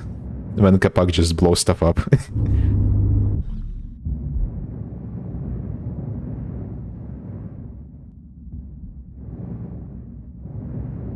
Yep. Luca, I guess, mixed bag, really. Kinda decent, kinda not. It depends, really. There's a lot of community hate for mostly aesthetic reasons, which not really valid, I guess.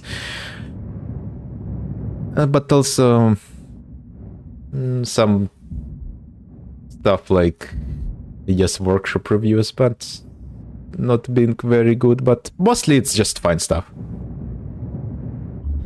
He, or is it they? I don't remember. They. I should just refer to everyone as they, just in case. I'm gonna, yeah.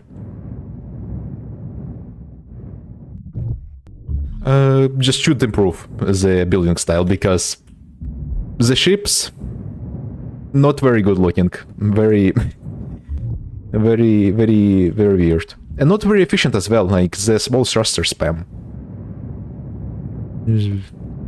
Should use large thrusters instead. Yep. Good Nacht.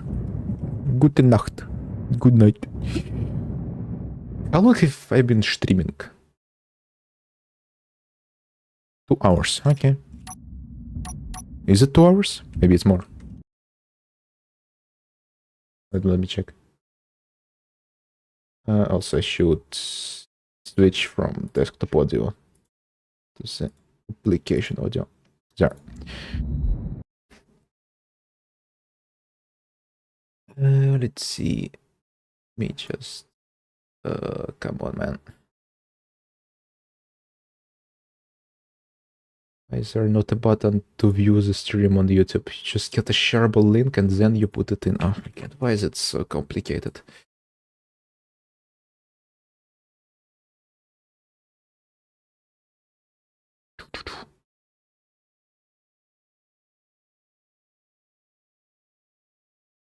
Yeah. 3 hours. What the hell? I have been going for 3 hours. That's... oh boy. That's longer than I thought.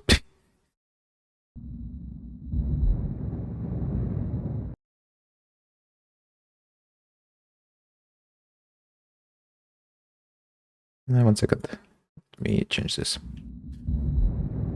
Just crank up the audio bitrate. And that shouldn't affect the stream quality, just to make the audio a little bit better. Okay, what have we done?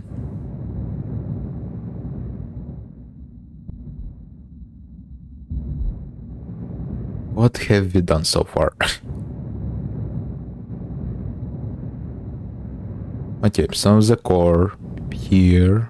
You attach stuff, okay, this battery is now unserviceable, damn it. I guess we should extend these parts more outside. I want to be stuff very easy to modify and service. I don't want it to be just where you build it once and then impossible to change anything. Where should we add this? With H2 stuff and stuff.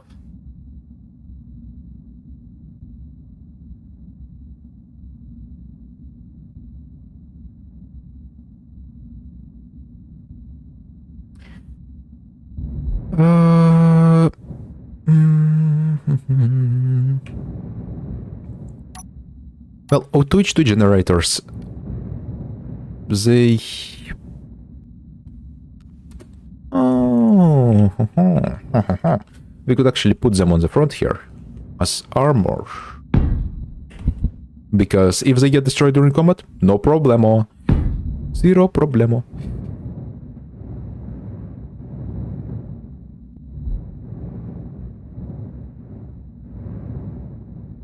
Right. How should we attach them?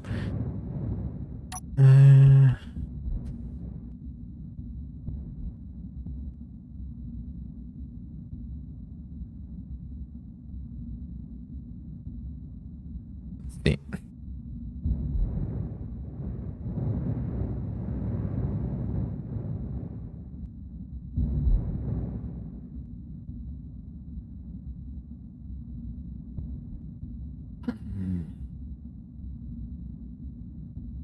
Direct attachment, perhaps?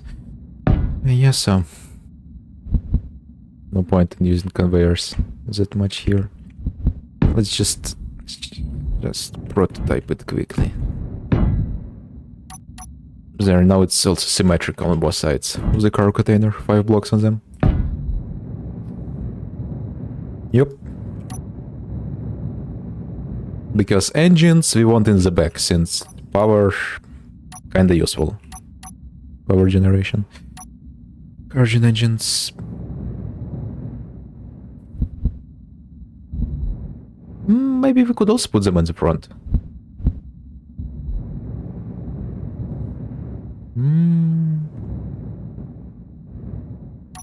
Oh yeah.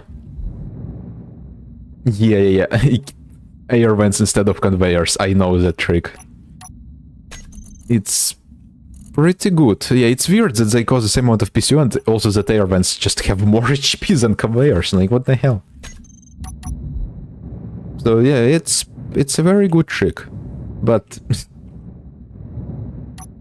I don't think I should be using it. It's a little bit... Should I do it?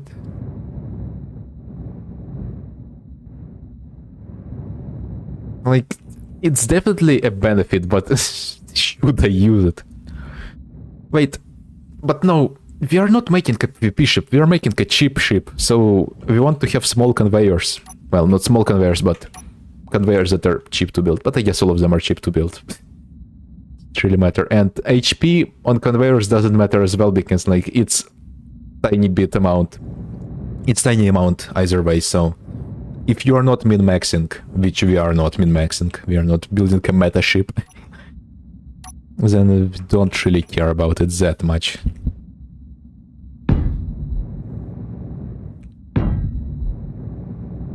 We are not min-maxing. But yeah, if you are min-maxing a PvP ship, then yeah, sure. You should use air vents as conveyors. But yeah, being able to see it in terminal is just one benefit that still would benefit. But yeah, it's crazy that they have more HP. Do they have more HP? 3, 7, 30 armored. And just vent? Where is just vent? They have more HP than armored conveyor vents. Conveyor tubes. Yeah, it's very silly, very stupid.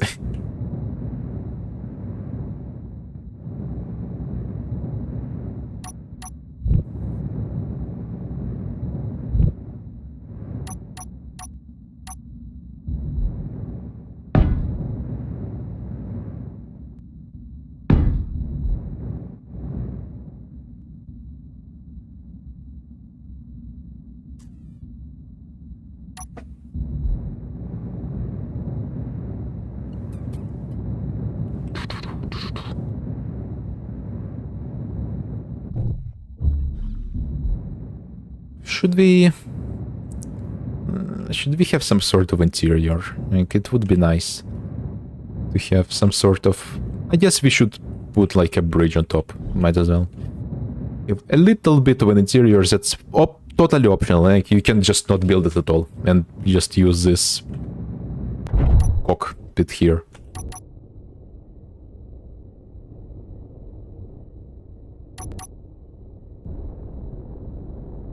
Yeah.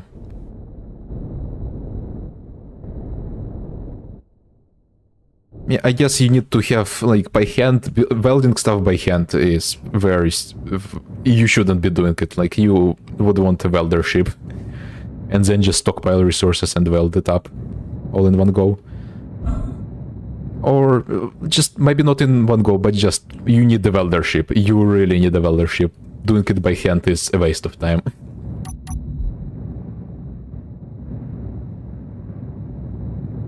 You don't really need much maneuverability, so you just connect a bunch of welders to the existing ship where all the stuff is stored already and just move it around.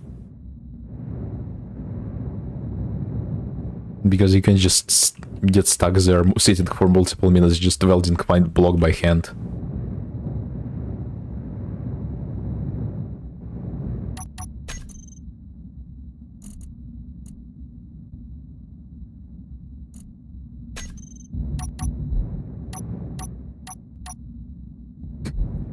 By the time you finish welding that ship, I'm just going to design a new one, probably.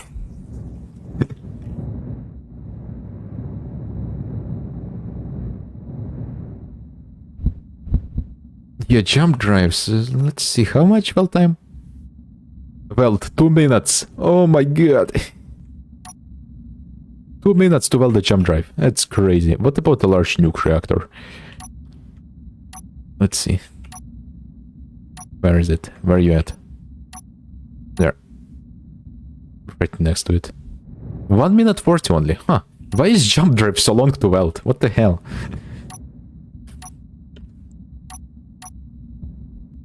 Is jump drive the longest component to weld? Like, there's prototype stuff. 2 minutes, 2 minutes, 2 minutes, 1 minute, 2 minutes. Is there anything longer than 2 minutes in this game?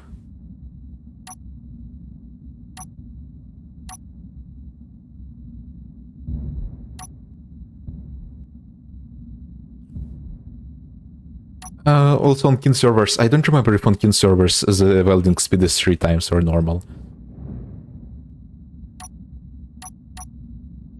Ooh.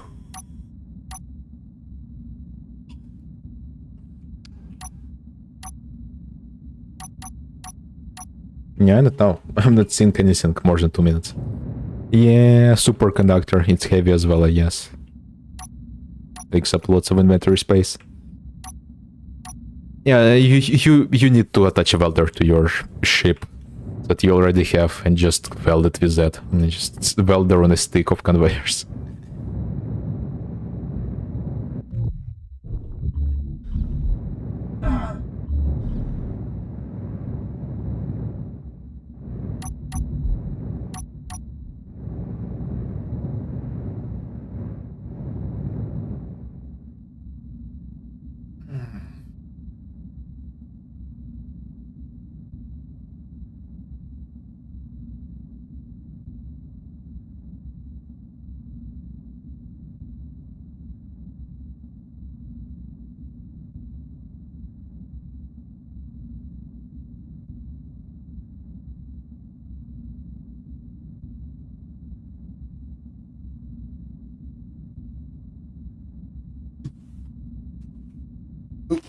Okay. Good bit.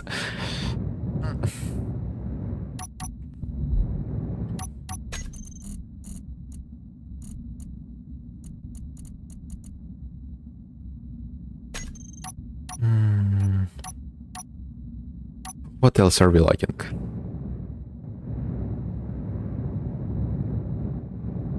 No landing pad, of course, I guess. Since it's a waste of resources. Just side connectors.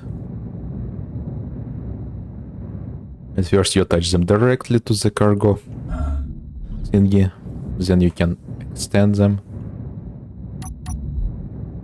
Oh, we still have the reactors and engines. Man. Guess we should add the reactors nearby the core.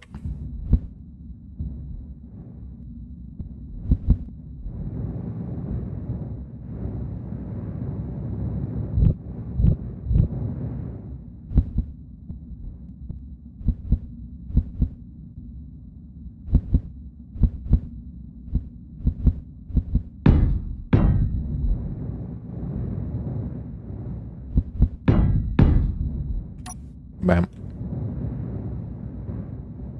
Alright.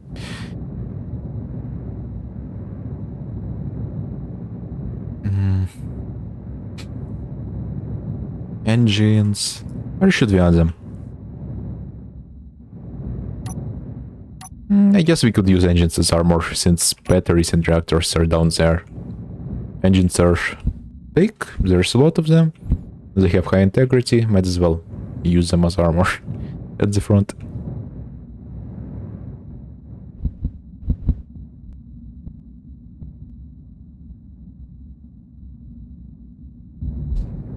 Something in my nose.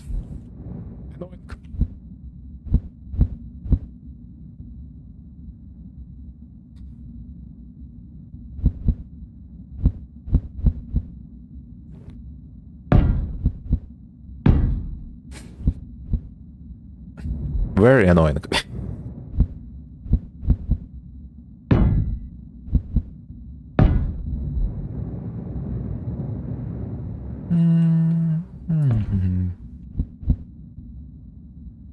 Yes, we could put them all around, but then let's not do that. It just will take up a bunch of ports that can be used otherwise for something else if needed.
Let's do this.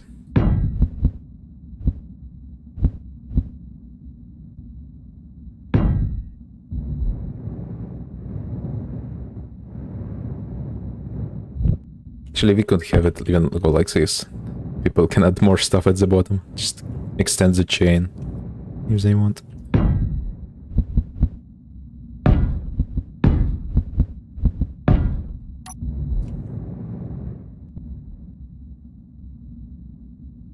Yeah.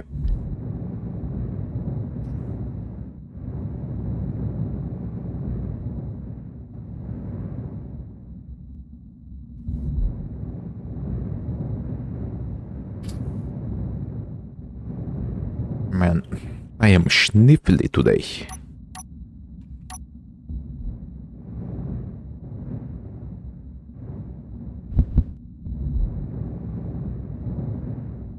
Hmm.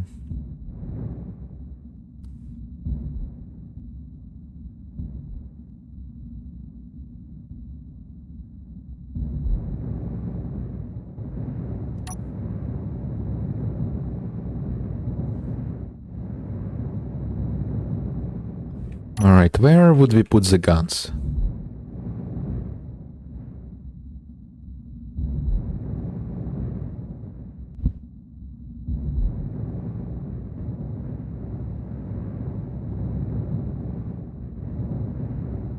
Somewhere on the sides.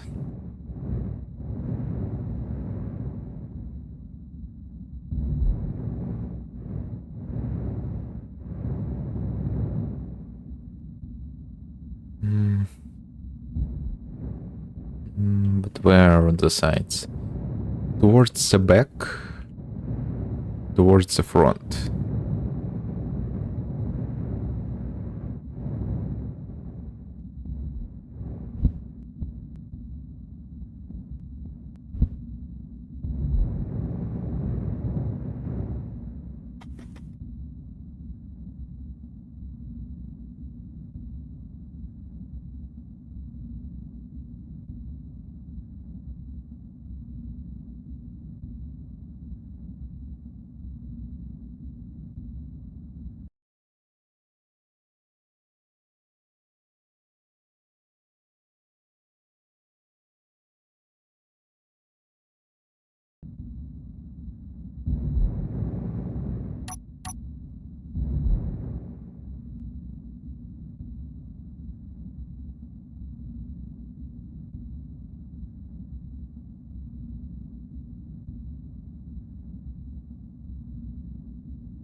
One second, let me Google something instead.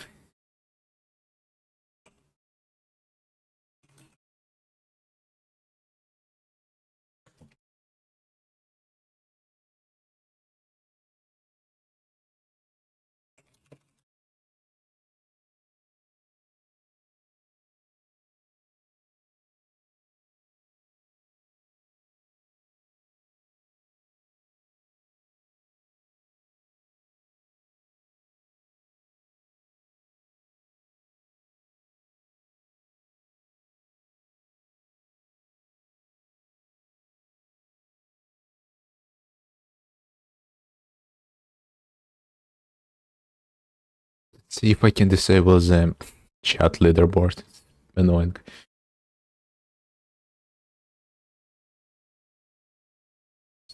Adding bullshit features without a way to disable them.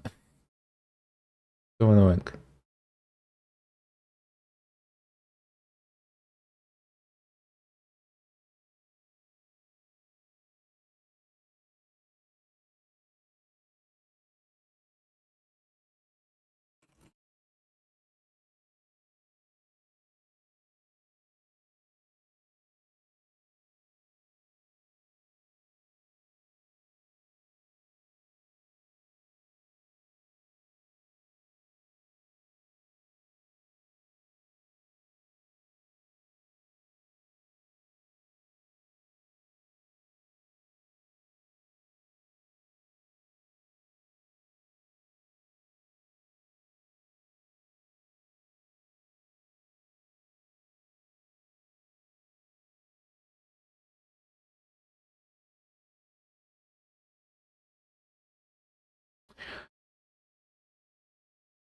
Oh, shit design. You can't turn it off. You can turn it off like per person. So you can opt out of it, but holy hell. The enshittification, man. It's crazy.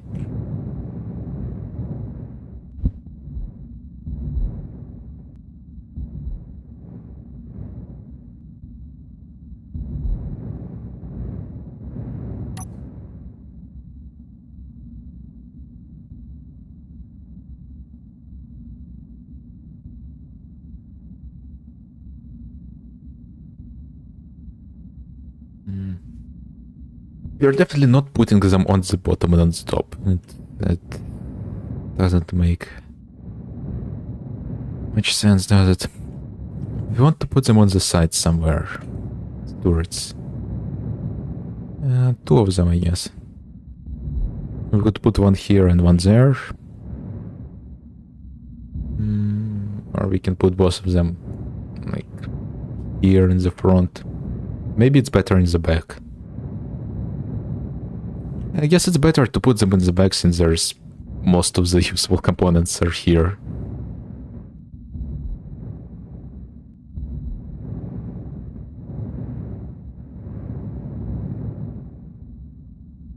Okay. Yeah, I guess we are moving the engines.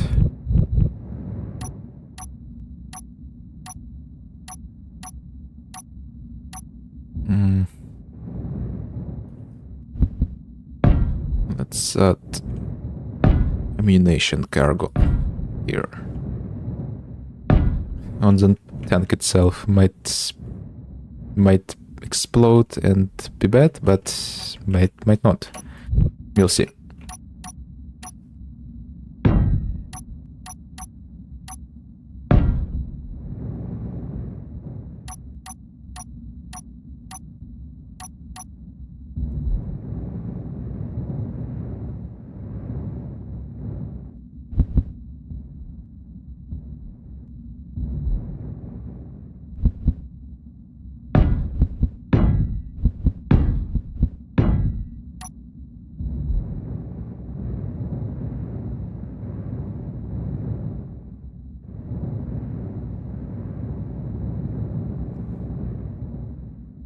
This line blocks sight of the line of sight directly forward. It's a little bit annoying. Do we want to have them high up or maybe down low? The turrets.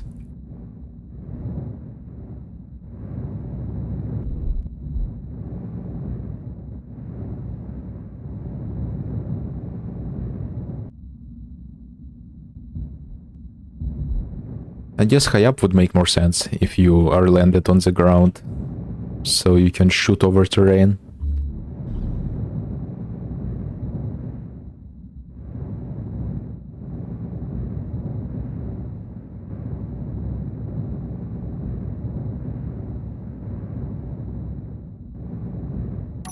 Well, I'm sure this is decent, especially if we make the conveyors smaller. My god, you are converted to station. Why can't... It usually works. Why it stops working sometimes? You are stationary, right? Yes, you are. What's the problem then?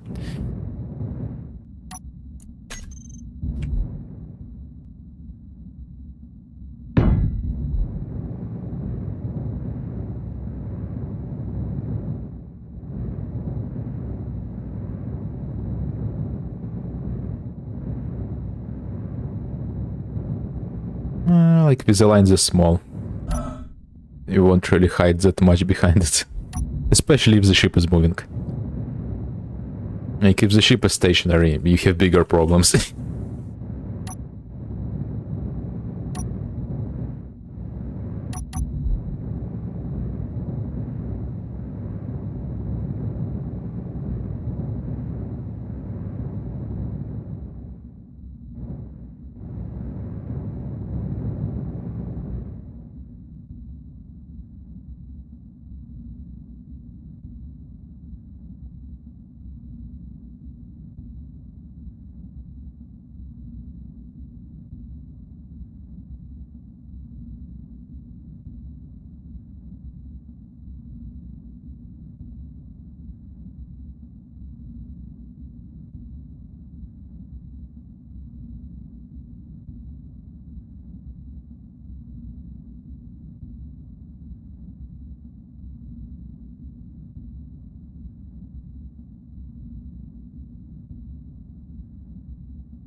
Okay, can I at least...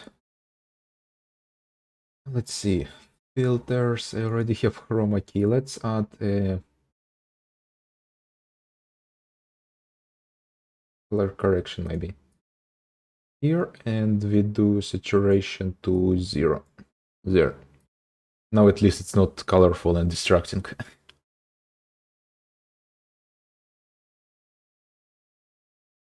Or wait. We could, instead of doing this,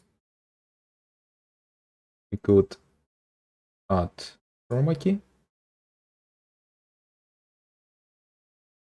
We could actually just, let me remove this. Let's duplicate this. And we can select the color of the purple.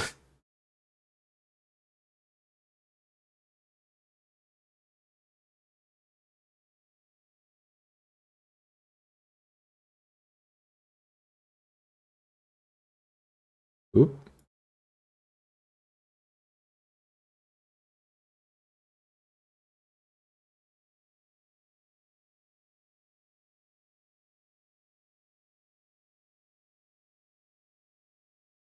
Let's see.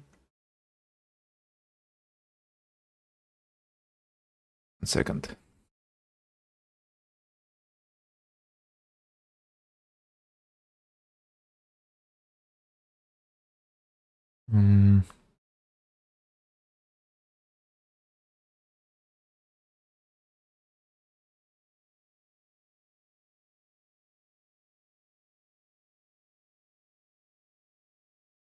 Okay, let's increase the similarity till it all goes away.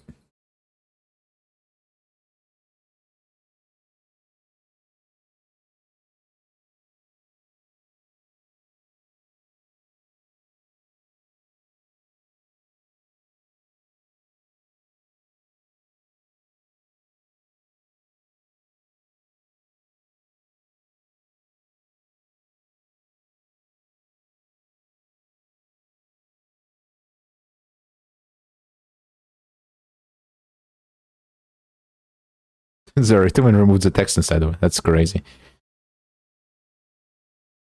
What is the smoothness? Wait, what if we do this? Then we do this? No?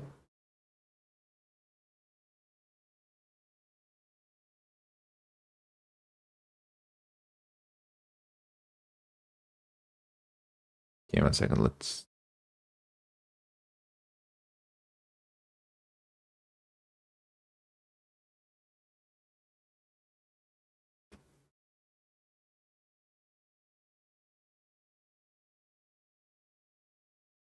Hmm.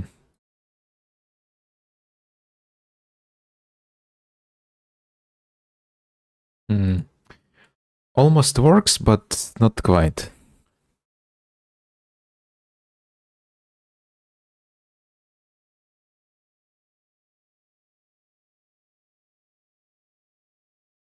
What is color spill reduction? Let's see. What do you do? Just adjusting.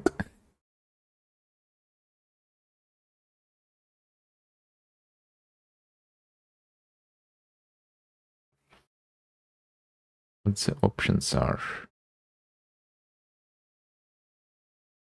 Ooh.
Very, very fun to set up.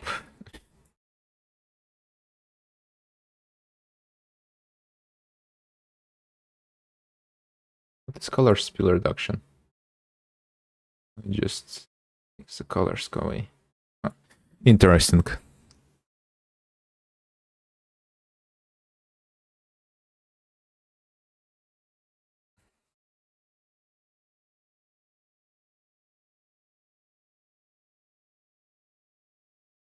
Okay, well, the original thought was just to make the colors go away, but now I'm just seeing because somehow it makes it the text around it go away as well.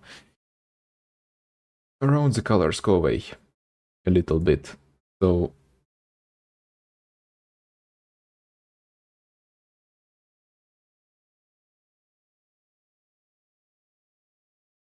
maybe we could make it just disappear from the screen all the way.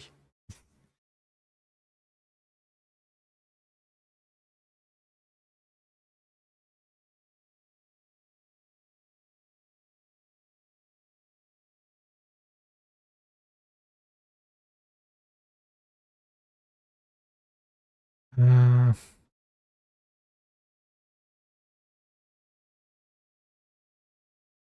okay, what if we first...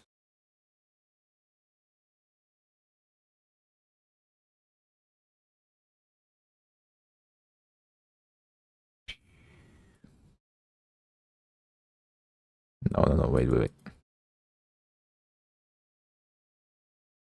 This stream really has been just anything but space engineers.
What is smoothness?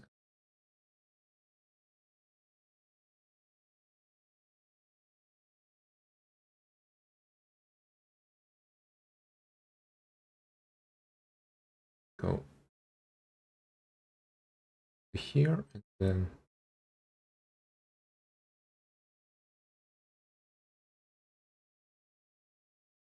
here.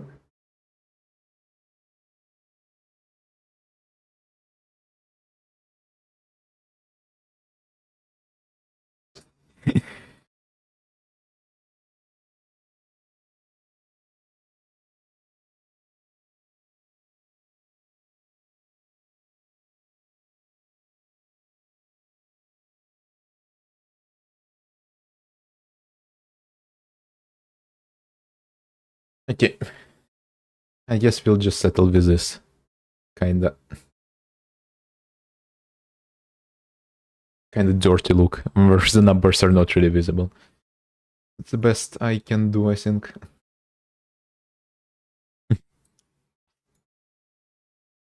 We'll just pretend that there some alien funky letters. stylistic choice. Actually, okay, if we go all the way, a little bit of the text starts disappearing from the chat, but it's not actually unreadable. It might be fine, actually.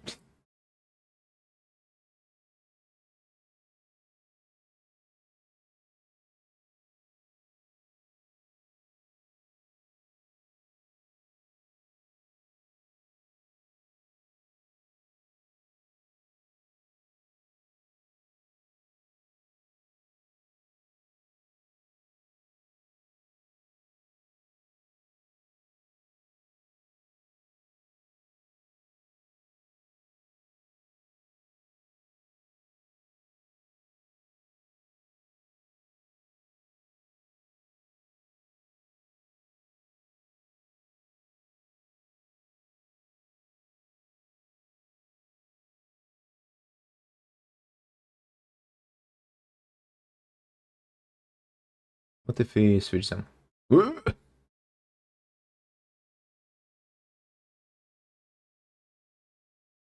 Okay, we should not switch them.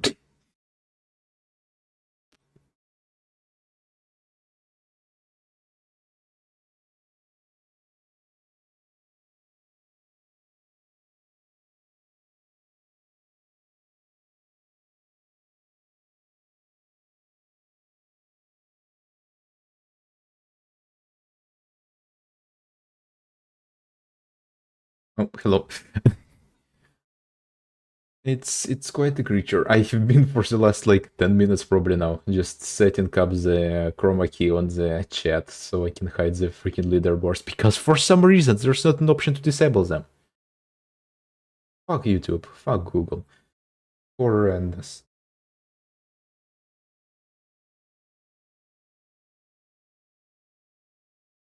Not working, they just keep adding random bullshit, just makes everything worse for everyone. No one benefits from it.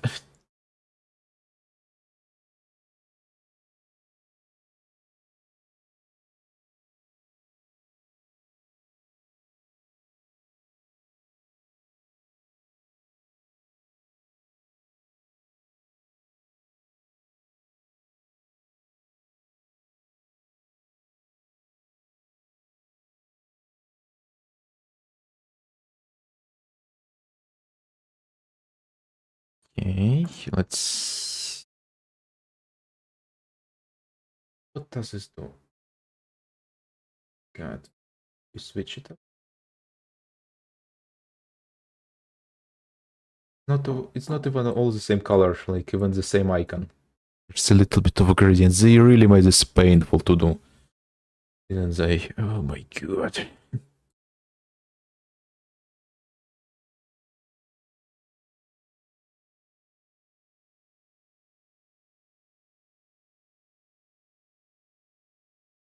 Okay. What if we just... Oh, not like this? Let's... Wait, no. No. Yes, no. What what does this do? Color spill reduction. Remove the colors.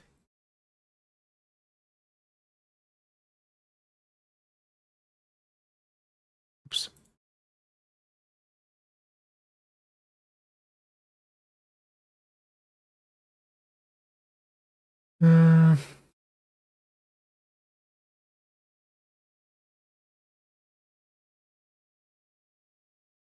Okay, this will do, I guess.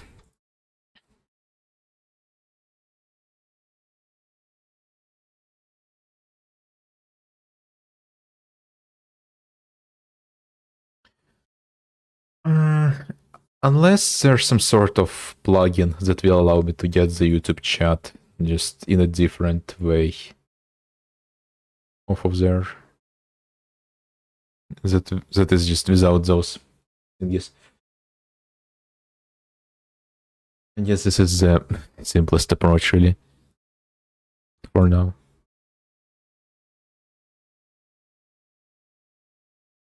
Is it readable still? Does it look somewhat decent? Let me check. Full screen. readable, looks decent. Some weird artifacts from it being removed, but it's whatever. Better than it's being there.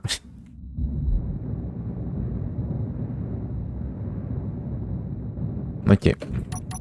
Let's not have these things directly on the tank like this.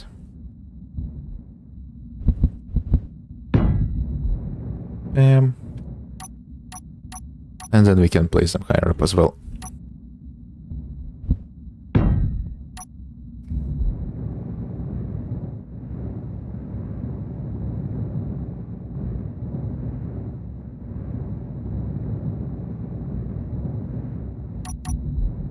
Not really a monster, just a normal starter ship. Yeah, I guess it's pretty much the same. The only thing that's more here that's on the other ships is a thruster amount, and also because it's more in the line, it looks bigger because it's just long. Long starter. Oh, I did the starter asteroid base someday. It looks funny. What was I thinking when I built it? What's even here? Just a bunch of stuff. I think the idea was for it to be built into an asteroid. Or just the ground. Just a bunker kind of thing. Kinda stupid. Gonna be real.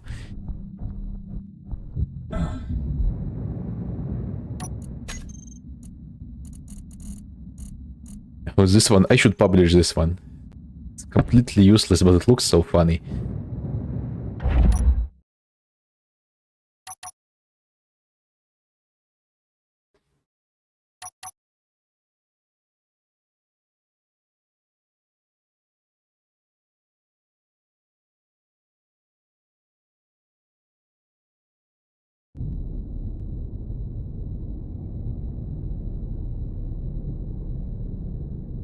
How much PCU is this? 6,500 for a small grid. Holy hell. Why did I build this? And how did I build this? The amount of motivation I had is crazy. Back then. You just could build an entire ship quite quickly. Now it's just whole ordeal.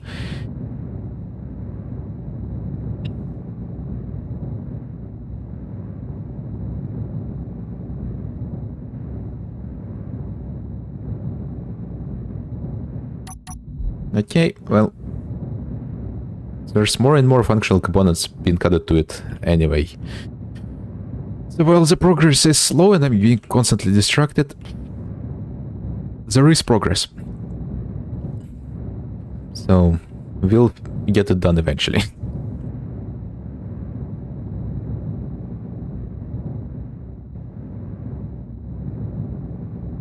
Let's make a copy just in case. Haven't done it in a while. Gyroscopes. There's two gyroscopes on that one. What's the reason there? Oh, overshot. Okay. Well, we'll just start with a single gyroscope here. If we'll need to add more, we'll add more. We'll add it.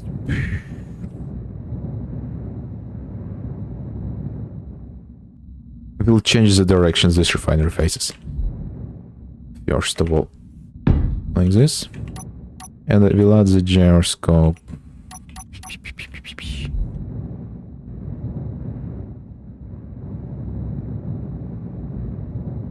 Like right here.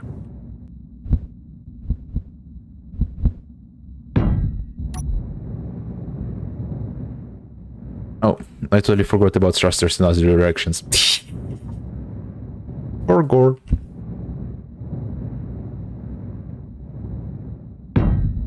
Should I have them just like this, maybe? No, but I want... No, this sucks. You won't be able to put any tools on the back and on the front. Oh, speaking of tools, maybe I should make a cockpit back here and the connector back here. Or like if you want to attach a drill to it or something. I don't know.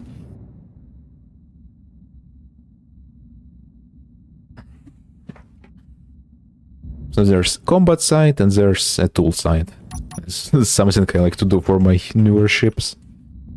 I haven't seen other people do that.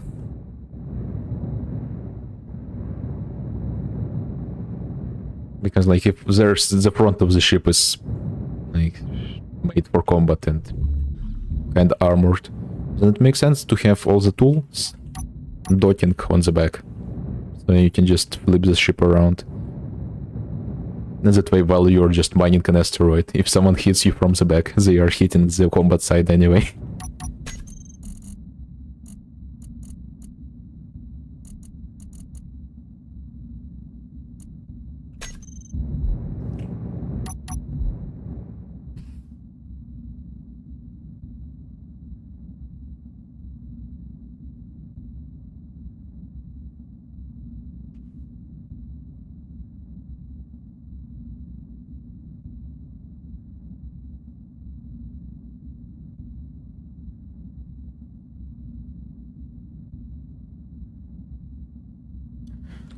Let's... Okay, I'm going to...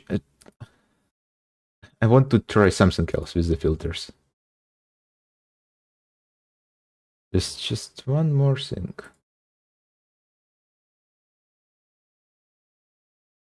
With the chat. I want to experiment.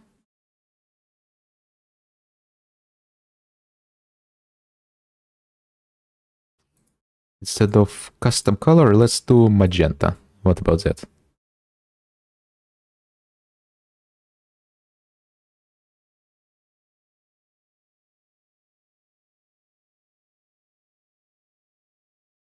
Wait, I think using magenta as a color there works better actually.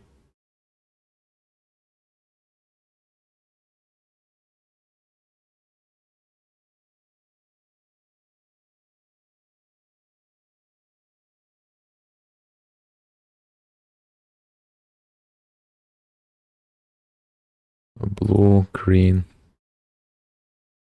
Yeah, blue doesn't work. Magenta. Magenta works really well. Custom color. We could actually... What if we modify the color a little bit? What if we crank up the value on it? Actually. On the color I picked.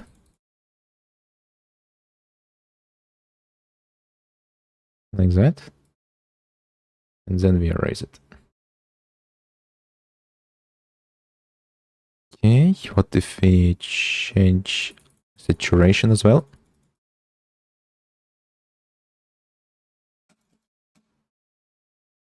255. That's maximum.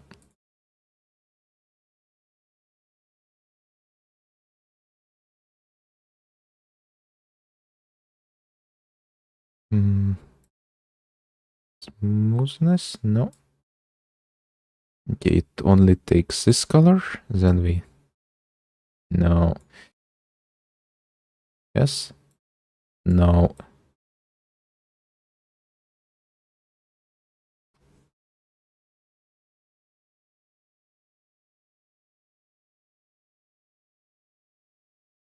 No, we are just getting worse results now. Maybe if we adjust the hue a little bit.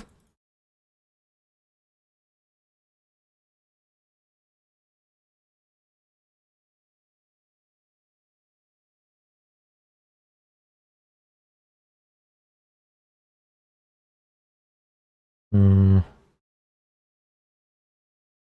Hmm. Hmm.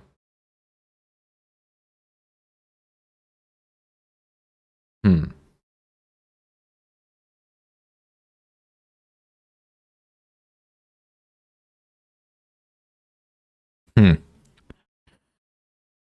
Hmm.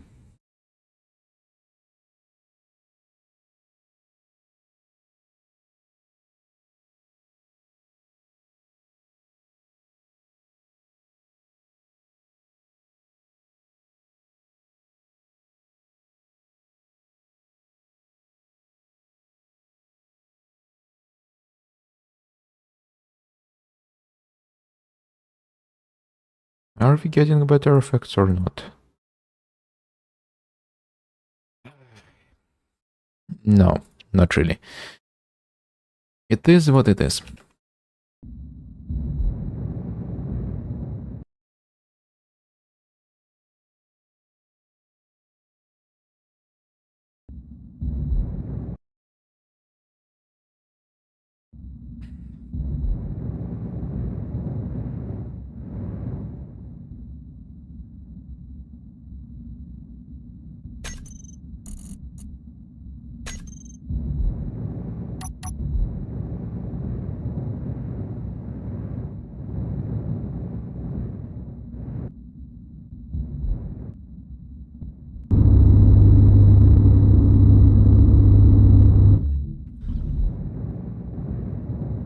I'm starting to think that Space Engineers is a pretty boring game, actually.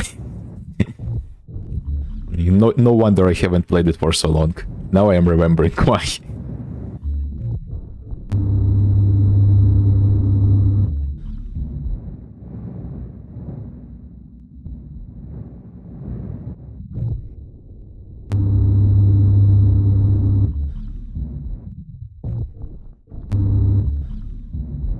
Hmm.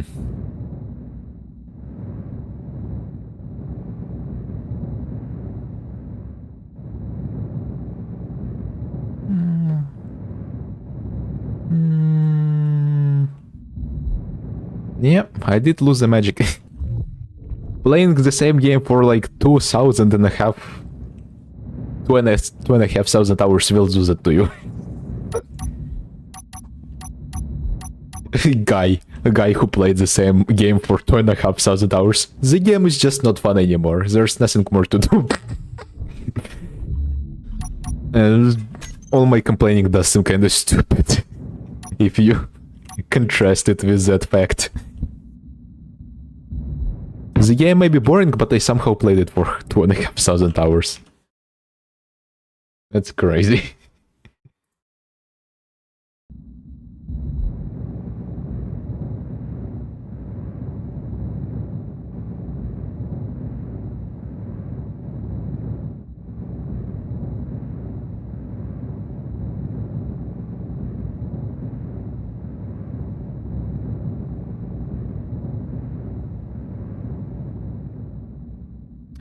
Well, it is still very satisfying to look at stuff getting built. Yup. So I can kinda see the appeal.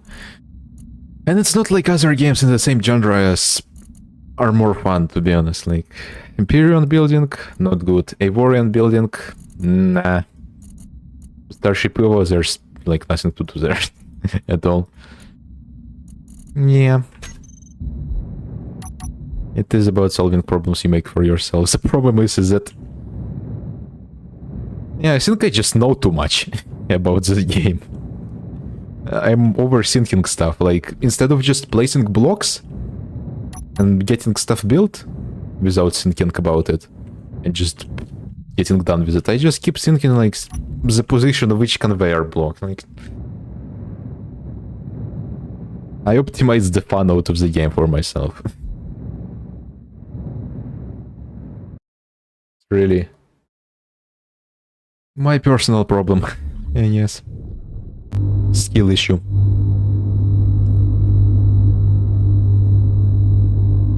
What is it? What's it called? The fancy term for it? Analysis paralysis, I think. Something like that. Like, I remember just dumping this ship out in like 2 days. 16 hours or so, maybe less. Just 2 days of constant block placing. Is it efficient? No. But it exists.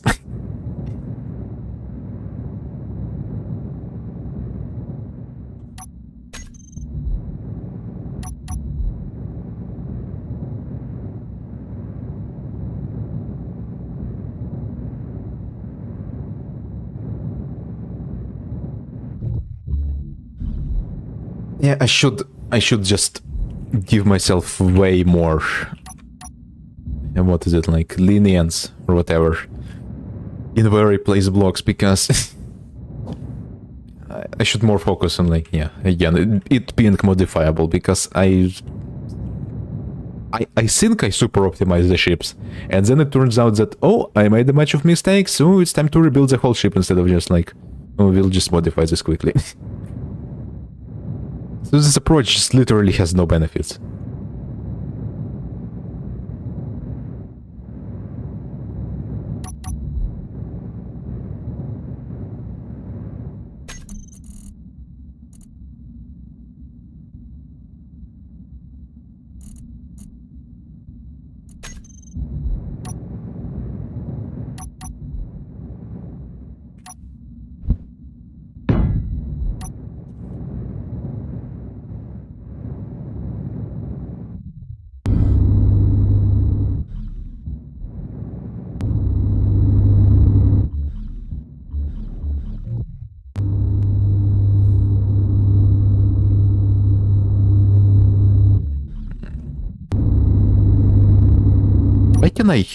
Why can I do this on this corner? Is there like a slope? No, I can't. Oh, I guess I lift off of it for a bit.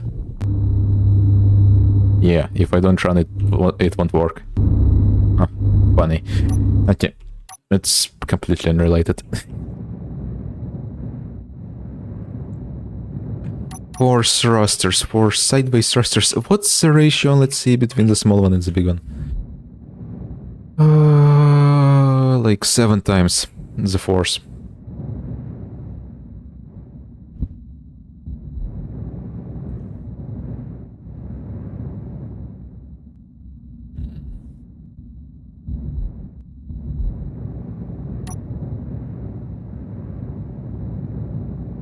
I guess we can have 4 thrusters, 4 small thrusters in each direction for maneuvers. It should probably be enough.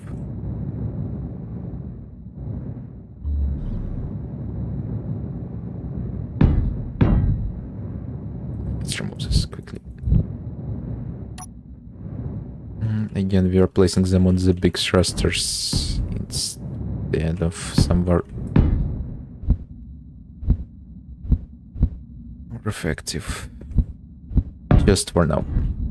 We'll move some around later.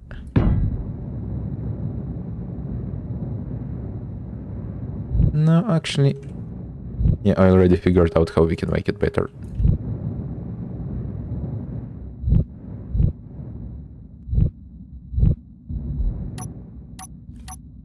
Alright, be not afraid to use the conveyors.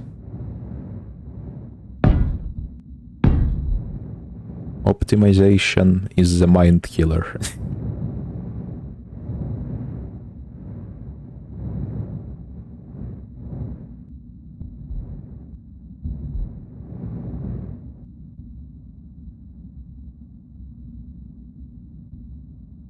Yep. Let's do this.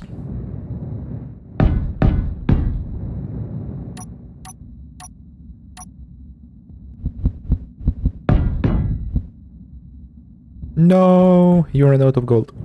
No. No. And yes, you will have to go gold mining. Womp womp. See, this is how easy it is if I don't concern myself with optimization. You just... No, I did not play Dune. I just watched Dune recently. Finally. Only the first movie. I should watch the second one now. It has so many quotable moments. It's crazy.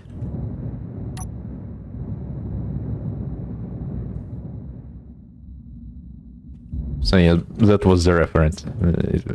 It was a reference to that. Look how easy it is to build maneuver thrusters if I am not afraid to use the conveyor blocks. Like, who cares about a little bit of it being slightly more PCU? Like, who cares? Like, it's still going to be far more efficient than literally anything else on the workshop.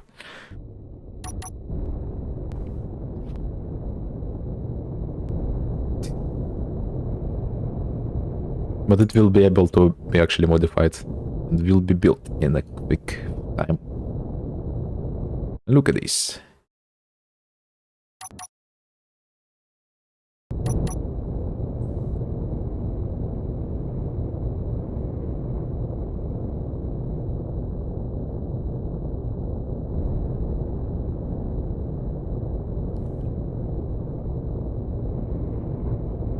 Is Dune Awakening like that sandbox game about Dune? I have seen it. I have seen it on the Steam page. I wonder, is it good? How good is it?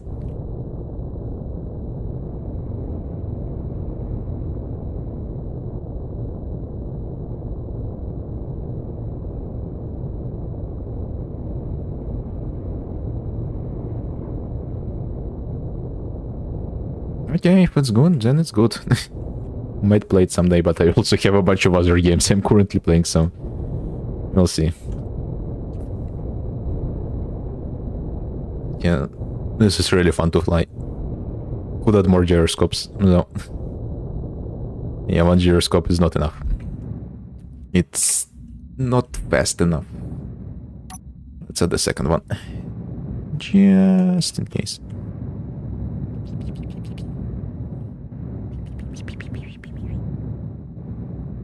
Okay, let's plonk it here. Why not? Just for now. Okay, well, now I'm seeing the fun of this game again. For all the complaining, it still has got the sauce.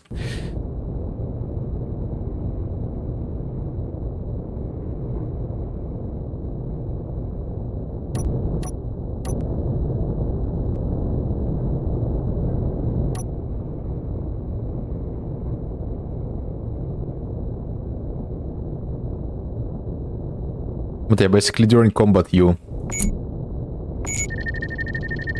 just aim at your target, or whatever the leading critical is. Stay at like around 2 kilometers, whatever the max range of your weapons is. And then spin around, thrust upwards, and disable the dampeners. Yeah.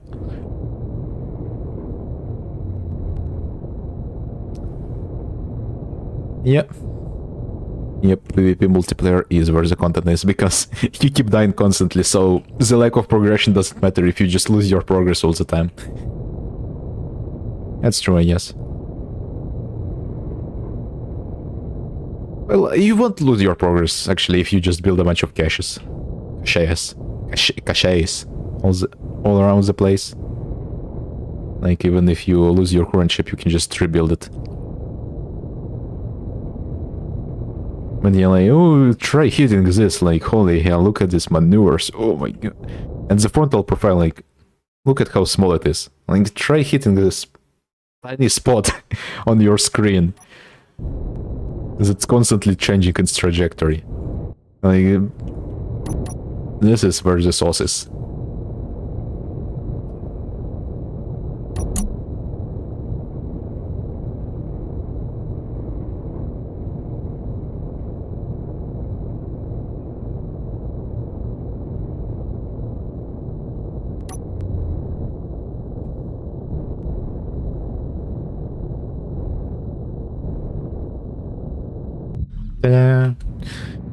Well, so far it's pretty good. I will add like a backwards cockpit for tools here and like an airtight compartment for just having fun around in.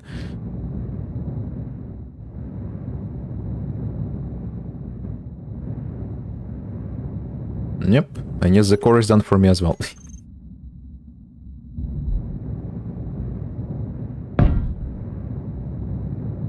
Very good.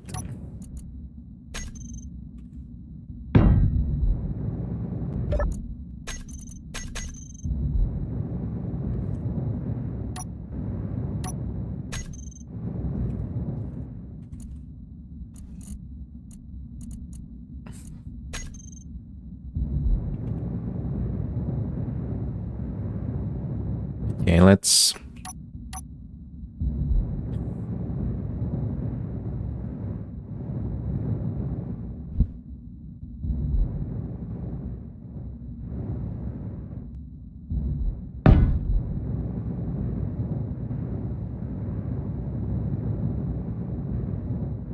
Tourists need a AI defense block for max range now in open clear. Ah, so it just automatically locks onto the target. I see. Well, stupid that that's not just in the default turret options that you need to do freaky stuff with it. Okay, good thing you suggested that. AI defense block. Yeah.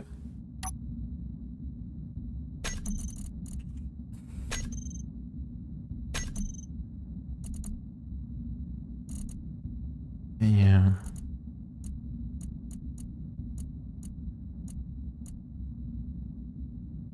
This can detect target lock and engage enemy grids. Detect the target lock. H.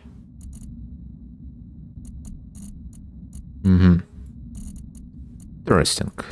Okay, good thing you suggested it. Yeah, it's especially useful for artillery turrets, I guess. Isn't it? Because their default without lock range 800, right? Yeah, max range, their auto target.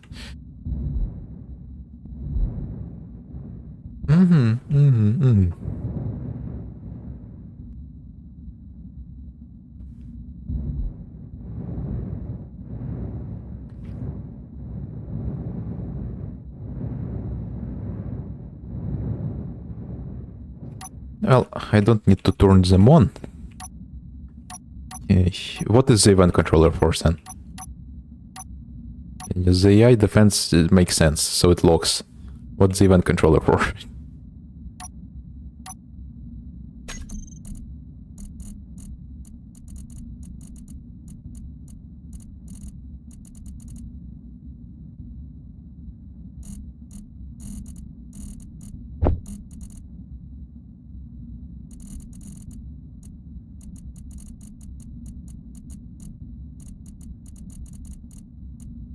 Docking.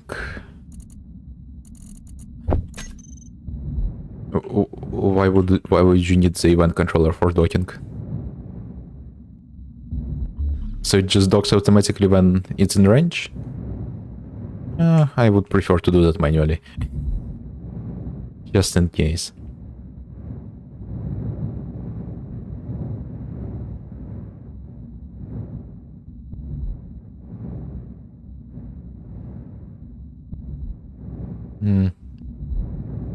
No, I prefer to do that stuff manually, just in case. Plus, it's more fun to just click on stuff instead of it being fully automatic. Like, you know, how it's like, whatever. It's in movies. You get in the cockpit and then you click all the switches, like... Yeah, the systems. Makes sense. It's cool that you can do this now. Only 10 PCU? Really? Wow, that's cheap.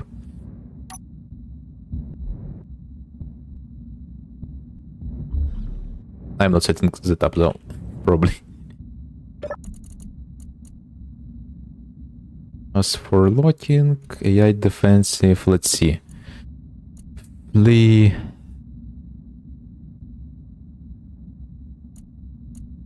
Let's see, does it need a camera also, I wonder? The destination away from target. Wow.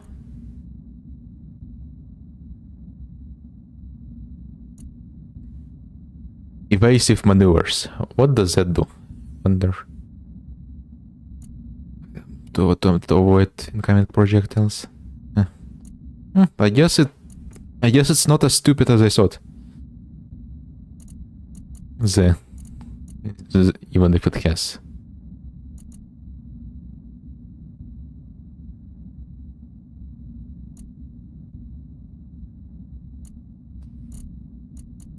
Yeah.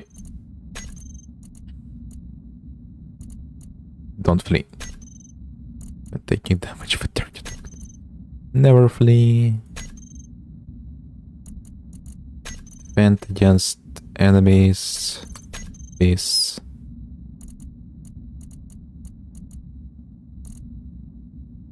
What is default? Weapons? Default.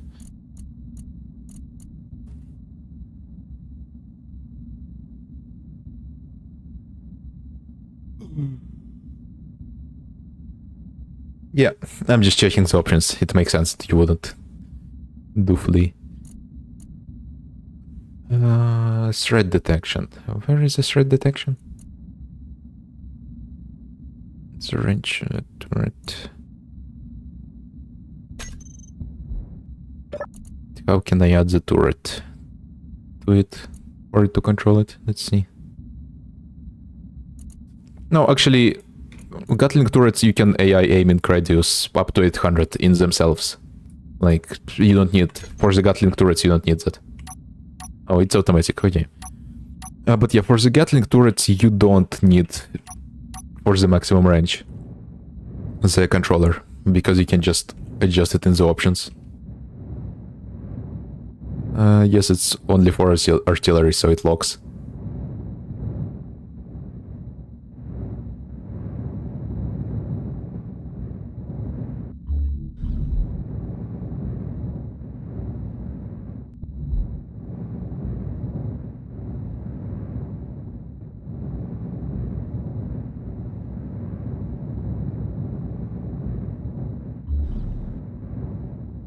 Yep.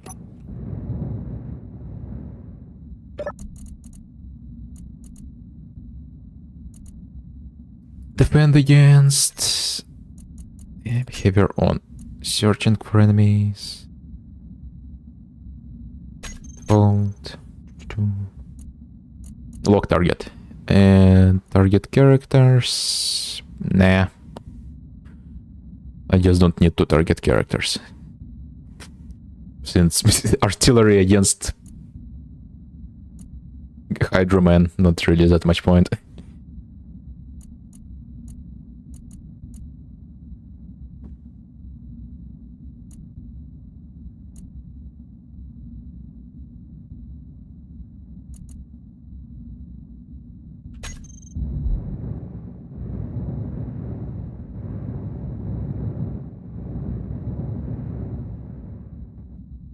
We've been at this for 4 hours. Holy hell.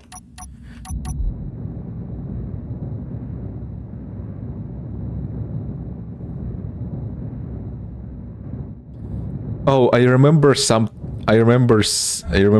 one of the ships, or maybe like 2 years ago, 3 years ago, in the end, one of them. I think actually what I tested was... Which one was it? One of my prettiest starter ships. Let's see.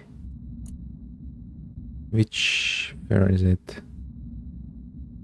This one. Oh, this one is the best looking starter ship I made so far. And it has the artillery, and I tested it and it just blamed me in the face with artillery. It was very funny. But yeah, this one is the prettiest. But it has a bunch of DLCs on it, so... It's not optimized at all for combat. Like, look at how wide it is.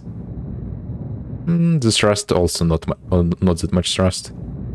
But it looks so nice. Oh my god. Ooh.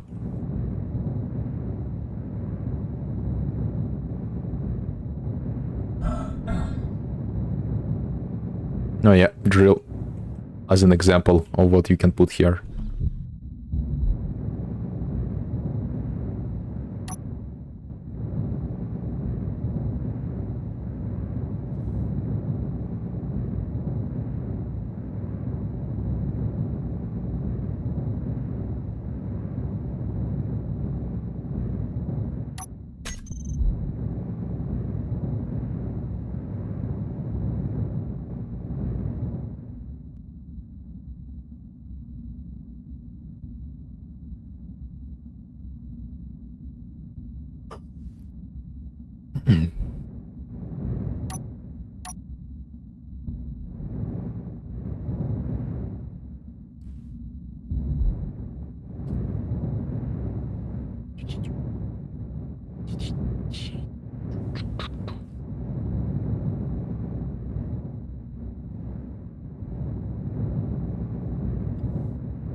Okay, let's remove this.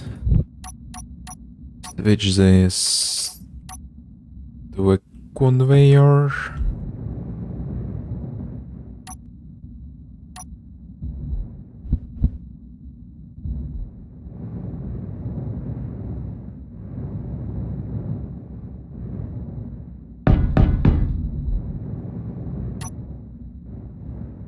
add this as an example of a weapon you can install. Like that, and then we can also get an artillery turret for continuous fire.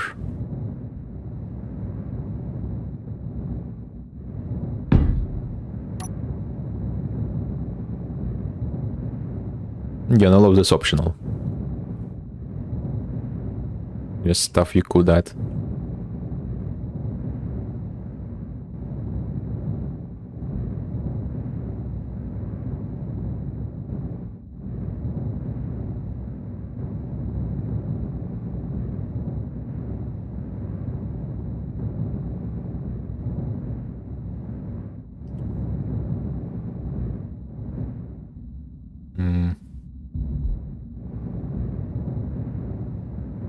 I think so far it's looking pretty good, actually.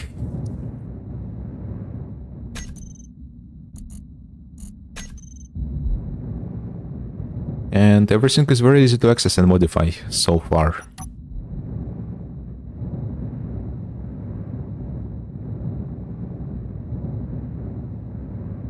Oh yeah, custom ball turrets. That would be cool. The balls are a nice shape. Custom turrets. Custom turrets, they're not very efficient because, well, you need like rotors and stuff, like there's so much PCU amount increase, and they are not durable at all, but they are very cool looking. But the fact that you need turret controller, then multiple rotors or hinges, and then they are not durable, that just makes them impractical for just vanilla gameplay on the servers.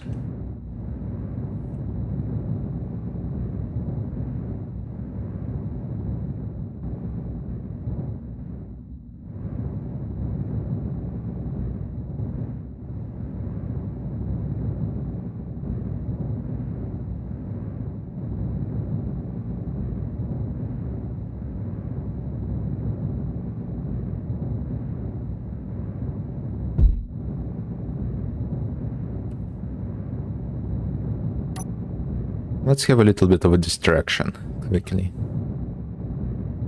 Just before I go. Maybe, I don't know. How would we build somewhat decent just processing base? I guess it doesn't really matter how you build it, as long as it works, since it's not going to need to be like shape optimized. It's not going to see combat and be just stationary all the time. Under a save zone, probably. Yeah.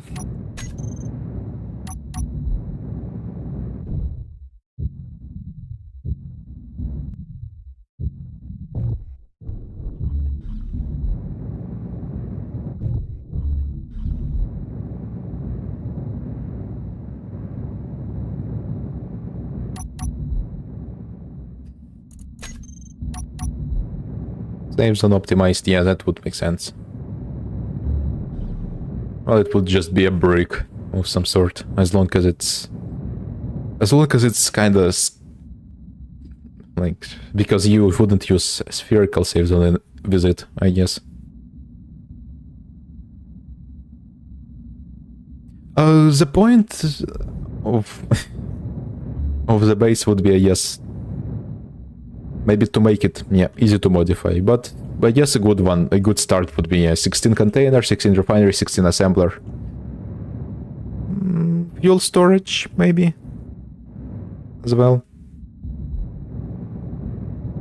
Just something you would park very far away from civilization. It would just sit there, you would jump there sometimes, refine the ores.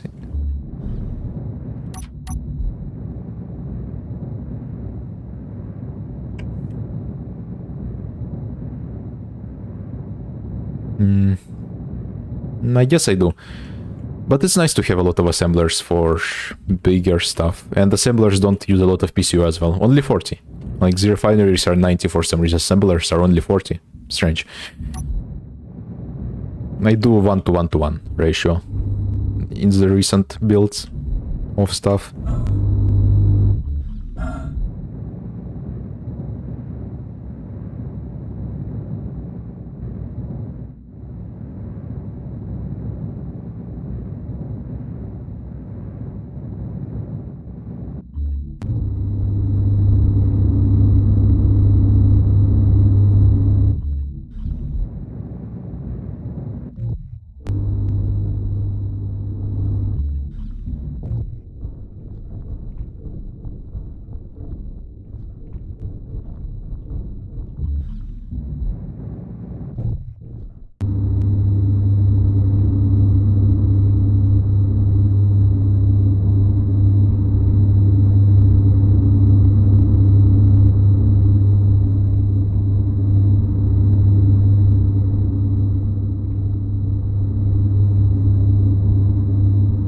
Yeah, I don't know. I think it might be enough for today. We've been at this for 4 hours. With a bunch of distractions, but still. Let's see, what else do we need?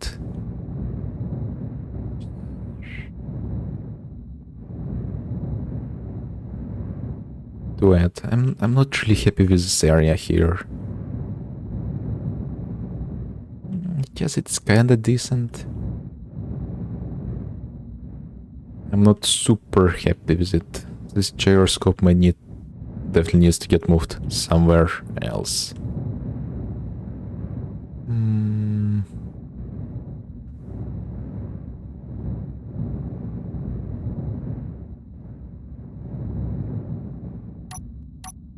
Yeah, especially why is it on top of the jump drive?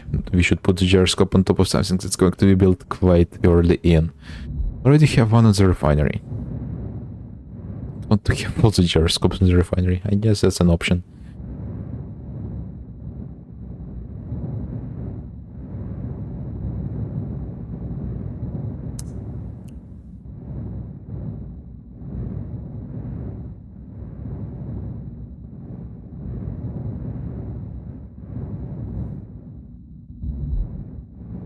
Well, we can just attach it to a conveyor here.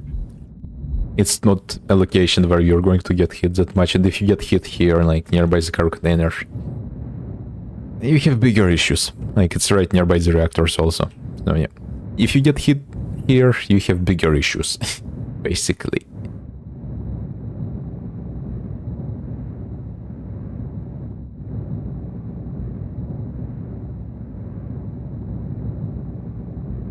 The top turned out to be quite flat. Could always add like a landing pad here, of course. Quite a big one as well. Like, this whole area. Big, since the cockpit will be back here.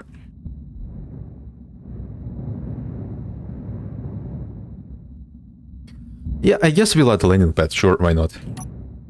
On top. Because quite a lot of people use them. Oh, the inset connector is nice. That small inset connector, this one is funny. Quite a few people use landing pads. Sometimes it's just nice to have a landing pad. So we'll just add one. Out of the cheapest blocks, pretty much. I think we'll just use armor instead of like interior wall funky blocks, because if you check the interior walls, if they are somewhere. Yeah. I mean, it's cheap and you can always remove it. As long as they make stuff easy to remove, if you don't need it, or just easy to not build it. Like, look, construction components, interior plates, it's annoying to weld and repair interior walls. Much easier if I just build it out of these guys.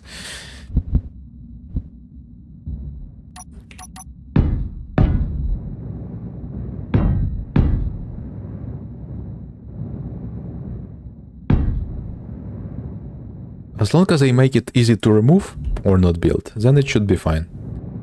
Like, what's wrong with additional functionality that's purely optional?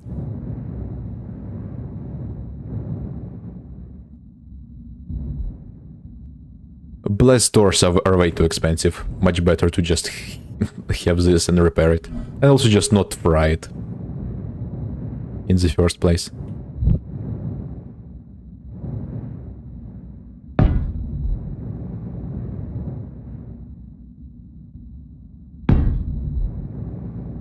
And yes, it also provides some small amount of protection from the top.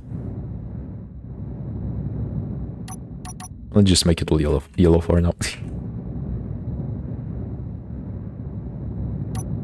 Like the PCU increased negligible, easy to remove.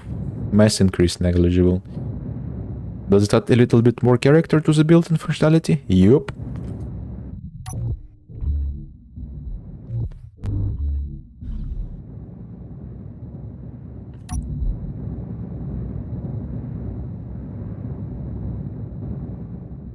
The inside connectors are nice.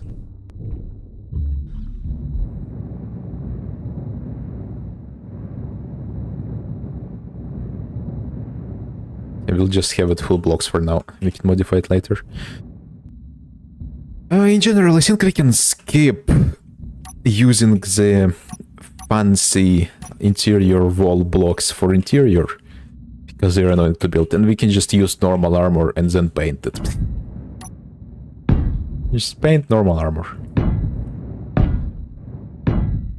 It's another thing, I should get more into painting my ships instead of just it all being very simple and lazy.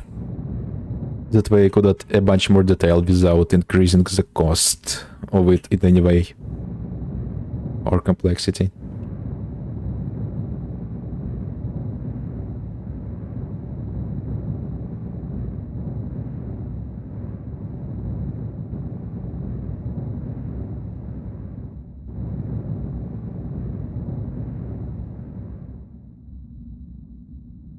Okay. Now I'm thinking. Like we could easily make this a fully covered in whole ship. Like we could easily make this a fully covered in whole ship. It will only increase the PCU by a little bit. But it will make it a lot more durable. It will make it a lot more durable and easy to also modify inside, because you can just attach a bunch of stuff to the interior walls. So I think we might want to remake it a little bit, like extend some portions like the thrusters more to the outside. So we can easily make a wall here and just make the whole... Yep, that's... I was telling, like, that's what I was telling. Like, this is... We will keep iterating until it works. So I think we are going back to the ships with a hull.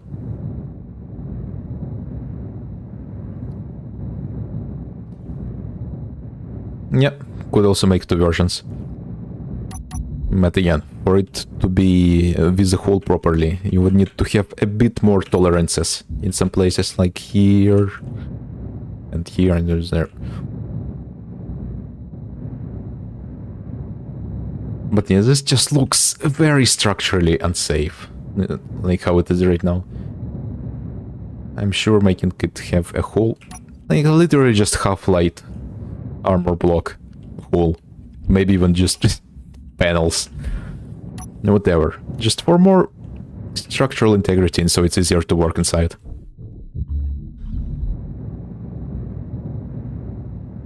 But yeah, that will be a big change, so I think I should pause it here. And we will continue tomorrow, maybe not tomorrow, we'll see. Whenever I have time and will to do it. Well, this has been a productive session. I now have more ideas and motivation to do stuff.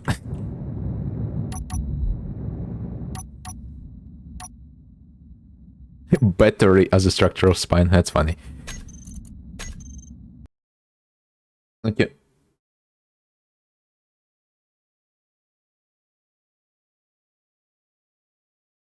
Yeah, battery or conveyor as a spine. Yeah, makes sense. Okay, I'm off. Adios.